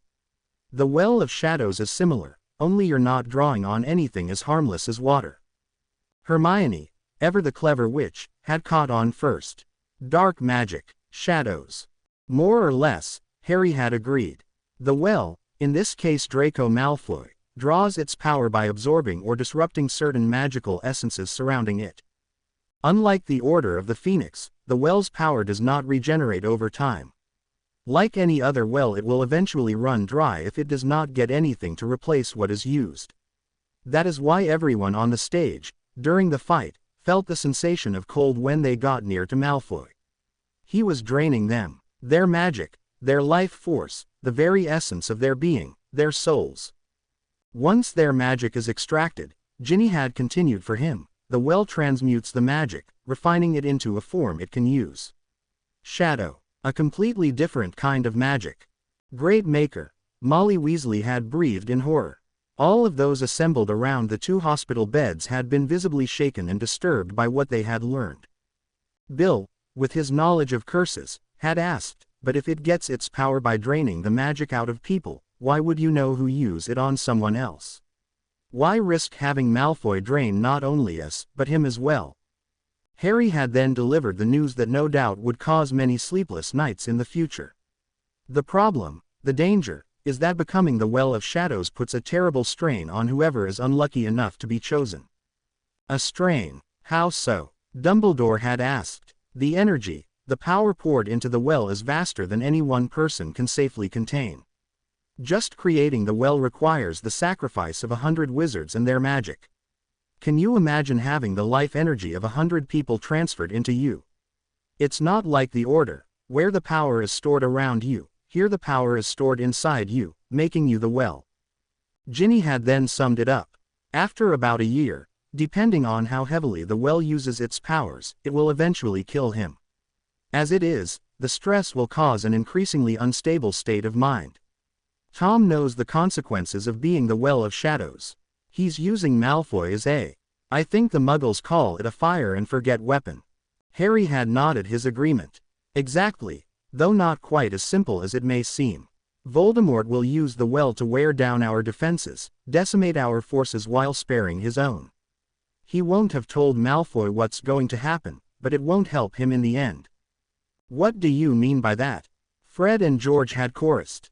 "Malfoy's going insane," Ginny had explained. "Even now, after less than a couple of months, he's starting to develop a god complex. Sooner or later he's going to decide that Tom will make a better servant than master." Snape had looked alarmed. "You mean he will turn against the Dark Lord?" Harry had chuckled mirthlessly. If we're lucky he might totally annihilate him and all his Death Eaters and spare us the trouble of doing it ourselves. Is there any way to stop him? Asked Dumbledore. He had exchanged a pensive look with Ginny. There is a way to dispel the well, but it will not be easy.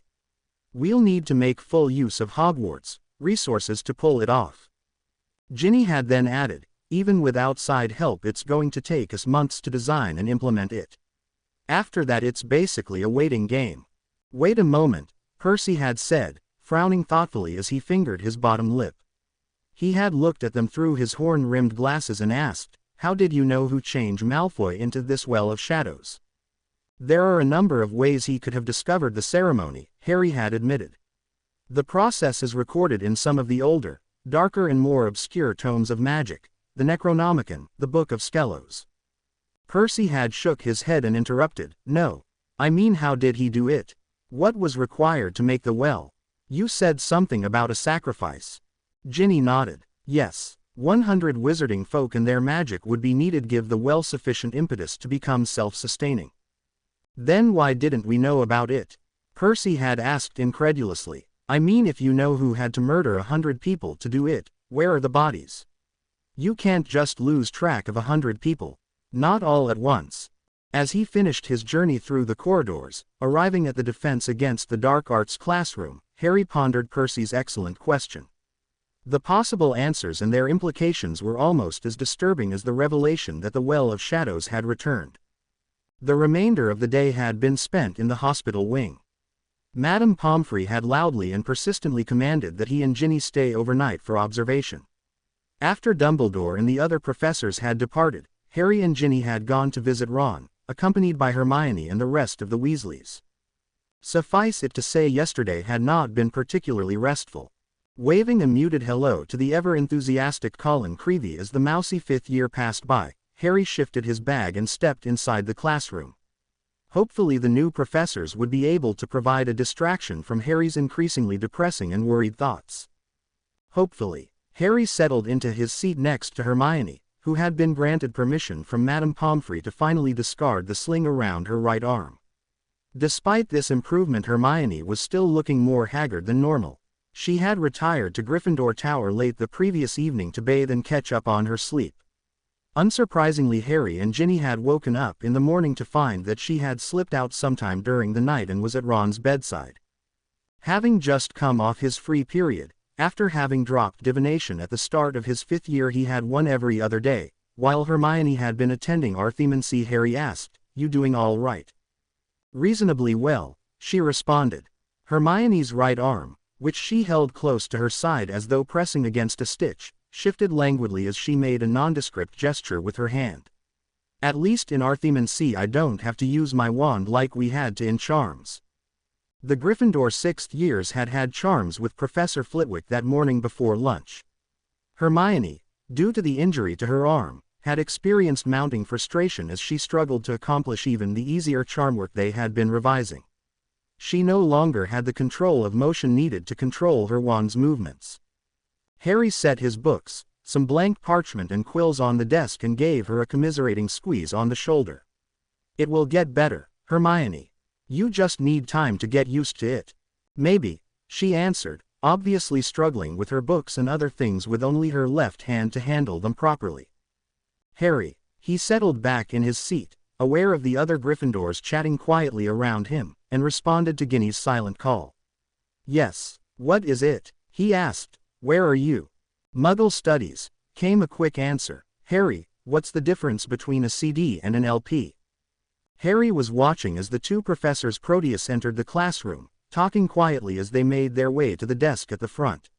"CDs are smaller," he told her. He smiled softly and then added, "You know this might constitute cheating." Ginny's thoughts were a blend of mock indignation and humor. "I promise not to ask for your help during any tests." "All right, settle down, you lot," announced Gregory Proteus. He was standing behind the teacher's desk, leaning over it with both hands on its top. He smiled amiably and said, "It's not like this class is a Muggle CD that we can pause or rewind if you're not paying attention." Harry, quite naturally, almost fell out of his seat. For a moment, several of them in fact, Harry wondered if perhaps his new professor could read minds. The idea would normally have seemed ridiculous. However, since Harry had been doing just that with Ginny, he had to wonder. The slightly bemused, yet also mysterious smile Gregory wore did not help dissuade him from this disturbing thought. The Gryffindors quickly ceased their conversations and sat up straight. Harry glanced at Hermione to see if she had noticed anything, but his friend was already paying studious attention to the two professors at the front of the class. "For the sake of clarity," began Hilary Proteus, pulling out the chair behind the desk and reclining lazily in it, "since there are two Professor Proteuses, we'd like for you to call us either Hilary or Gregory in order to avoid confusion." "Yes, Ms. Granger," asked Gregory as Hermione's left hand shot up. "Professor Proteus," she began and lowered her arm. "Gregory," interrupted Gregory, correcting her and smiling mischievously as he did. Hermione's face showed her unease. Harry had to smile though when she quickly collected herself and resumed by saying, "Professor Gregory." Nobody was able to completely stifle their snickers of amusement, especially the two professors, who seemed delighted by Hermione's impromptu designation. Hilary, clapping her hands together in light applause, smiled up at Gregory as he leaned back against the blackboard. "Yes, Hermione, what's your question?" he asked. "Isn't it inappropriate to use your given names?" Gregory bobbed his head around and finally shrugged his shoulders before answering. "To some degree I suppose it is, but we won't tell the other members of staff if you don't." He ran a hand through his unruly mahogany hair and asked, "Any other questions before we begin today's lesson?" None of the students seemed to think of anything particularly important, and so Gregory pushed off from the blackboard he had been leaning against. He quickly crossed to the desk that Hilary was still lounging behind and lifted something up from behind it and settled it on top of the desk, in full view of the students. "Excellent," he said as he moved the large, covered cage. He placed a hand on the cover and in a very serious voice said, "I must ask you not to scream." Harry, feeling an extreme sensation of déjà vu, shared an apprehensive look with Hermione. They, as well as the rest of the Gryffindors, could clearly remember the last time one of their defense teachers had placed a covered cage before them. "Yes," Gregory said dramatically, whipping the cover off the cage and exposing to the class the creatures trapped within its bars. The reactions from the Gryffindors could be broken down into many different categories. However, there was one aspect about them that was the same. Horror, dumbstruck, disbelieving horror at what was revealed to them. Parvati, whose long dark hair had suffered the ignominy of being chopped into an uneven-looking crew cut by Madame Pomfrey several days earlier, gave a loud eep of alarm and immediately ducked underneath the desk. Lavender, sitting next to Parvati, uttered a similar-sounding yelp and jumped out of her seat and backed up against the wall behind her. Dean, obviously deciding to save what he could, began stuffing all of his books and rolls of parchment back into his bag. Seamus sat rooted to the spot, looking very pale and staring with disbelieving wide brown eyes and a shocked open mouth. Neville, who was seated between the two boys, immediately clamped his hands over his ears and began whimpering in a decidedly un-Gryffindor-like manner. Next to Harry, Hermione fumbled about her robes with her left hand before grabbing her wand and aiming it unsteadily at the cage. Her eyes were as wide as saucers and she swallowed convulsively several times as her wand trembled in her hand. Harry simply sank his head against the desktop with a soft thud. "Yes," repeated Gregory with a dramatic flourish, "freshly caught Cornish pixies." "Have you lost your mind?" Harry looked up when Hilary asked this, silently hoping that perhaps only the one half of the two new professors was insane. He could all too clearly remember the pandemonium the Cornish pixies had caused 4 years before when Gilderoy Lockhart had presented them to the class. Gregory, grinning in a manner not unlike Fred and George, said, "According to my business partners, yes. My brothers are hardly a pair of men I'd trust to make any judgment with regards to your, mine or anyone else's sanity," stated Hilary, rolling her eyes and shifting in her seat. Gregory shrugged helplessly and turned back to the class, where the students were beginning to recover from the surprise of seeing the pixies. Parvati was peering cautiously over the top of the desk she was hiding under. Lavender had pried herself away from the wall and resumed her seat while Dean had apparently decided to wait and see what happened before making a break for it. Neville, however, was still covering his ears. No need to get so worked up about it, mentioned Gregory, sitting on the corner of the desk next to the pixie cage. He wagged a finger at his students, smiling with what seemed to be his customary good humor. I know all about your little adventure with these particular creatures during your second year. However, I should point out I am hardly as inept as that bumbling charlatan Lockhart was. He rose up from the desk and indicated both Hillary and the pixie cage. I'm here, with my lovely wife along for the ride, to teach you how to deal with these and other creatures. Just dumping you in the deep end of the pool without any prior experience is not the way I teach. Most of the time.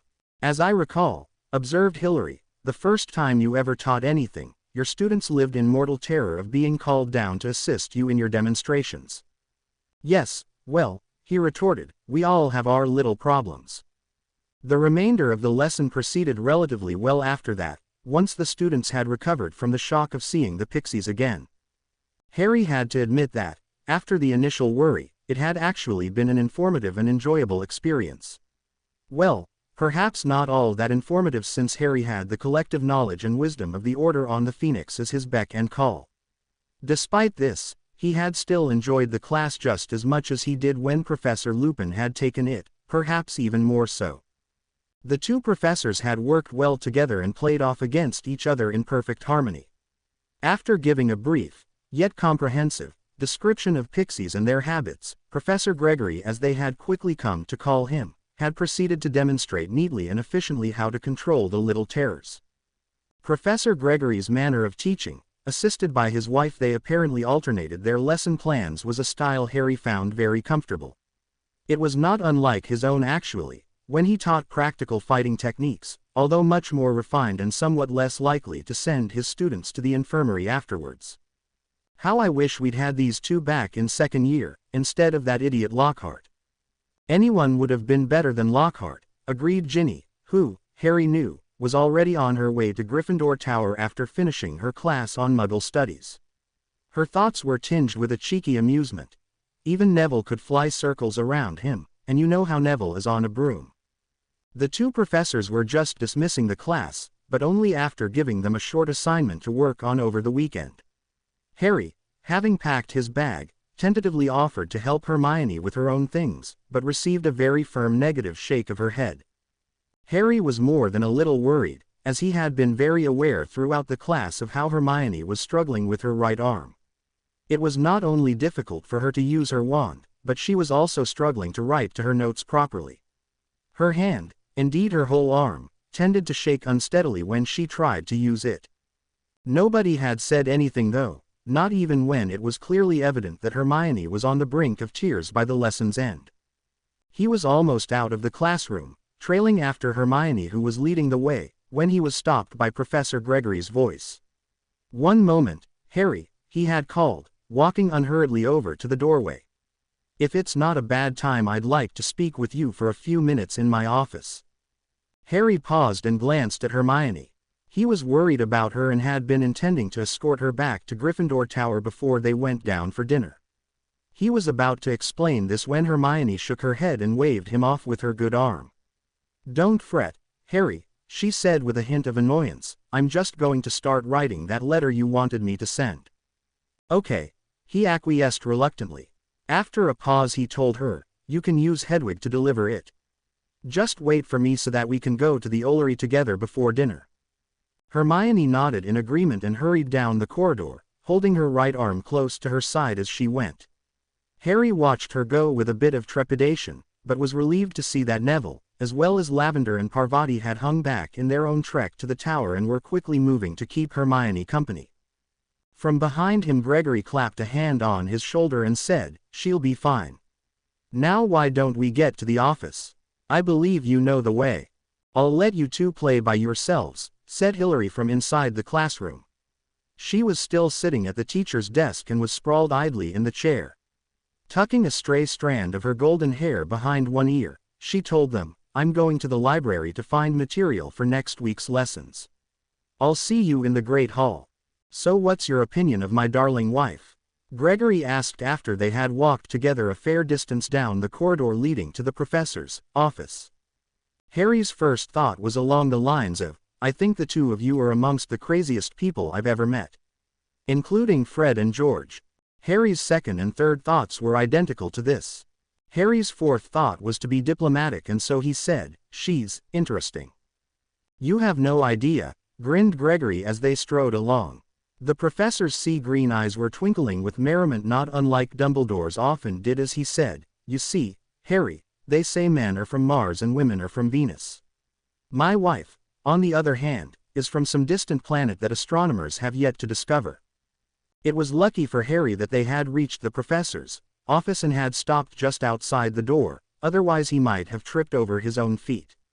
Gregory laughed and clapped him on the back as he swung the door open and gestured for Harry to enter. Harry had never been inside the office during the time, in his first year, when Professor Quirrell had held the post. He had, however, ventured within during the tenures of the other professors that had taught him over the years. Professor Lockhart, in Harry's second year, had covered over the walls of the room with dozens of pictures and posters of himself, all smiling inanely. Remus Lupin, during Harry's third and fifth years, had filled the room with all manner of strange and interesting specimens he was planning to teach about. Barty Crouch Jr., who had been masquerading as Mad-Eye Moody in Harry's fourth year, had played the part of an eccentric and paranoid old Auror and had displayed his dark magic detectors wherever he could fit them.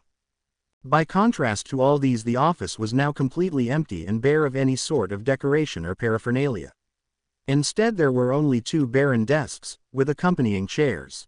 A few books were scattered about, although Harry recognized them as being copies of the set textbooks which the students themselves used.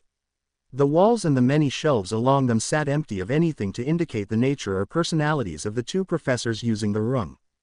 "I know it's a little bare at the moment," Gregory said, following Harry into the office. "It's just that our departure from home was something of a rush, so we didn't have the time to bring anything with us. We quite literally arrived in Hogsmeade with nothing but the robes we were wearing." The only thing Harry saw that had not been supplied by Hogwarts itself was sitting on a small table in one corner of the room. It looked suspiciously like a Muggle electric kettle, but without an electrical cord to plug it in. Resting next to the kettle was a silver tea set, surrounded by a wide assortment of small boxes and tins. Other than these few innocuous items, the room was completely Spartan. "Coffee, Harry?" asked Gregory, striding over to the table and kettle, while motioning for Harry to pull up a chair in front of the one desk. "No thanks," Harry declined, sitting in the proffered chair. "I don't like coffee all that much, really."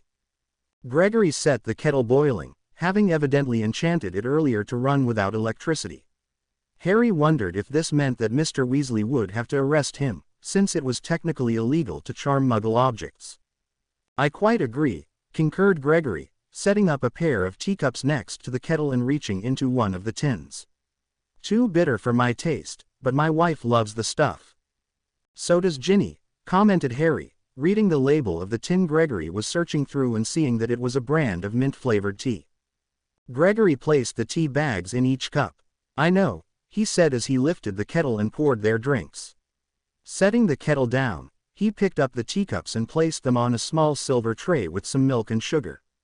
He crossed to the desk Harry was sitting by and set the tray down in front of Harry before dropping into the chair on the other side of the desk. "Help yourself to some milk and sugar once the tea's drawn," he offered, waving at the respective containers.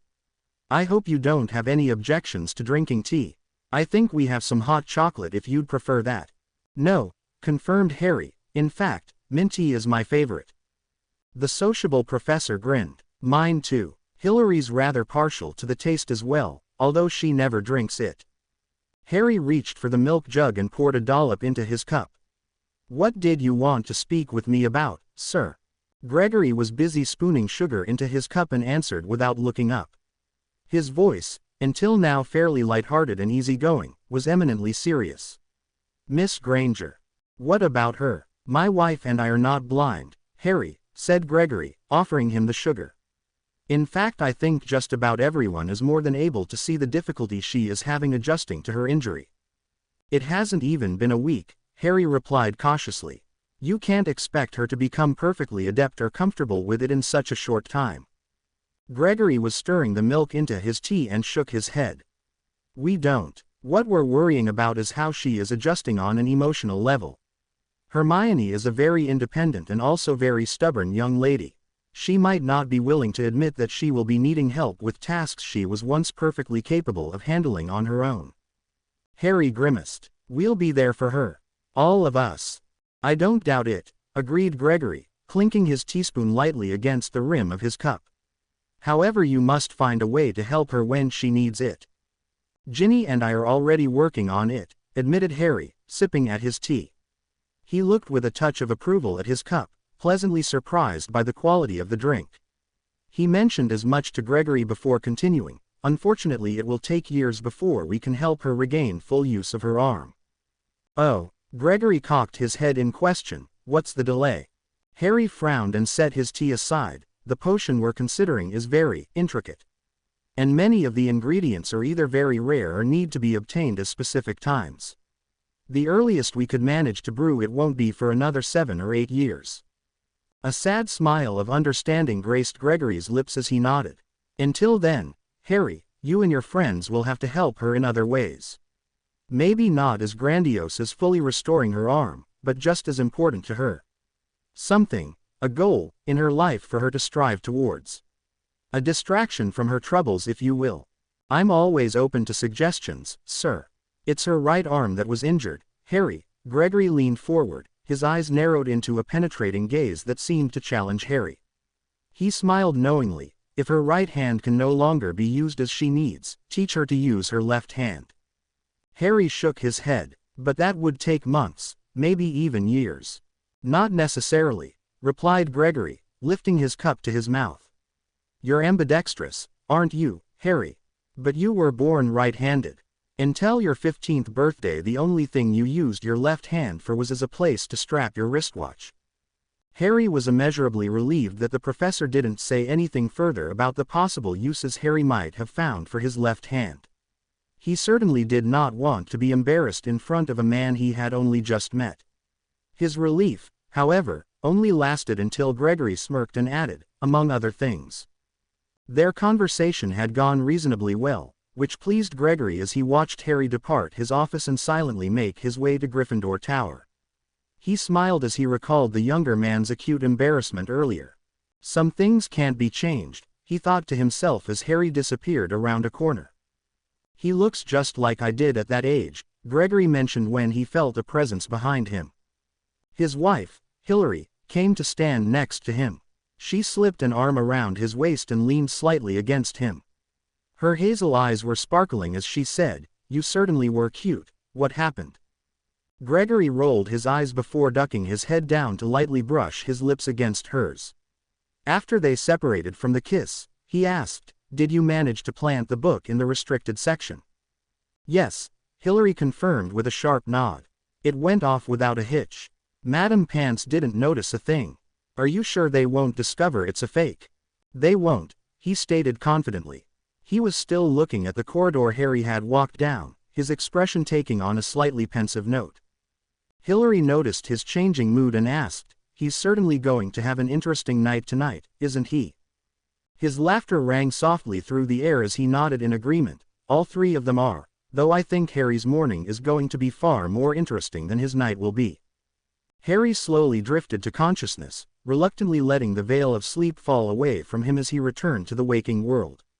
His lack of enthusiasm was primarily rooted in the fact that he had been having a very pleasant dream involving himself, Ginny and a large carton of peanut butter and strawberry-flavored ice cream. He had just been getting to the interesting bits, both of the dream and the ice cream-covered Ginny, when he became aware of a weight resting on his left arm. Though his eyes remained shut, he smiled at the realization that he was lying with Ginny curled up in his arms. His thoughts and memories were still fuzzy, but the warmth of her body pressed against him negated any need to think clearly, he felt. Instead of worrying about the all-too-real likelihood of being discovered sharing a bed with Ginny at Hogwarts, Harry simply lay in the bed and luxuriated in the sensations that were beginning to seep into his mind. His right arm was draped over Ginny's waist and had somehow during the night slipped inside her negligee, allowing his hand to rest on her bare stomach. He could feel her back and the curves of her rear and thighs pressing along the length of his body. His left arm was curled underneath her, supporting the weight of her head which had brought about his slow awakening. Memories of his highly entertaining, not to mention erotic, dream began to come back to him. Though no ice cream was present, peanut butter and strawberry flavored or not, a lascivious smile came to him. Lying there with Ginny cuddled up against him, Harry decided to gently rouse her in a manner he knew, from prior experience over the summer, she would appreciate. Keeping his eyes closed, Harry slowly began to move his right hand across the silky planes of Ginny's stomach. Breathing in deeply as he cautiously shifted closer to her, Harry could smell the faint scent of apples from her hair. In that abstract manner of drowsy half-wakefulness, he briefly noticed that she must have changed her shampoo. As he gently tickled the fingers of his hand around her navel, earning soft giggles of enjoyment from Ginny that bolstered his amorous desires, Harry leaned his head in and adoringly nuzzled at her neck. Ginny wiggled about, murmuring quietly, while his hand paused as he decided in which direction to proceed. He blew softly on Ginny's neck, both to stimulate her and remove the stray wisp of curly hair that was tickling his nose. She shivered slightly at his breath and Harry began to ever so slowly let his hand wind its way down. The tips of his fingers were only just brushing against her sleek skin, leisurely dipping fractionally lower with each sway of his wrist. Curly, Harry's somnolent mind managed to think. His hand's movements began to slow as his thoughts followed this observation. Not curly. Bushy. Harry froze so still every single muscle he possessed becoming fixed as stone that he could almost have passed for having been petrified by a basilisk. Oh dear. His sudden and total shock was further compounded when the bed shifted behind him, indicating the presence of a third person. A slender, clearly feminine arm snaked its way around his waist and a pair of long and silken legs became entwined with his from behind. The arm curled around his waist was bent at the elbow, so her hand was resting on his chest.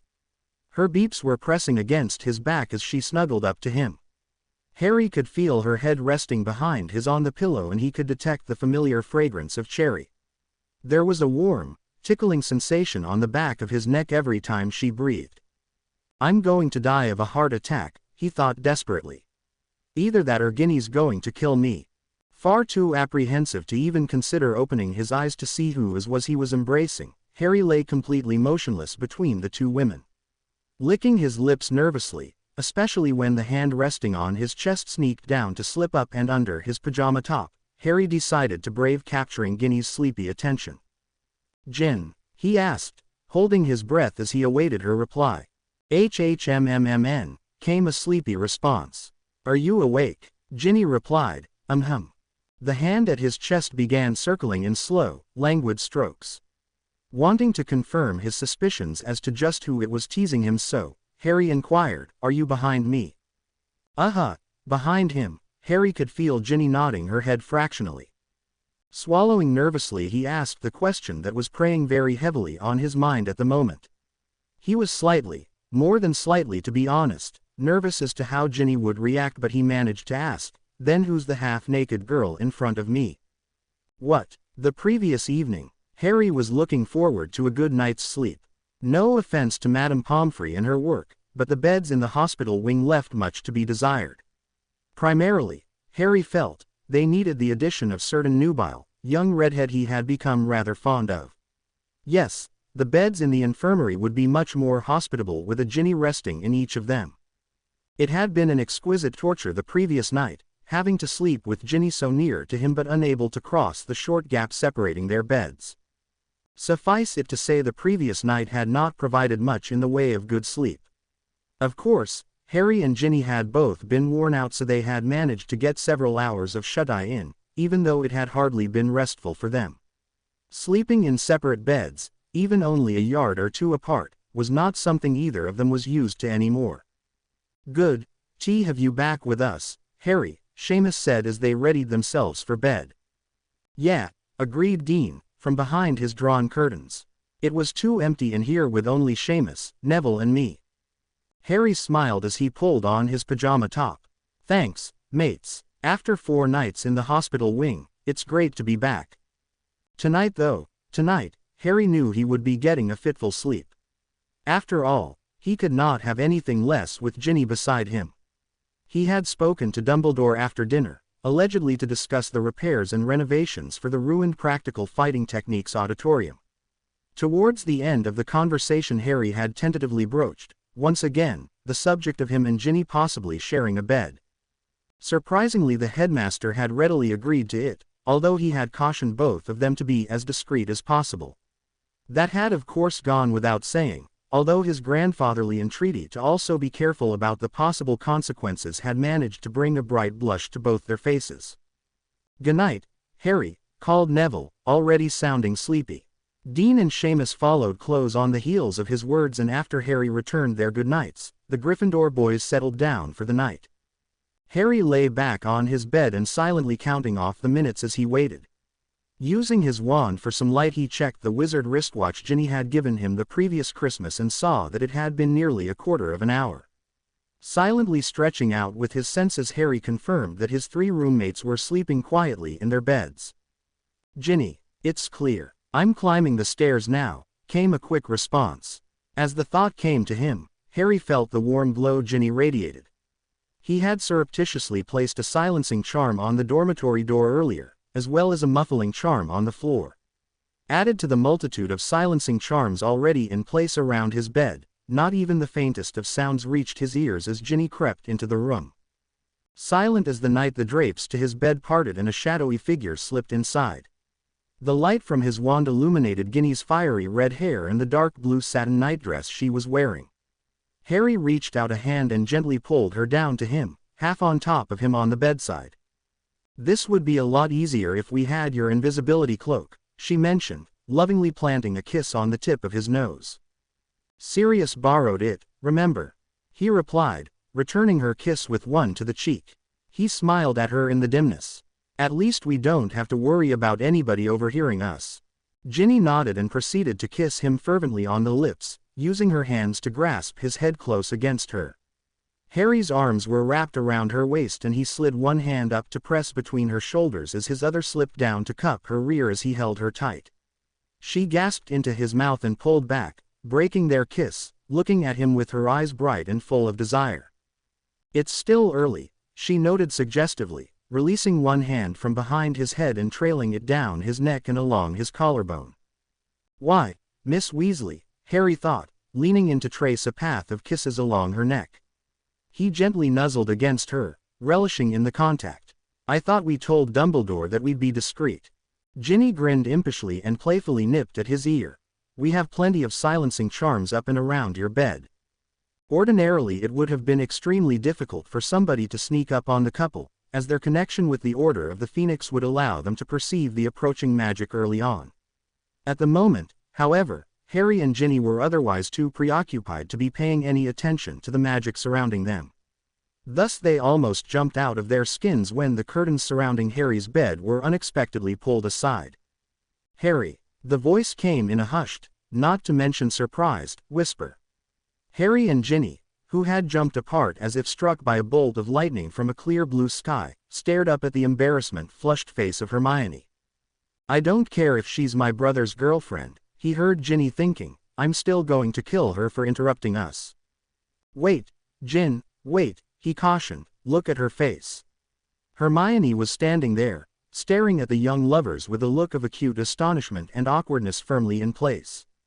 However, upon looking more closely, it became apparent that there was something more bothering her.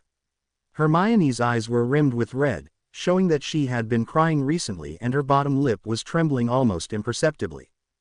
"Ginny," she asked, her left hand clutching the curtains, "what are you doing here? I didn't know Dumbledore had agreed to let the two of you sleep together yet." "It's provisional at the moment, Hermione," explained Ginny, picking up on the other girl's distress and sitting up straighter. She patted on the bed between her and Harry, motioning for Hermione to sit down. A small sob escaped from Hermione's quivering lips as she dropped heavily onto the bed. Harry shifted until he was almost right up against her and slipped his arm around her shoulders. He shared a worried look with Ginny behind Hermione's back and then turned to ask, "What's the matter, Hermione? Is something wrong?" Wordlessly Hermione handed him a crumpled piece of paper she had been holding in her right hand, her movements slow and deliberate, but still unsteady. As Harry took the paper from her, noting that it was Muggle paper instead of proper parchment, she began to weep softly. Tears streamed down her face and Ginny squeezed close and slipped her one arm around Hermione's waist, taking hold of her left arm with the other. His apprehension building, Harry uncrumpled the sheet of paper and began to read. Dearest Hermione, this has been a very hard letter for us to write, but we feel, as your parents, that we must do this. It would be in your best interests if you were to leave Hogwarts. Harry literally felt his heart skip a beat when he read this. We know how much you have enjoyed your time there, but we're talking about your safety now, Hermione. You have always told us, and everything we've heard and read seemed to back it up, that Hogwarts School is considered the safest place in the magical world. We know that Professor Dumbledore is widely renowned as the greatest wizard of modern times, as that Professor McGonagall told us, and we know that your friend Harry is supposedly just as great, if not more so. But surely now, after this disaster, you must see that this is all wrong and you are indeed at risk there. Hermione, you've been hurt, and even the wizarding world cannot help you, from what the letter we received from the school nurse said. We simply do not feel that you are safe there. We want you home. We know that you are a witch, and we're very proud of what you have accomplished over the years. We also understand that you won't want to leave your other friend, the one who was so badly injured with you, and no doubt wish to remain at his side. But we want to have you here with us, where we know that you will be safe and sound. Do not think, even for a moment, that we are doing this to punish you in any way, Hermione. We love you more than anything in the whole world. This was not an easy decision for us to make, and we hope that someday you will see that we are correct in our actions. We have sent a formal letter to the school's headmaster, informing him of our intention to withdraw you from the school upon the start of the Christmas holidays. We hope that this will give you enough time to tidy up your affairs there and say goodbye to all your friends and schoolmates before you leave. Perhaps, with some luck, if the situation in the wizarding world improves before long, we will consider reapplying you in a couple of years, once everything has died down.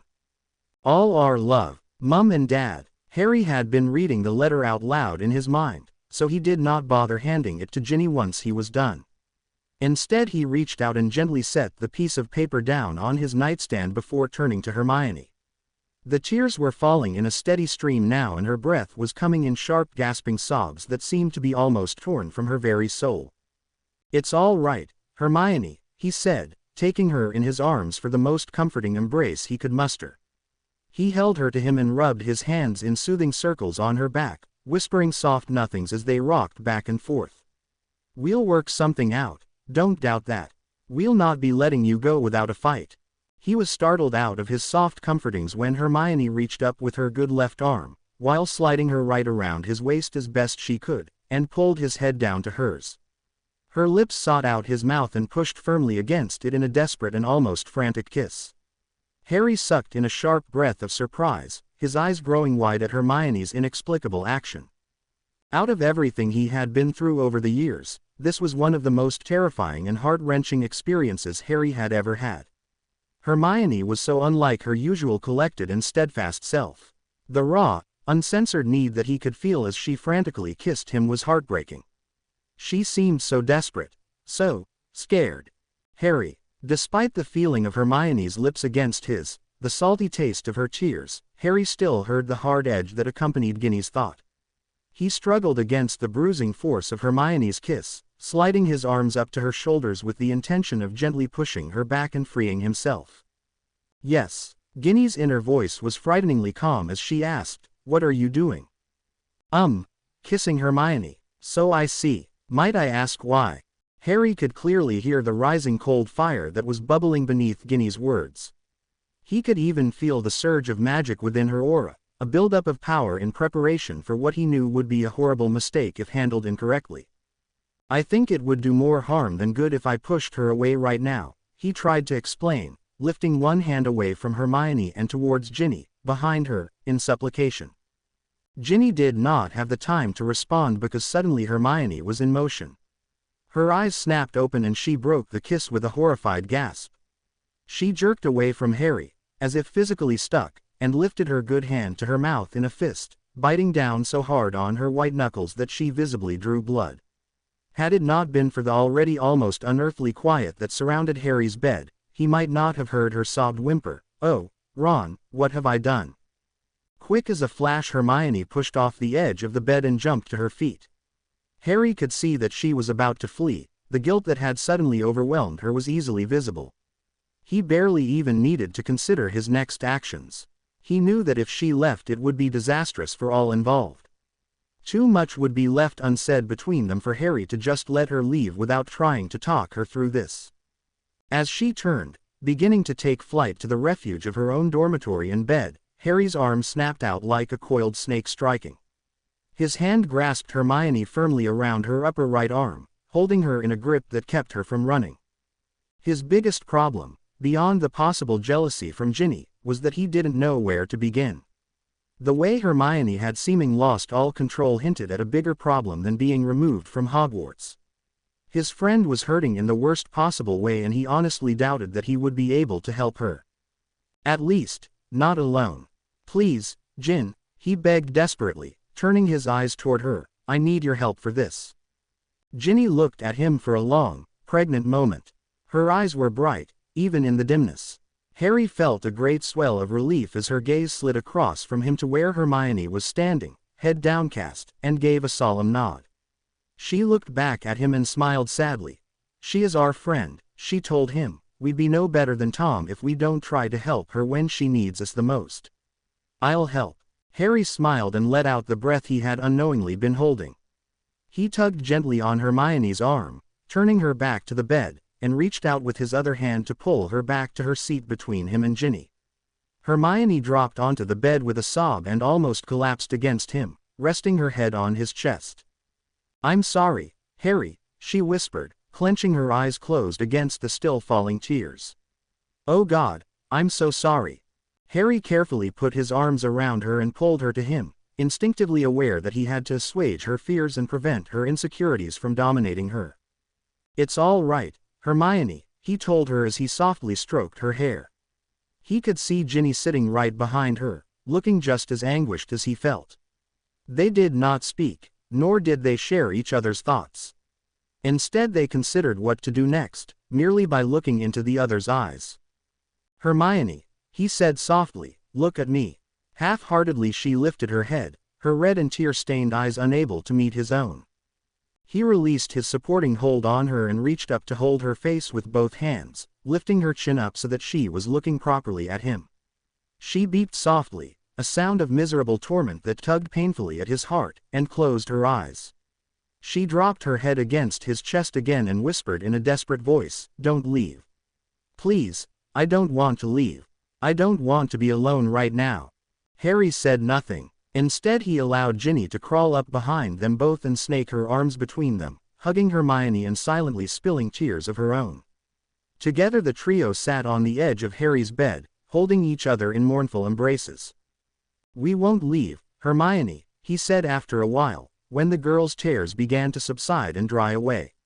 "You can stay here with us tonight, any night, for as long as you need. We'll always be here for you. Always." Hermione whispered an almost inaudible plea, "I only want to feel safe." "I know," he nodded, slowly running a hand up and down her back. He pulled her tightly up against him and tenderly turned her face to his with one hand, dabbing away her tears with his thumb as she clung to him for support. It was not the good night's sleep he had been hoping for.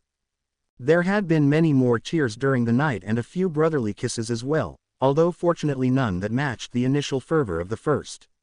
Eventually, in the early hours of the morning, Hermione had lost herself to the land of dreams, leaving a troubled Harry and Ginny. The two of them had lain quietly, discussing Hermione's situation, but after a time sleep had claimed them as well. "Consider yourself lucky I remember what happened last night, Harry," Ginny told him as she leaned over his rigid torso to confirm that it was indeed Hermione in his arms. Harry's head turned a fraction and he looked at her with wide green eyes. "I consider myself lucky that I'm starting to remember it myself," he whispered, nodding toward Hermione. "I think I damn near gave myself heart failure when I woke up." Ginny chuckled as she recalled how Harry had suddenly tensed beside her as she slowly awakened. Leaning down, she kissed him softly on his cheek. "I'll admit my own heart stopped beating for a second when you asked me who was in bed with us." He reached up with his right arm, his left was still trapped under Hermione's head, and ran his fingers through the soft waves of her unrestrained hair. His lips curved in a sad and hesitant smile before he asked, "You're not angry, I hope, about this?" "Oh, I'm angry all right," Ginny told him, her brows drawing into a scowl not unlike the one her mother was famous for. She paused just long enough for Harry to start looking worried before she finished. "The next time we see Malfoy, you're going to have to get in line when it comes to kicking his misbegotten bastard's ass from here to the South Pole. If anyone deserves it, he certainly does," agreed Harry, relaxing. "Who deserves what?" Both teenagers turned to the source of the sleepily, barely awake voice. This naturally resulted in Harry burying his face in Hermione's tangled hair and sputtering incoherently for several seconds, earning light laughter from Ginny. Hermione twisted around, resting more fully on her back, and stared at the two of them.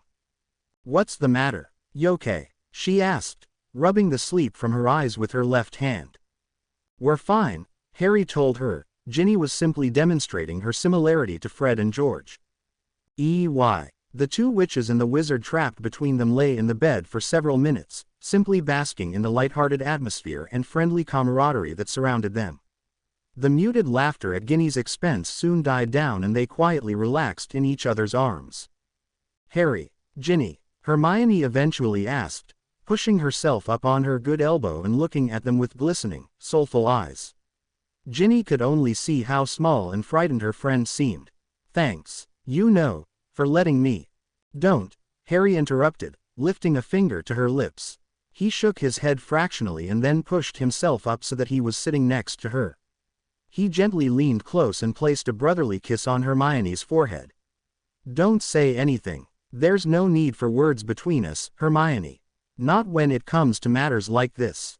There never should be and there never will be." Hermione looked over Harry's shoulder at Ginny, a question in her soft brown eyes. Ginny nodded her agreement to his words and reached out to lightly grasp the other girl's hand. Giving her a comforting squeeze, as Hermione pulled Harry into a tearful hug, Ginny rolled to the far side of the bed and sat up to stretch. It was a luxurious feeling, stretching her arms out high above her head as she arched her back. Ginny loved the way she could almost feel the tension flowing out of her, leaving her muscles quivering in release. This morning, however, the knots in her neck and shoulders seemed to be stubbornly refusing to depart. Ginny smiled as this would be the perfect excuse to get Harry to lay her down and give one of those delicious back rubs she loved. If there was one thing she had discovered about Harry over the summer, sharing a bed with him, it was that he was remarkably good with his hands. Ginny felt a faint rush of blood tinting her cheeks as she recalled some of the experiences of the summer when she had learnt just how talented Harry's hands could be. She almost vaporized poor Neville as the rotund boy unexpectedly pulled back the curtains drawn around Harry's bed. He did not appear to be paying all that much attention as he spoke. "Harry, I was wondering if Apparently he had realized that Harry was firmly in the embrace of a decidedly feminine figure, which he must have quickly identified by the way his eyes grew larger than a house elf. Hermione pulled back from Harry and looked at the dumbstruck boy, asking in a playful tone, "Really, Neville, is that any way to say good morning?" Hoo ha ha hoo. "I think I preferred, remarked Hermione dryly. Finally Neville managed to sputter out, Hermione. Hermione was grinning impishly by this point, clearly an expression she had learned from either Ron or the twins. "Ah, now we're getting somewhere." But Harry," protested Neville, pointing between Harry and Hermione. His expression was almost indescribable. He had obviously noted not only the close proximity between Harry and Hermione, but also the disheveled appearance of both their pajamas. His mouth worked soundlessly for several seconds before he tried to ask, what about? Apparently Neville was so flummoxed by the sight of Harry and Hermione that he had completely failed to notice Ginny sitting on the other side of the bed.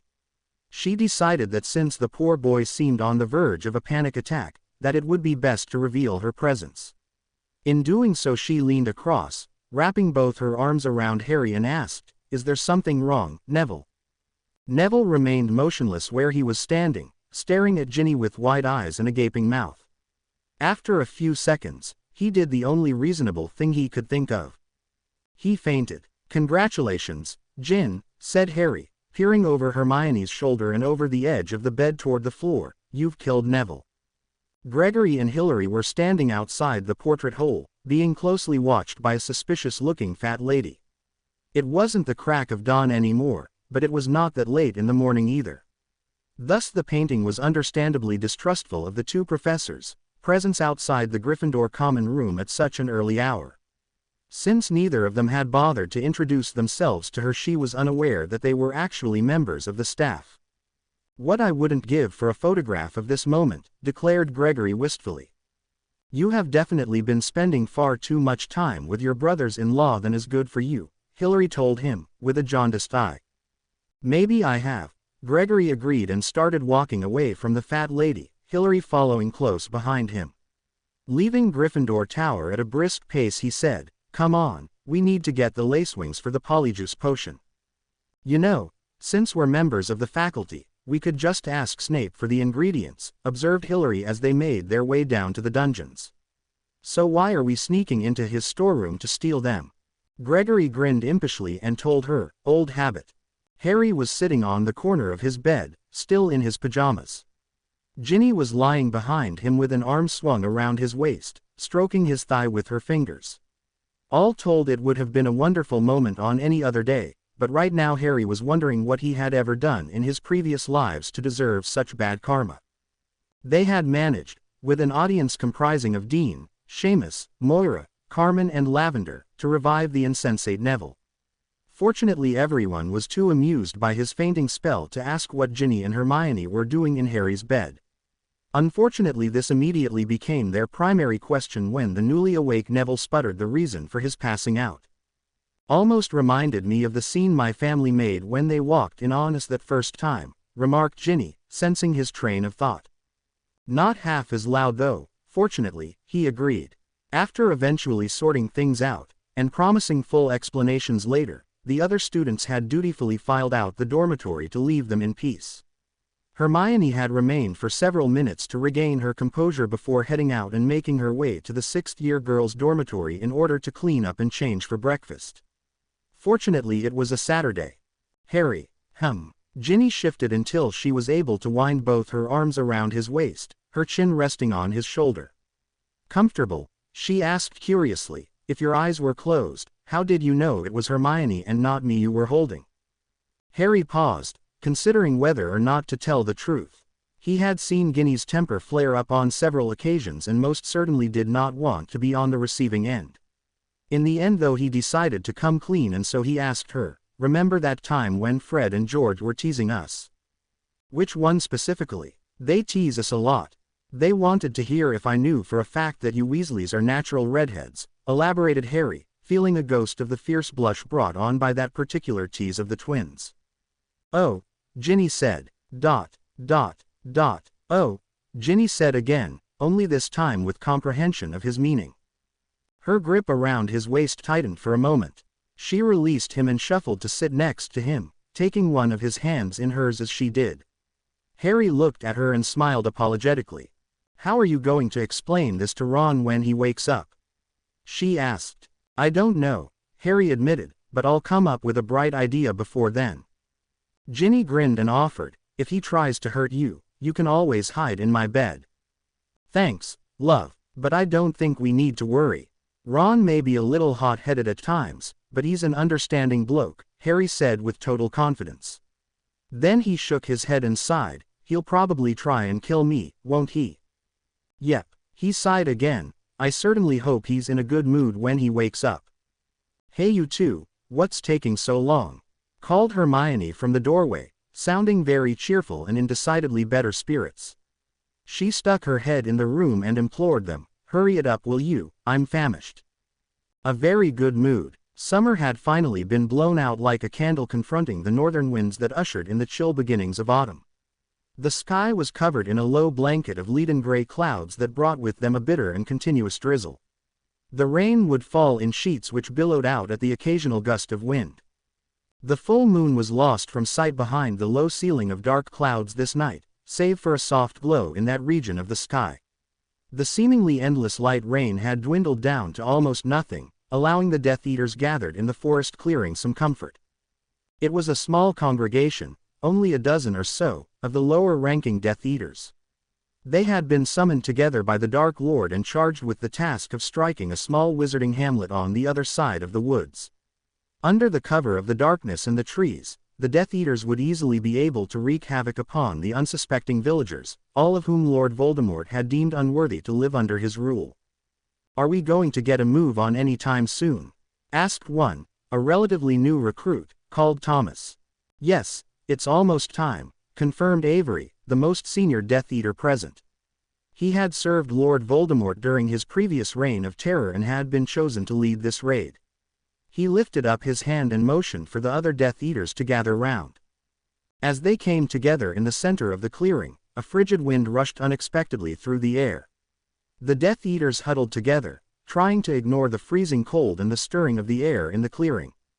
Avery waited to make sure they were all paying attention, or something similar, then spoke. "Very well, let's get started. The village is 3 miles south of us, through the forest. Once we're there we'll split up, one per house. Check every room, kill anything you find, then move on to the next building. Remember, our Lord demands no survivors. Not even pets." "I just hope this mist doesn't get too thick," muttered someone. "I don't want to get lost and spend the rest of the night wandering around the forest." The group looked around them and saw that a fine mist was indeed beginning to encroach upon the edges of the clearing.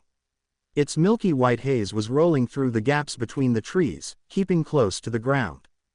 "The Ministry Weather Service never said anything about fog," complained Thomas with an audible whine in his voice. "Idiots," cursed Avery. The fog continued to drift into the clearing, seemingly at an accelerated pace. It was no longer hugging the earth, but was now sweeping towards the Death Eaters in banks that were obscuring everything caught within them. Thick for this time of year, don't you think? By now the Death Eaters were beginning to twitter nervously as the thick mass of vapor had completely surrounded them. It was not a plain and featureless wall, but instead churned and swirled around them as if it were a living thing. There was also a sudden silence that seemed to have fallen over the woods. The wind was no longer whistling softly through the trees. The trees themselves were quiet, their branches and leaves still.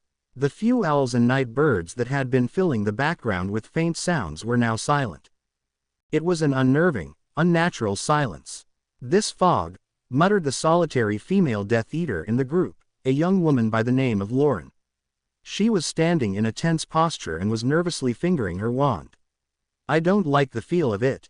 "Where'd it come from?" asked Thomas, looking about in puzzlement. "I don't understand." Avery, who had a cold shiver running up and down his spine, pushed through the tight knot of nervous young Death Eaters. He pulled off his mask and sneered, glaring out in the shifting wall of fog that surrounded them. "Simpletons. Isn't it obvious? It's a trap, and we've been caught in it." "That's right, Avery, caught like animals," confirmed a drawling voice. The Death Eaters spun about, searching for the speaker, but unable to find him in the thickening fog.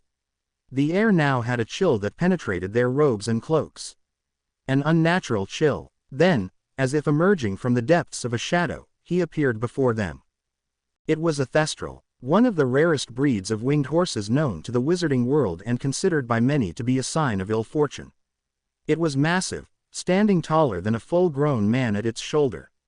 Its coat was the pitch black of the darkest night, and it emerged from the fog like a specter, jets of steam billowing from its nostrils. Sitting astride its broad back was a man cloaked in what seemed to be living shadows, hiding him from view even as he urged his supposedly untamable steed towards the apprehensive clutch of Death Eaters. Elegant, but pale white hands emerged from the depths of the darkness and reached up to throw back the cowl which hid the rider's face from sight. The hood fell back, revealing his sharp and aristocratic features, topped in crown of silvery hair. His eyes were now an impenetrable black that seemed impossibly deep, almost without end. Draco Malfoy smirked. "And now it's time for the slaughter. Avada Kedavra," shouted Avery, drawing his wand and leveling it at Draco. He knew that his lord had transformed the Malfoy heir into something. He knew that Draco had managed to battle with Potter and emerge unscathed. He knew that Voldemort would in all likelihood be displeased with him for killing Draco. He knew that the young wizard was being completely serious, despite his playful tone. The green flash of the killing curse streaked through the misty air, straight at Draco's chest. The young rider, sitting imperiously on his thestral, watched the curse speed toward him with an expression of open humor. The curse hit his chest, just to the left of his heart. It splashed against the black robes that enshrouded him, writhing as it enveloped Draco in its deadly embrace. Avery's desperate expression briefly became one of satisfaction as the curse stuck its target. A thin smile reached his lips, only to die a rapid death as Draco remained upright. His poise did not shift so much as an inch, though his mount stirred uneasily. He gazed at Avery from across the short span separating him from the small group of immobile Death Eaters. "Woo, I hope I'm not supposed to be impressed," purred Draco, his black eyes flashing with evil satisfaction, "because I'm not." Death Eaters, as a rule, are considered to be the vilest and most wicked witches and wizards on the face of the earth. They are expected to know no fear of anything save their master and the possibility of failing his will. They might not be combat-hardened soldiers, but they tend to be able to face down their opponents without flinching. Naturally they turned and started running. They broke away from each other, fleeing in all directions in an attempt to get away from the laughing form in the center of the glade. It was not a particularly large clearing, only a rough 50 or so yards across, so it did not take them long to reach its edge. Whereupon they found that they were indeed trapped within. A writhing and undulating wall of black shadow rose up from the ground, reaching high into the skies above. Realizing that they could not escape through the now sealed-off woods, the panicked Death Eaters managed to gather their wits enough to attempt apparating to safety. When this failed to work, resulting in splitting headaches that hinted that their brains might start oozing out their skulls, blind terror began to consume them. By now the fog had swept fully into the clearing and enveloped it. Everything was hidden from view and those trapped within could see from one side to the other. This helped fan the dread they were feeling, as they were unable to see what hunting them. "Where is he? Where is he?" asked a frantic Todd Baddock, whose younger brother Malcolm was in his 3rd year at Hogwarts. After discovering himself unable to apparate, he had spun around to face the center of the clearing, keeping his back to the safety of the wall that surrounded the clearing. "Where is he?" "Right behind you." The eldest of the 2 Baddock boys, who had finished studying at Hogwarts the year before Harry Potter had come to the school, flinched and spun wildly around as something cold brushed against the back of his neck. "Avada Kedavra," he screamed, only to find himself facing down nothing but thin air. Todd began to turn in tight circles, hoping that in doing so whatever it was stalking him would be unable to catch him unawares. Waves of terror and apprehension were breaking and frothing over him as he tried to penetrate the murky gloom of the fog surrounding him. Before he could move to resist, something wrapped itself around his waist. A chill, colder and deeper than anything he had ever experienced, seeped through his robes and into his flesh. He tried to move his arms and legs, to ward off or flee from whatever it was, but he found himself completely immobilized. He tried to scream, but the coldness assailing him had clamped itself around his throat. Todd gasped for breath in short, barely audible wheezes. He pulled and pushed and twisted and stretched and wiggled and thrashed and squirmed, in desperate hope of breaking away. But he couldn't manage to tug even one hand free from his invisible assailant. He was loose. Todd, taken entirely by surprise at his sudden freedom, collapsed to the wet ground. He sucked in deep gasping breaths, hunched over as he lay there. He was shivering from the intense cold, which seemed to pervade his entire body. He struggled to push himself up, but froze in mid-motion as he spotted a pair of black boots standing not 3 feet away from him. Behind the boots, lying prone on the sodden earth, was a desiccated corpse that he vaguely recognized as one of his fellow Death Eaters. He looked up and saw that Draco Malfoy was standing over him, his ghostly white face smiling as it seemed to hover amidst the all-encompassing blackness which surrounded him. Draco smirked at Todd and reached up to brush a hand through his thick silver hair. "Thank you," rasped Todd, his throat raw. Draco looked at him quizzically. "For what?" "For letting me go. What makes you think I'd do that?" Todd knew then, in that instant, that he was going to die. When Draco squatted down next to him, his cloak of living shadows flowing around him, Todd simply closed his eyes and waited for the end to come. His last coherent thought, as a pale hand reached out to stroke his cheek, was that Lord Voldemort had never promised him anything like this. "You are at my mercy," said a soft and almost loving whisper, "and believe me, I have none." In the distance, deep within the forest's gloomy interior, a wolf howled. There was a sickening, wet noise followed by an indistinct gurgle that was barely human. The chilling howl of the wind blowing through the trees, rustling the leaves and stirring the underbrush. All was still as the rain began to softly drizzle down. Harry jerked awake, Ginny by his side. She was clasping his shoulder with one hand, digging her nails painfully into his flesh. He reached up and gently pried her hand off.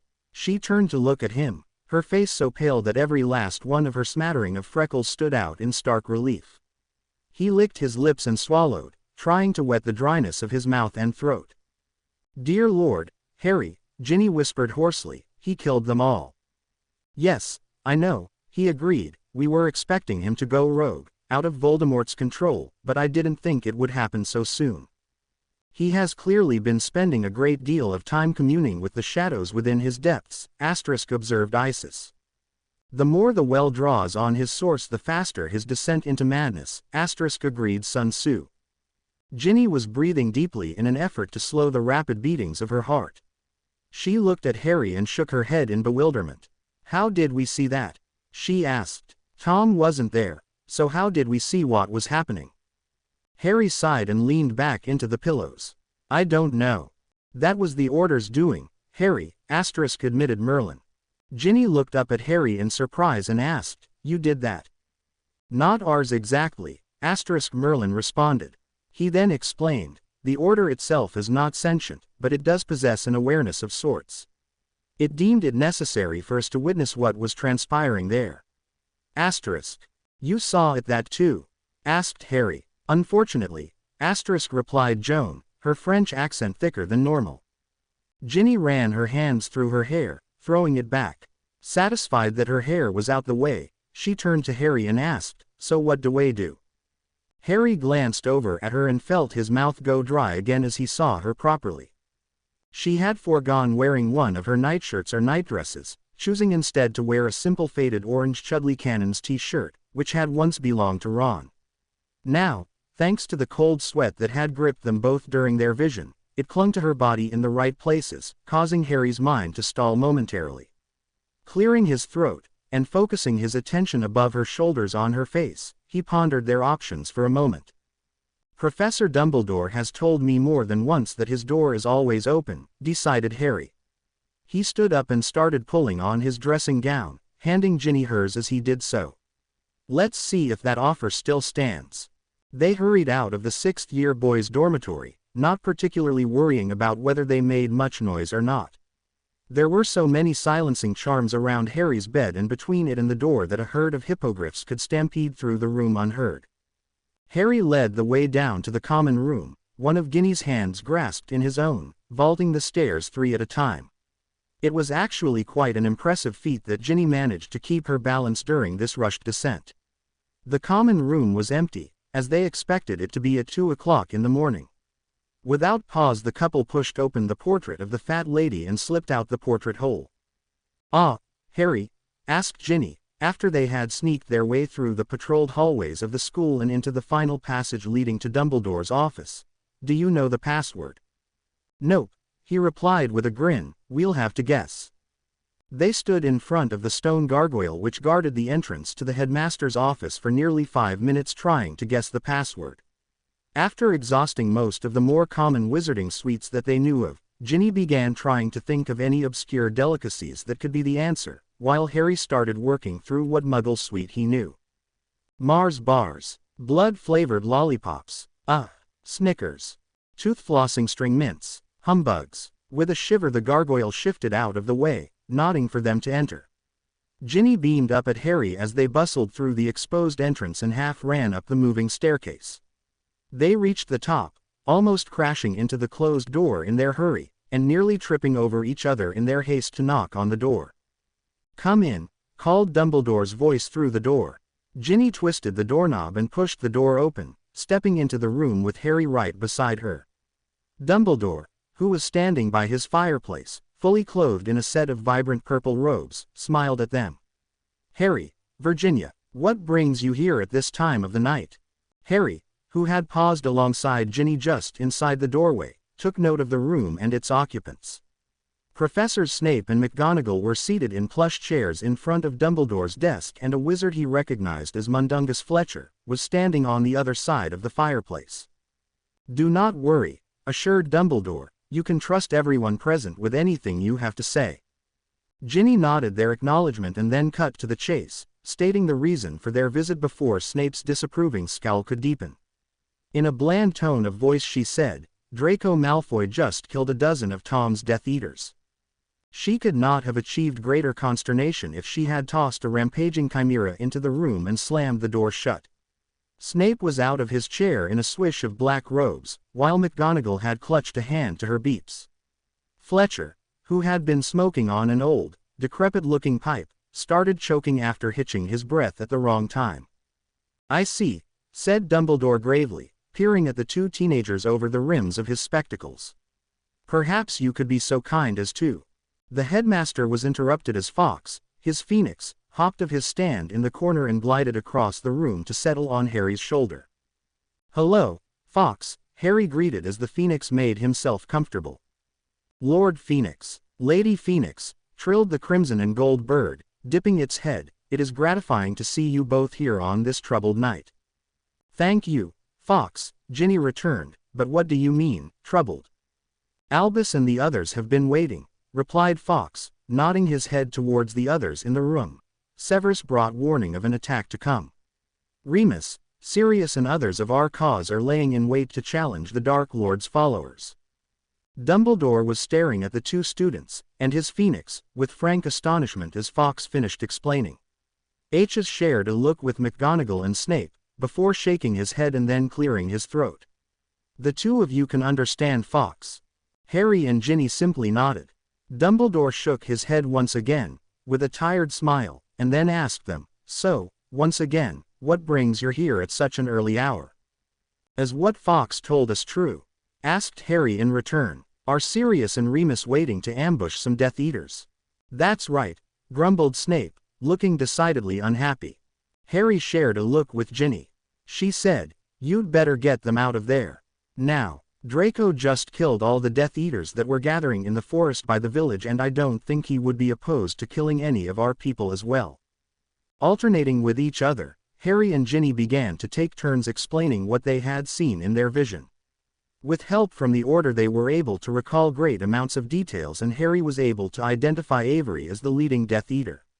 By the time they were finished, not once having been interrupted, the faces of all four adults were grave.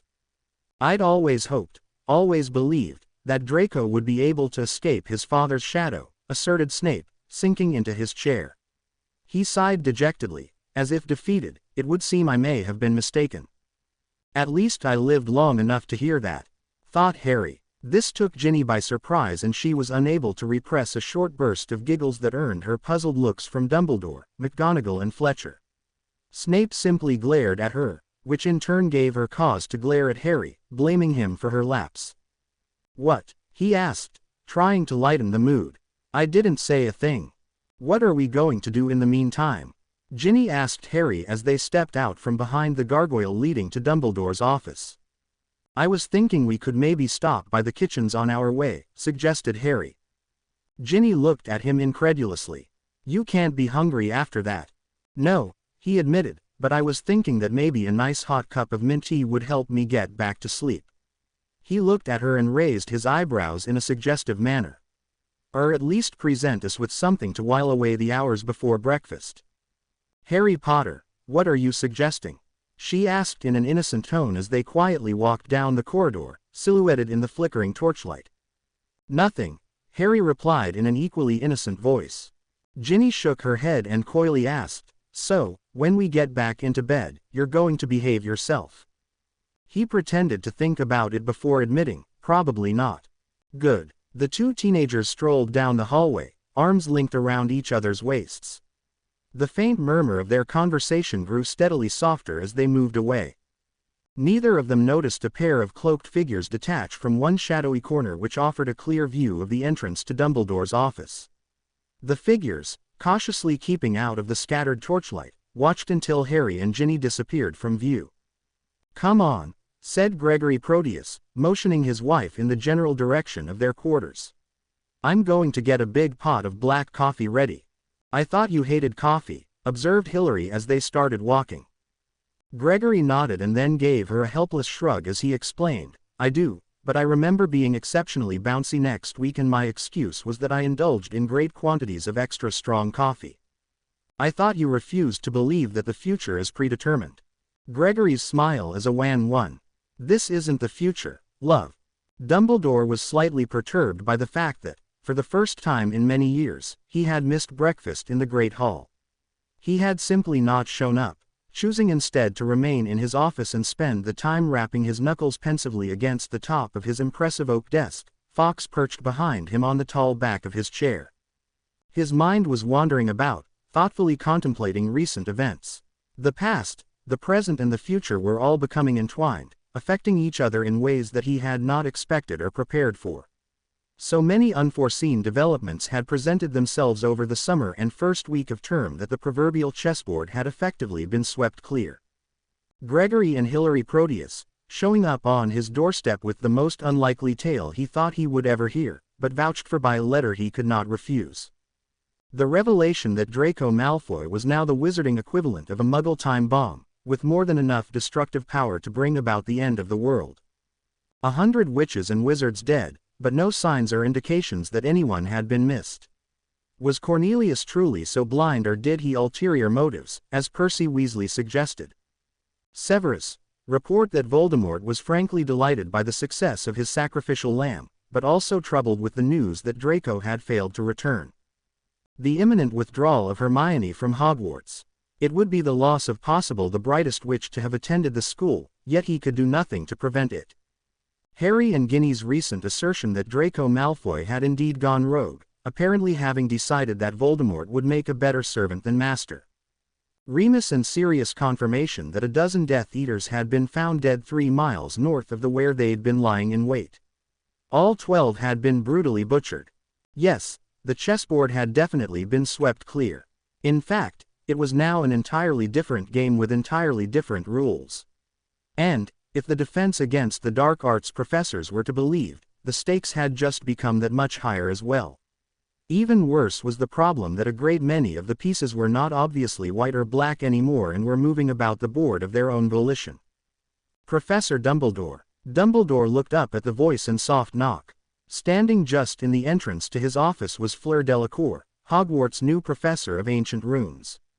The striking young woman, her luxurious long hair done up in a professional yet elegant French twist, was waiting for Dumbledore to bid her entry into his domain. "Ah, Fleur," he greeted, come in, come in. "What brings you here?" Avenue News on the assignment you gave me," she said, walking up to his desk. Dumbledore saw that she was holding a manila folder in her slim hand. "Z stone to belit zat William brought to ooze for translating at z start of z summer. It is nearly complete. Avenue, ere z preliminary work." The elderly wizard smiled as Fleur mentioned Bill Weasley by his full name.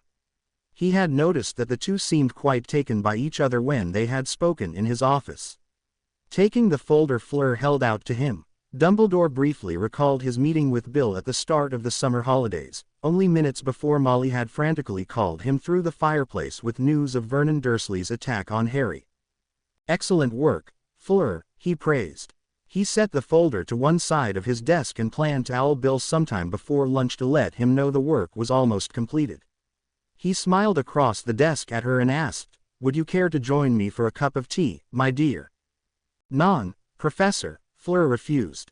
She indicated the unopened folder. "I think it would be best if you read the translation, Professor." Dumbledore saw the faint signs of apprehension in Fleur's stance and manner as she picked the folder off his desk and handed it back to him. There was a tightness around her mouth and eyes, and he felt himself becoming slightly concerned about what Fleur's translation said that could possibly worry her so much. He opened the folder and pulled out a sheet of crisp parchment. Fleur's neat copperplate filled the page, line after line. The bulk of the writing was done in a royal blue ink, but there were short annotations scattered about in deep red, like blood. As his eyes scanned down the page, Dumbledore began to realize what had caused the young Court Villa's agitation. "If this is an accurate translation," he muttered, brows furrowed deeply. "Trust me, it is," she assured. Dumbledore drew an unsteady breath. "Then Harry is going to die." The many trees of the Forbidden Forest loomed high above them, their dark trunks casting long and deep shadows under the late afternoon sun. Here, near the edge of the forest, bordering on the village of Hogsmeade, the trees were not packed so densely, thus allowing a measure of sunlight to penetrate through their canopy of branches.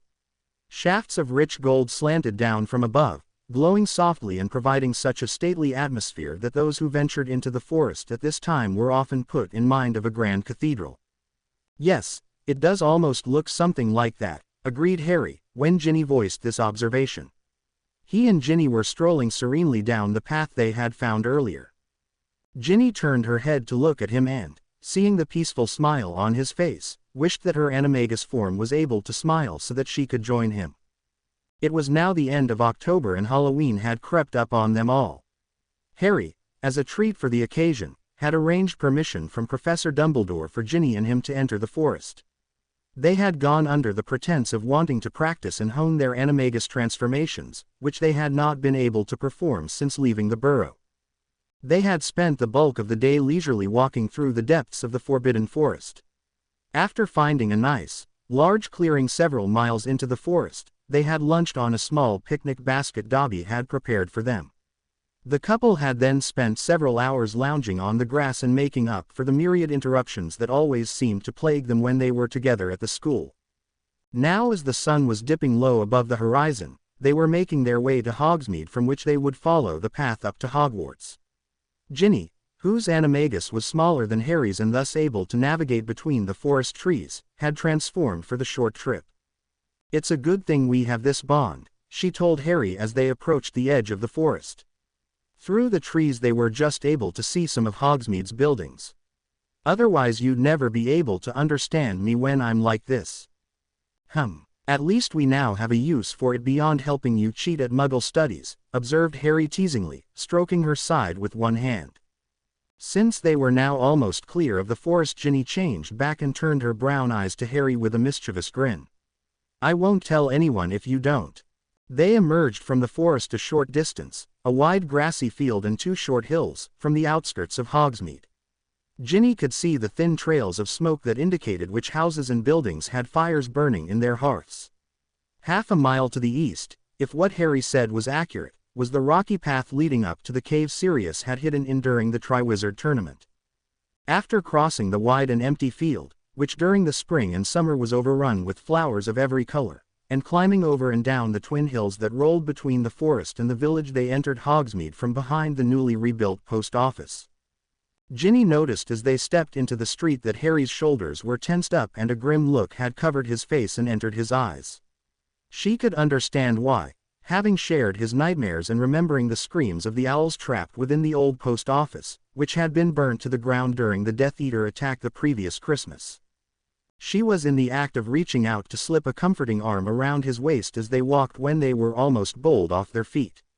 A diminutive and rotund man with a meticulously trimmed and maintained black mustache stomped past them with short, mincing steps. He was dressed in an immaculate gray suit and bowler hat, with a pink carnation and silver-tipped walking stick. He was being followed by two tall men. The one was wearing a reasonably well-tailored suit, but not nearly as high class as the short man, and was looking particularly confused. The other man, also mustached but less meticulously so, was wearing a rumpled, off-the-rack suit under a rumpled and seemingly well-used trench coat and was looking just as confused as his compatriot. "Such impudence!" Ginny heard the short man exclaim in what sounded like a French accent. He was scowling fiercely as he and his companions walked on without pausing. "I am not a bloody little frog. I am a bloody little Belgian." "What a peculiar little man," she declared as the trio rounded a corner and vanished from sight. Harry, standing beside her with an arm slung across her shoulders, chuckled and held her close to him as they resumed their return to Hogwarts. There was a slight wind blowing, typical of the autumn weather. It was not particularly cold, but cool enough to necessitate the use of cloaks and Molly Weasley's woolen jumpers when outdoors. The path up to the castle was muddy. It had rained nearly the entirety of the previous week and there was still the occasional thundershower in the late evenings. The cabaret should have started about half an hour ago, noted Harry as they walked, checking his watch. Pity we have to make an appearance, groaned Ginny. After all, I've always wanted to listen to my classmates screaming up an ungodly racket. What does your classmates' singing have to do with us? Asked Osiris. Something insidious no doubt, decided a jocular Loki. Heracles, of course, had to add, I think we should be insulted by this. Hogwarts. Gates were looming ahead of Harry and Ginny by now, so the two ignored the private cabaret act that was going on in their heads and walked up to the school's front entrance. There were a few students milling around the entrance hall, clustered in small groups and talking. Some of them waved or called hello, but there was nobody present that the pair needed to stop and talk to. From the partially opened doors leading into the Great Hall, was coming an awful racket that sounded to Ginny not unlike the wailing cry of a full-grown mandrake. How do you know what that sounds like? Asked Romulus, having overheard Ginny's uncharitable comparison. If you'd actually heard a mandrake you'd be dead. It's just a figure speech, Rom, she told him. As she and Harry approached the hall she asked him, do we have to?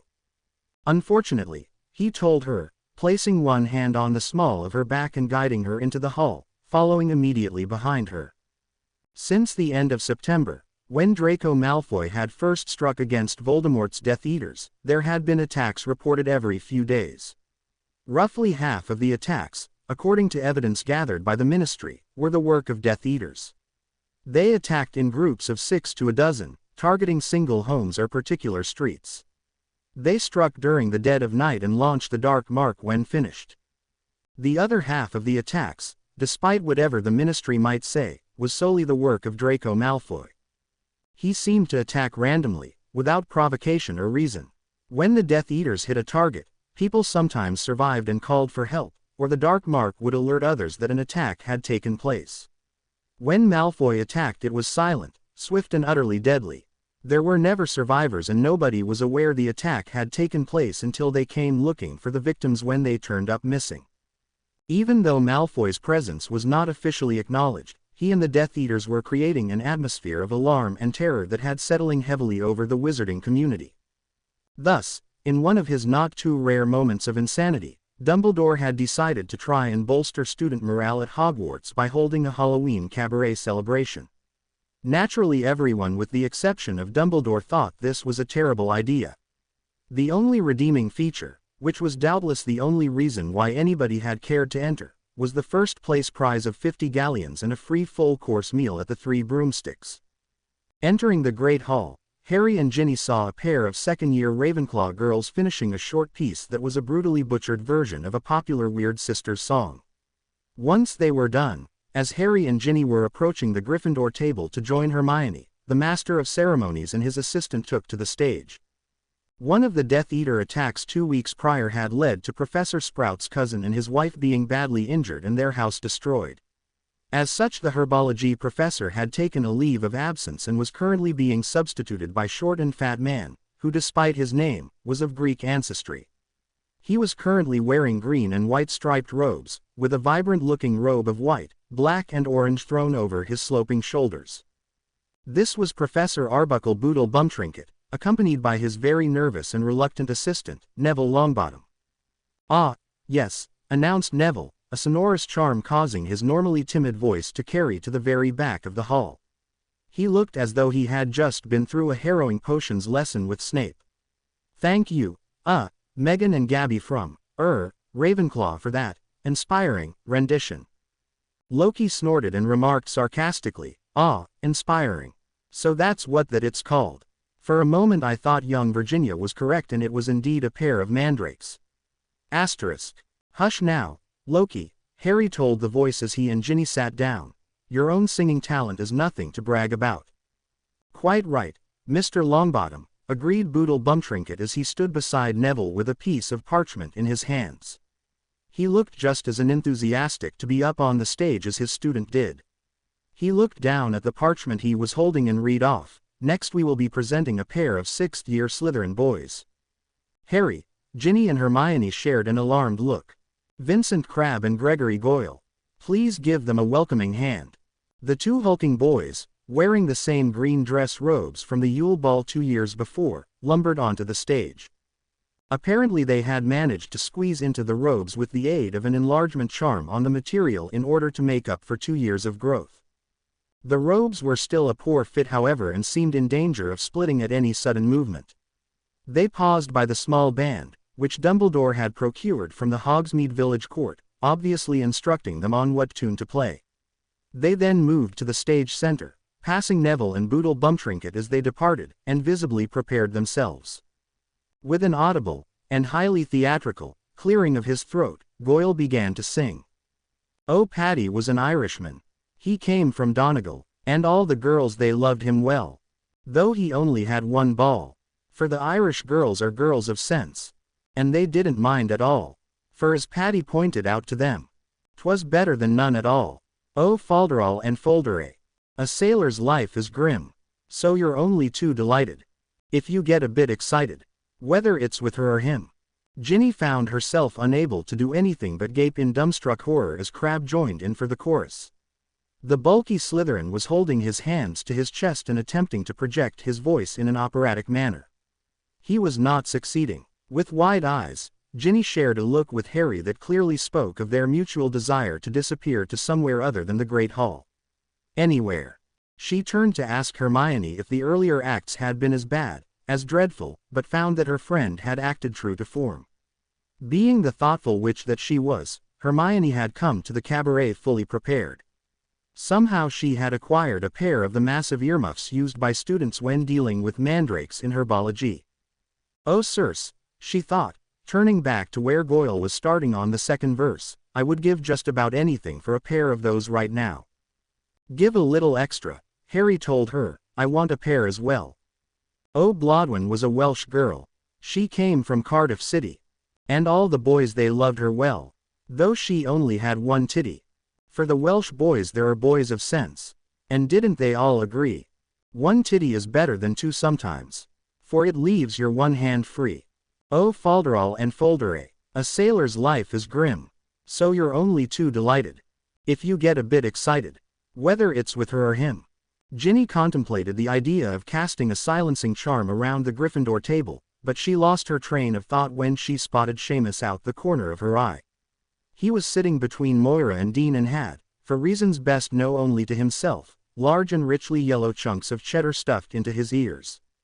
"What the devil is that Irish boy up to?" asked Isis' voice. "Blame it on the butterbeer," explained Dean, seeing Ginny's bewildered expression. "Listening to this racket, I'm almost tempted to try that myself," commented Harry, who had looked to see what had caught Ginny's attention. Moira propped her chin on her hands and stared at the stage with a resigned expression on her face. "Yea no soomin," she said with a sigh. "After a while th concept, o Dian Beckums Vera appealin'." "Seamus, she's firmly embedded?" asked Oh, Gertrude was an English lass. She came from Stoke-on-Trent. But when she loved a nice young lad, she always left him bent. Fortunately an escape presented itself to Ginny and her friends in the timely appearance of one of the many Aurors permanently stationed at Hogwarts. Since the attack on Hogsmeade the previous Christmas, Harry had managed to bluff, Minister Fudge into having a full division of Aurors assigned to the school.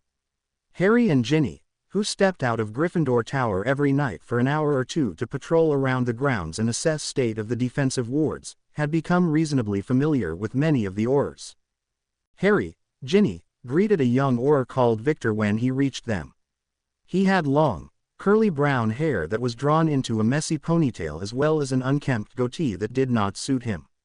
Ginny had come to the conclusion that he had only allowed the facial hair grown in because he was too lazy to shave, or charm it off every morning. "Hey, Vic," greeted Harry, turning away from the travesty of song that currently occupied the stage. He asked, "What brings you into this cacophony?" Victor winced as Crabbe hit a particularly off-key note in the chorus. "Duncan wanted me to let you know that your guest has arrived. McTaggart has taken her down to your office so she can wait for you." Ginny exchanged an eager look with Harry and Hermione. It had been nearly 2 months since Harry had asked Hermione to write a letter to their guest, as Victor put it. They had discussed this plan of Harry's before and, while Ginny and Hermione were somewhat dubious, it had enough merits to warrant an attempt. Plus it was the perfect excuse to leave the show early. Oh, Angus was a Scottish lad. He came from Aberdeen. "Ack, bloody Hades," groaned Moira, "nay Scotland as well." "Come on," Harry said as he stood up. He grabbed both Ginny and Hermione by their arms and urged them to their feet. "Let's get a move on before they start singing about any countries on the continent." Having vacated the great hall with all due haste, Hermione, Harry and Ginny proceeded to the third-floor corridor and down the stairs to the practical fighting techniques area. They reached the small antechamber at the foot of the stairs. Before them stood the 3 large doorways that led into the auditorium. They were bare, stripped of the large oak doors that had once stood there and gaping at them like some empty, mocking eye sockets of a grotesque skull. Through the open entryway, Hermione could see the insides of the auditorium. For the most part the physical repairs were all but complete, requiring only a few cosmetic touches to finish returning the room to a pristine condition. The auditorium was only incomplete in the eyes of Harry and Ginny, who were still working on a wide variety of wards, charms, and only the two of them knew what else. Apparently, though nobody else laid any blame at their feet, the couple both considered Draco Malfoy's rampage and its consequences to be their responsibility. As such they were working near constantly, at least 1 hour a day, in the room to prevent any dark magics, in any form, from gaining entrance. Until they were satisfied, the once nightly practical fighting techniques classes would be on hold. Dumbledore had offered the use of the Great Hall as a substitute until renovations of the auditorium were complete. The 2 young instructors had declined, however, preferring to wait for the work to be fully finished. It was, they said, more a symbolic act than anything else. Still, as a temporary measure, practical fighting techniques had been evolved, or perhaps even devolved, into a dueling club. It was a similar concept to the one Gilderoy Lockhart had tried to get started 3 years earlier, but far more successful. Not difficult without his bumbling attempts to teach making a hash of everything, Hermione thought, her eyes wandering over and through the yawning doorways into the cavernous auditorium. The club would meet every Monday night after dinner and was open to all students, from 1st to 7th years. As a general rule the various years were kept separated unless the student showed sufficient aptitude and skill to be placed with more advanced students. Unsurprisingly, to those that knew her, Moira McKay had rapidly left her fellow 4th years behind and was now on par with most of the more proficient 5th years. Dean and Seamus had started a betting pool as to when she would be promoted to duel against the 6th years. Matches and scoring were supervised by Harry, Ginny, Hermione, Professors McGonagall, Snape and the husband and wife defense teachers, which led to some interesting moments as the teachers tended to back particular students. Professor Snape was the more often than not loser in these bets and challenges, and almost always to one of the Proteuses, much to his annoyance. Hermione turned away from the auditorium as they walked, repressing a slight shudder at the memory of the stone ceiling giving way. She looked to one side of the 3 doorways, to where a single, innocuous door was set into the wall, leading into Harry's office. Outside, waiting for them to arrive was the Auror who had escorted the person they were meeting. Amy McTaggart was a young woman with long, straight red hair, deep blue eyes and a bit of an Irish accent. Amy was one of the youngest Aurors stationed at Hogwarts. She had been a 7th-year Ravenclaw during Harry's first year and had only completed her Auror training and been posted on active duty 2 years before. "Hi, Harry," she called as she spotted them approaching. "Hello, Ginny, Hermione." "Hello, Amy," greeted Harry. "Is she here?" The young Auror's face darkened in a disapproving scowl. "Aye, she's waiting in your office. Though why you'd ever want to speak with her I don't know. She's never been anything but a gossip monger." "That's what I'm afraid of." Hermione wasn't all that certain they should be having discussions with her either, but Harry had put forth a persuasive argument. He shrugged nonchalantly and told Amy, "We're just checking to see if she might not have any information for us." "Okay," accepted Amy reluctantly. "In any case, I've got to get back to my post by the gates." If you need anything else, just give a yell. We'll yell, scream, shout, holler and set off filibuster fireworks, declared Ginny with one of those impish grins that loudly proclaimed her to be related to the notorious Fred and George. Amy, shaking her head, departed and made her way up the winding staircase leading up. Harry waited until she had disappeared from sight before reaching for the handle and pushing the door open and waving the two girls inside. Once more unto the breach, Hermione thought humorlessly as they stepped into the office. "Hermione, are you all right?" asked the woman sitting brazenly behind Harry's desk. She was playing with one curl, her gaudy spectacles perched on the very end of her nose and her feet propped on the desktop, next to her crocodile skin handbag. She smirked wickedly and continued in a saccharine tone, "You're looking ghoulish, even for Halloween." "Rita," acknowledged Hermione, gritting her teeth and resisting the urge to reach for her wand and hex the columnist to Kingdom Come. Harry stepped up, resting a calming hand on Hermione's shoulder. He glared silently at Rita Skeeter with the full force of his blazing green eyes. Hermione was gratified to see the older witch swallow nervously and take her feet off Harry's desk. The columnist shifted uncomfortably and then reached for her handbag, her long nails gleaming as she did. "Don't bother, Miss Skeeter," Harry told her, forestalling her from opening her bag and pulling out any parchment in her quick quotes quill. He leaned forward, resting both fists on the desk and seemed to loom over her. "This isn't an interview. This is a business proposition." "A proposition?" asked Rita snidely, apparently making an attempt at recovering from Harry's fierce stare. She leaned back in Harry's chair and steepled her fingers. "And just what do you wish to talk about, Harry? How can a humble reporter such as myself lend aid to the famous boy who lived?" "Die," was the first suggestion to enter Hermione's head. Unfortunately, Harry had other ideas of the snobbish woman. "First, get the hell out of my chair," he ground out, waving his hand between them. With a soft pop, Rita disappeared from view, leaving Harry's chair to swing back and forth from the sudden loss of weight resting in it. An identical pop sounded off to one side and Rita reappeared, still in her seated position, but without a chair to support her. With a thump she hit the floor. "Second," declared Harry, rounding the desk and taking his seat. He motioned Hermione and Ginny to make themselves comfortable. "Shut up and let me do the talking." Rita stumbled to her feet, glaring viciously at Harry. "Why in the 7 rings of hell should I do that?" Harry leaned back in his chair and arched an eyebrow at her. His voice took on the same sickly sweet tone Rita had been using earlier when he answered, "Because if you help me, I will help you. The biggest, most exposing, most far-reaching, most acclaimed story you will ever write." "I'm listening," said Rita as she warily approached the desk. With another wave of his hand, Harry conjured up an extra chair for her to sit in, but made sure to keep it a little bit separated from Hermione and Ginny's chairs. Rita sank into it and kept her eyes on Harry, her expression a closed one. "Have you heard about what has happened to Draco Malfoy?" asked Ginny, drawing Rita's attention away from Harry. The woman nodded. "Of course. The ministry isn't letting the press print anything though. They say they want to prevent a panic, but I have a fair idea about this well of shadows you told Dumbledore all about." "How does she know what Harry told Dumbledore?" thought Hermione with some alarm. As far as she knew, the details of Draco's transformation into the well had not yet been made public. "Do you know what's required to create a well of shadows?" asked Harry. When Rita shook her head, he shifted in his seat and leaned forward, propping his elbows on the desk. "Among other things, it needs the blood and magic sacrifice of 100 witches and wizards." "Impossible," Rita exclaimed, looking surprised. She shook her head disparagingly. "It couldn't be done. I hear almost everything of consequence that goes on in this country, and believe me, I'd know it if 100 people were killed all at once. There's no way nobody found out about such a slaughter. It's simply not possible."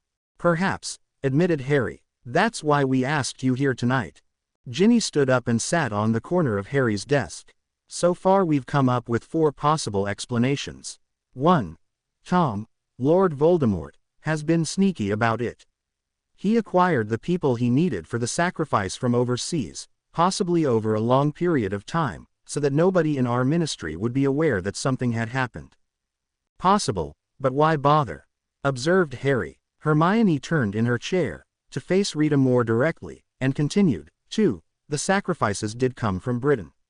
100 witches and wizards were killed here, on this island. Only the Ministry and Fudge are too stupid to notice. Also possible, admitted Harry, but unlikely. The dialogue turned back to Ginny. 3. The Ministry, that is Minister Fudge, did notice the loss, but have been suppressing the information because they don't want to cause a panic. Very much like why they're reluctant to allow any disclosure about Malfoy and his transformation into the Well of Shadows. Very likely, but if true, then why hasn't the Minister or his people told us or any of our people about it? He has instructions to keep us informed in any matters that might possibly pertain to Voldemort and his followers, noted Harry. 4. Finished Hermione. Fudge and his lot have noticed the missing people but are suppressing the information out of spite for Harry and Professor Dumbledore. Or possibly an ulterior motive, beyond simple pettiness, that we are unaware of.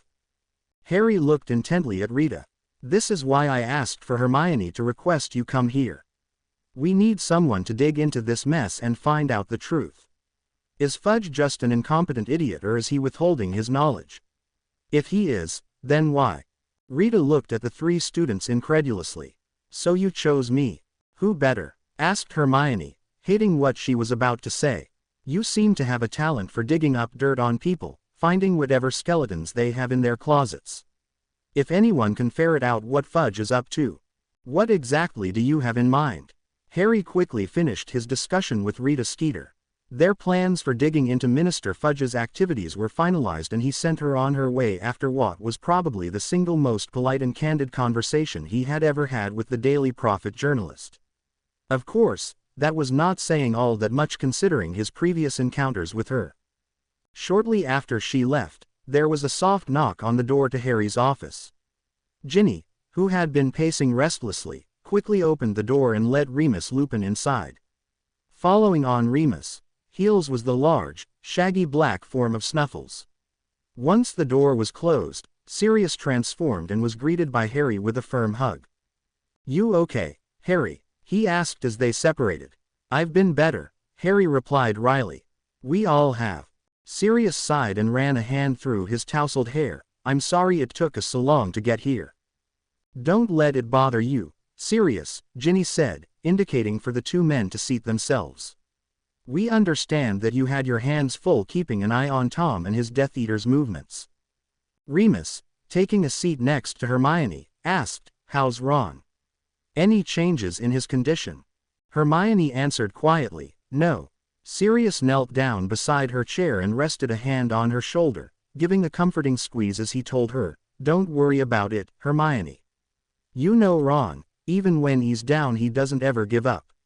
Remember when I broke his leg and he still tried to fight me off?" "Thanks, Sirius," Hermione replied. She looked at him gratefully, but tears were glistening in her eyes. "It's just so hard not being able to talk to him. To be with him." "We know," Remus told her from her other side. "We know."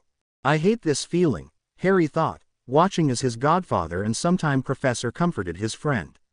"I hate feeling so utterly helpless." "Harry," Ginny chided him. She had come around the desk and seated herself, to his embarrassment, on Harry's lap. She made certain to wiggle about quite a bit too before settling down comfortably. Harry showed his slight disapproval by playfully poking at her ribs with a finger. "How long will you be staying?" asked Ginny, wiggling about again, this time to avoid the finger Harry was tickling her with. "Only a few days, I'm afraid," admitted Sirius unhappily. Remus nodded. "Dumbledore wants us to make a trip to Paris, and after that to Dublin. We've been told by Snape that Voldemort is preparing a gathering of vampires in both cities." Harry nodded thoughtfully. "Paris is supposed to be one of the favorite night spots for vampires. I guess the French cuisine appeals to them. I don't know about Dublin though, that seems a bit out of the ordinary." "If anything about this situation can be considered ordinary," remarked Aeolus. "That's one of the reasons Dumbledore is sending us," Sirius told him. His godfather perched on the arm of Remus' chair. "We think Voldemort is assembling a cabal of old ones there, possibly for a strike against the Ministry." "Would the old ones, the ancient vampires, get involved in this?" asked Hermione. She shifted in her seat to look at them better. From what I've read, most vampires over 1,000 don't pay much attention or interest in wizarding affairs. Is there anything Hermione hasn't read about? Asked Alexander. Harry hid his smile and replied smugly. The only things Hermione hasn't ever bothered to read about are probably those sappy romance novels my aunt was so fond of. Perhaps we should send Snape to find out, suggested Ginny jokingly. After all, the man's practically a vampire anyhow. All he needs is to start drinking blood and he'll fit right in. Sirius laughed. I've been saying that since the day I first met that slimy git. Remus chuckled. Actually, you said something to that effect within about 3 minutes of coming face to face with him on the Hogwarts Express. He hasn't ever done anything to change my opinion either, agreed Sirius happily. Harry meanwhile was deep in thought and missed most of the byplay, thinking about what Sirius had said about a possible cabal of old ones. Vampires, especially truly ancient ones, were capable of powerful magic that could prove dangerous even to the Order of the Phoenix. You okay? Asked Ginny, who had noticed his distraction. Fine, he told her, before asking, Hermione, have you had any luck in the library yet? Ginny and I've been going through most of the headmaster's private library, but we haven't had much luck finding what we need. Nothing, I'm afraid, admitted Hermione, shaking her head. Finding what? Asked Sirius. Ginny answered, we've been looking for documented information about Hogwarts, protective wards as well as the layout of the general magic surrounding the school. We might have to make some modifications, Harry told her, using his hands to hold her hips in place and prevent too much squirming against his lap. It would be a good idea to include some sort of, I don't know, barrier spell to prevent any vampires to enter the school or the grounds. Something else to worry about, muttered Ginny, sinking her head back against his chest. Wonderful. Harry noticed that Remus had narrowed his eyes and was looking thoughtful. He had obviously realized that neither Harry nor Ginny had mentioned the reason as to why they wanted information about the wards surrounding Hogwarts. His curiosity was obviously piqued and he was obviously about to ask when suddenly the door to the office swung open. Hey, Potter, what's keeping you down here? Asked Blaise Zabini as she sashayed her way into the room. She had most of her attention directed at Harry as she entered, but her voice trailed off as she noticed the visitors Harry was entertaining. Our budding masters of body sea shanties are finished now, all 140 verses, so there's no reason for you to hide. He had to smile, even if he was slightly concerned about what had just happened. Blaise was now frozen just inside the office, her mouth hanging slightly open and her sparkling blue eyes wide as could be. Hermione was sitting stiffly in her chair, watching the Slytherin girl in obvious alarm and was shooting worried glances towards Remus and Sirius. Ginny, still resting on Harry's lap, was holding her breath in anticipation and he could feel the sudden tension in her muscles where he held her. The two adults, for their part, were frozen in place in much the same manner as Blaise. Remus was sitting on the very edge of his seat and was moving scarcely a muscle. His face had likewise frozen in a blank mask. Sirius, the more excitable of the two, had such an expression of dismay and apprehension, not including the complete drainage of all the blood in his face, that Harry wondered if his wasn't having an attack of some sort. Harry, he heard Ginny ask him, what are we going to do? I think maybe I should introduce her to Sirius, he replied seriously. She already knows Remus. Ginny twisted her head to look at him. Her eyes were wide. You have got to be joking. She's seen Sirius, she knows he's here at Hogwarts. Once loud scream and she'll have a dozen oars running down here. Harry reached up and stroked her cheek. Don't worry, Gin, I trust her. She's a Slytherin, she cautioned him. I know, he admitted, looking past her to where Blaise and Sirius were staring silently at each other. She persisted, why do you trust her with something like this? Harry sighed softly before explaining, remember during the Triwizard Tournament, after my name was spat out by the Goblet of Fire. All those badges Malfoy was handing out. Potter stinks, she nodded fractionally. Blaise was the only Slytherin in the school who never bought or wore one, Harry told Ginny, thinking back to those harsh days when it had seemed that almost everyone was against him, even Ron. She never supported me openly, but it meant a lot to me that she did that.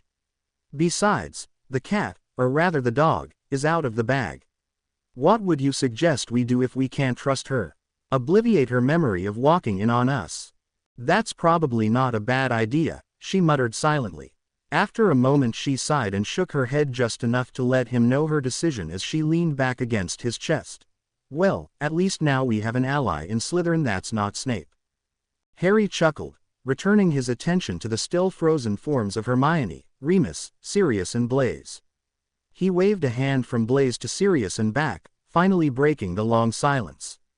Sirius, this is Blaise Zabini, he introduced with a bemused smile. Blaise, this is my godfather, Sirius Black. Sirius Black? Asked Blaise weakly. Yes, Sirius Black, as in the escaped prisoner of Azkaban. She asked, looking at Sirius with more than a little concern. The convicted murderer and supporter of the Dark Lord. That's Sirius Black. Harry nodded. That's right. Oh, you know. Blaise finally tore her wide-eyed gaze away from Sirius and towards Harry. A few years ago I would have started screaming by now. That's what I like about you, Blaise, he admitted with a smile. You're very level-headed. Blaise returned his smile and then strode over to where Sirius was sitting perched on the armrest of Remus' chair. She came to a stop just in front of him and looked him over in a manner that reminded Harry of his Aunt Petunia sizing up a side of beef at the butcher's. So you're the infamous Sirius Black? She asked coyly. At Sirius' silent nod, she reached out a hand and seductively traced the line of his jaw with a manicured finger. She grinned impishly at Sirius' dumbfounded expression and told him, "You're cuter than I thought you'd be." Harry tried his hardest not to laugh as Sirius all but fell from his seat. He couldn't hold back a short cough of amusement as Blaise turned away from the two men and spoke to him again. She shook her head in what could only have been wonder. You certainly do keep interesting company, Potter. You'll have tell me about it one day. He shrugged and gave a noncommittal nod. One day. Blaise's eyes were twinkling merrily as she walked to the door and pulled it open again. She stood in the doorway and looked back at Harry. I'll hold you to that. See you up at the feast. Just before she turned to leave she glanced at Hermione and then at Ginny, who was still happily sitting on Harry's lap. She nodded amiably to them. Granger, Weasley. Turning on a heel, the centerfold of Slytherin House, stepped out of the office. She left behind one highly amused Harry Potter, two bemused, if slightly concerned young ladies, one somewhat worried, but otherwise willing to trust Harry's judgment, werewolf, and lastly one escaped convict that was in the process of having a mild stroke. Offhand it was quite an exit. To be continued. I hope you enjoyed this story. Also remember to subscribe and like this video. See you in the next video.